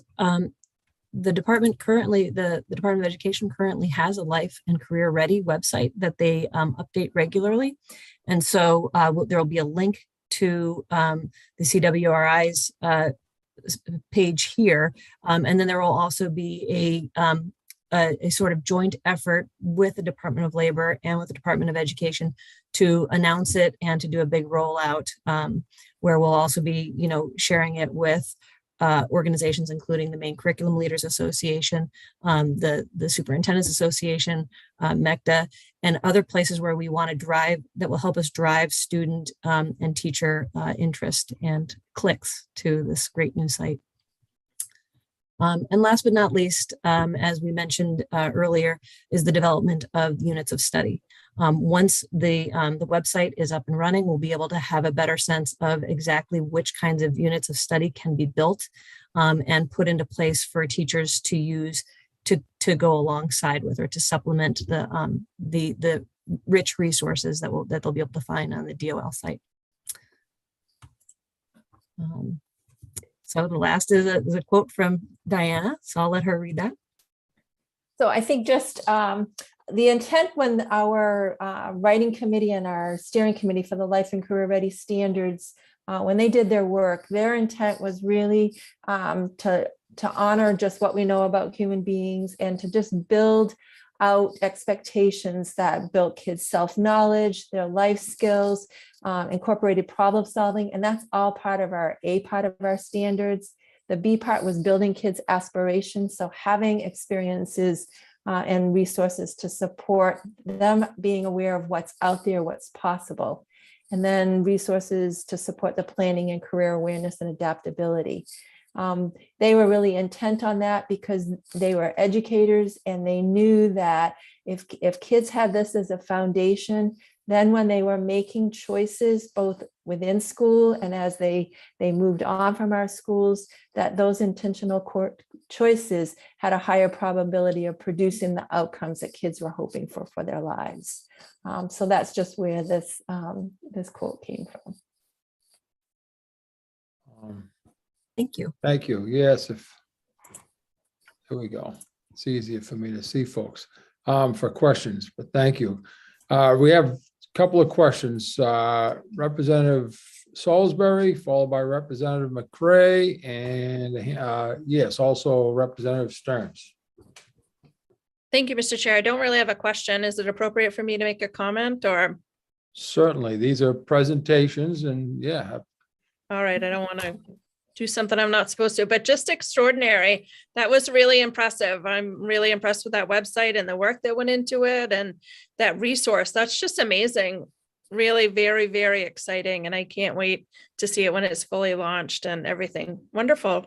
Just wonderful. Thank you. Representative McCray.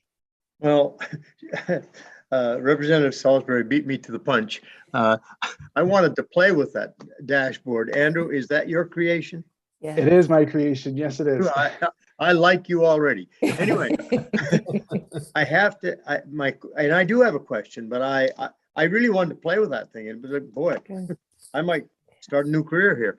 But anyway, my question is how available is that going to be? Is that going to be something that you got to go to the guidance office to use? Is that going to be something that's available to kids whenever they want to get on it?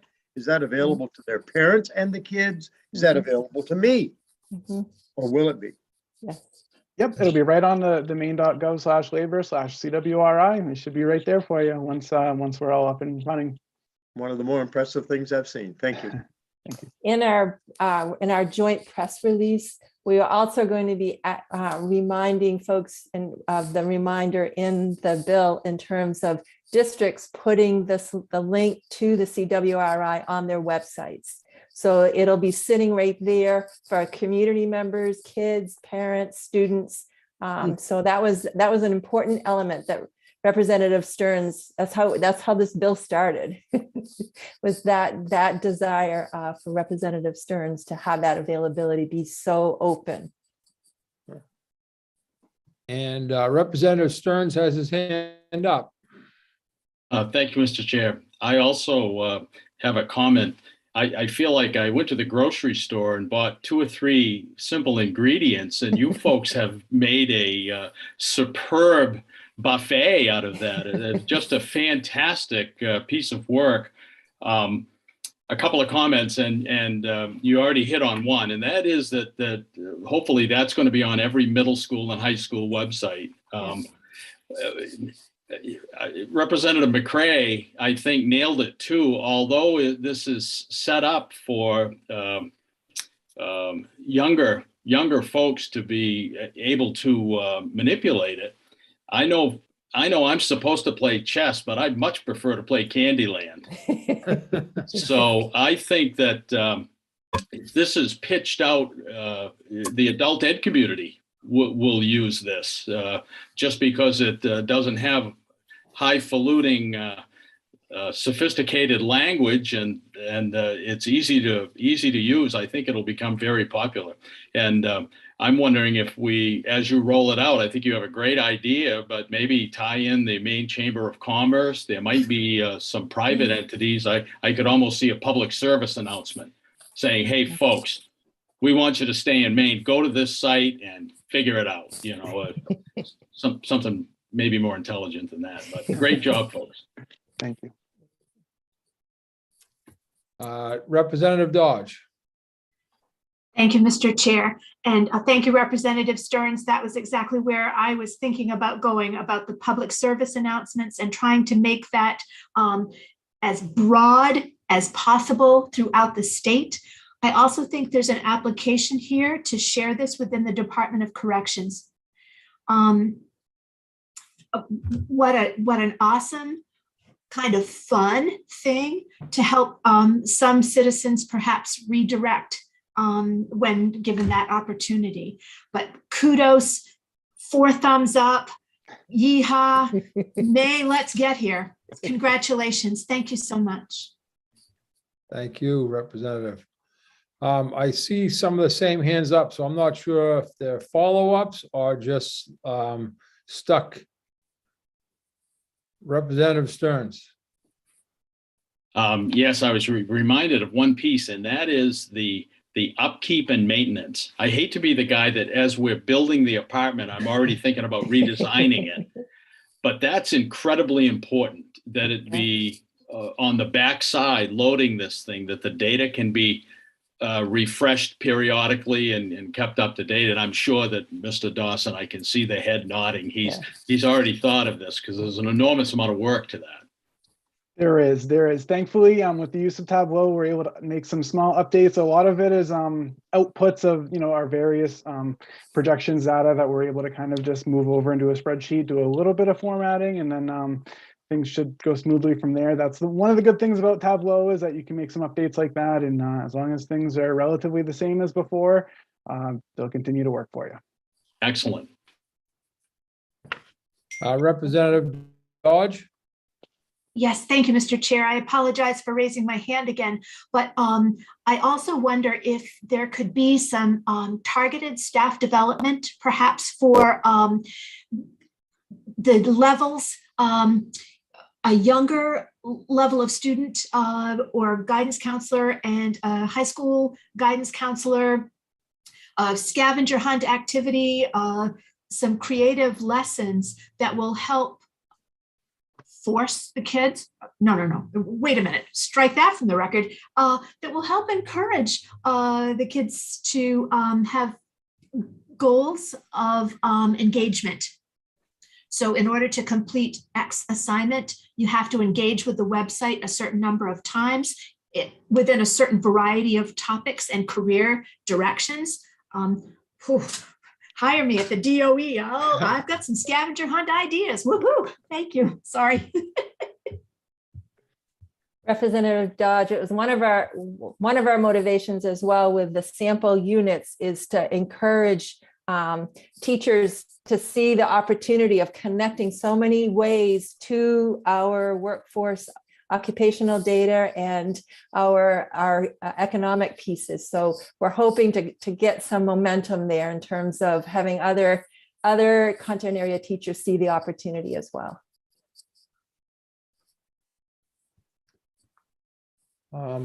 Again, any additional questions, folks? Comments? Well, thank you very much for being with us. That's obviously a great report and great news to hear. So we appreciate your efforts and continued work. So thank you very much. Thank you.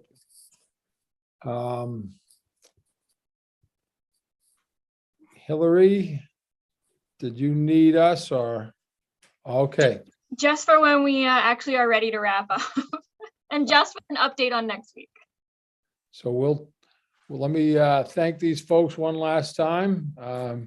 Ms. Welter, Mr. Dawson, and Ms. Dwyron, thank you very much. You have a nice day. Thank you.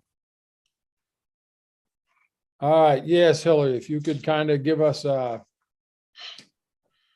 I promise I already did all my language reviews for the day.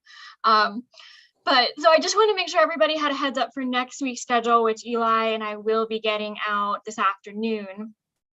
We are not currently scheduled to meet at all on Monday. On Tuesday is the public hearing on the supplemental budget with AFA. And so when you get that, you should have probably already received your panelist invite, but that's going to be coming from AFA committee. And that starts at 9:30. They have us scheduled in the morning for department and agency testimony, and then at 1 o'clock for the regular public member public hearing testimony. Hopefully everyone was able to grab the budget documents when you were in yesterday.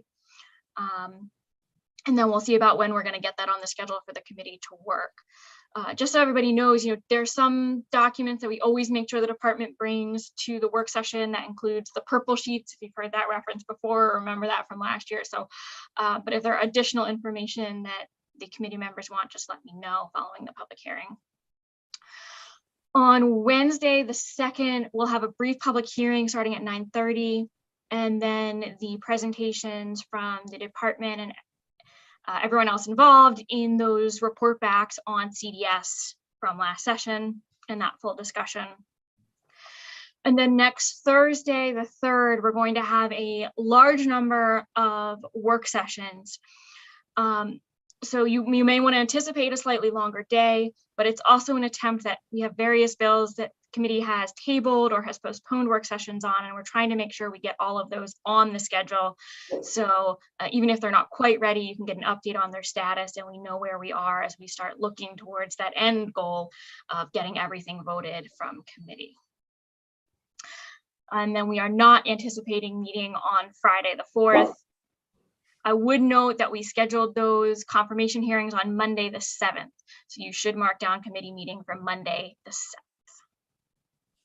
That, and Hillary, that's has a lot to do with the personnel that we need to hire that day, correct? Correct. Three of the confirmation hearings are for the Governor Baxter School for the Deaf, and so we needed to make sure we schedule that with availability with the American Sign Language interpreters, and so that is why that day was non-negotiable.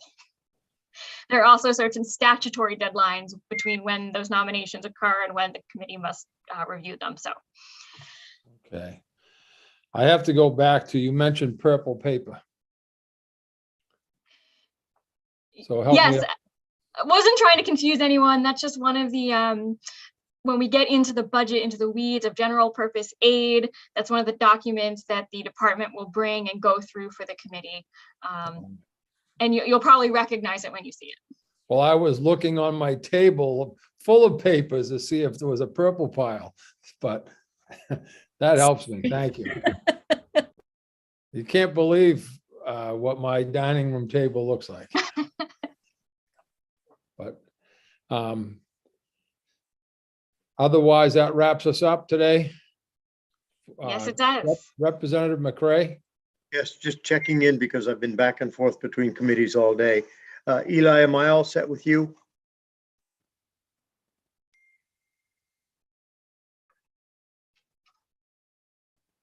Yes, you are all set, Representative McCray. I will ask Representative Stearns if he's still here. Yep, to stay by. Thank you. And is that it? Anyone else? Folks, again, thanks very much. I know it seemed like it was a long morning, but we got through our work and we had a good week overall. Thank you very much and enjoy your weekend. Don't shovel too much. But we'll see you all on Tuesday. I'll be thinking of all of you up here with my 1 inch of snow. Well, we can truck some up if you'd like. No, I'm good. Thanks. Have a good weekend. Take care. Thank you.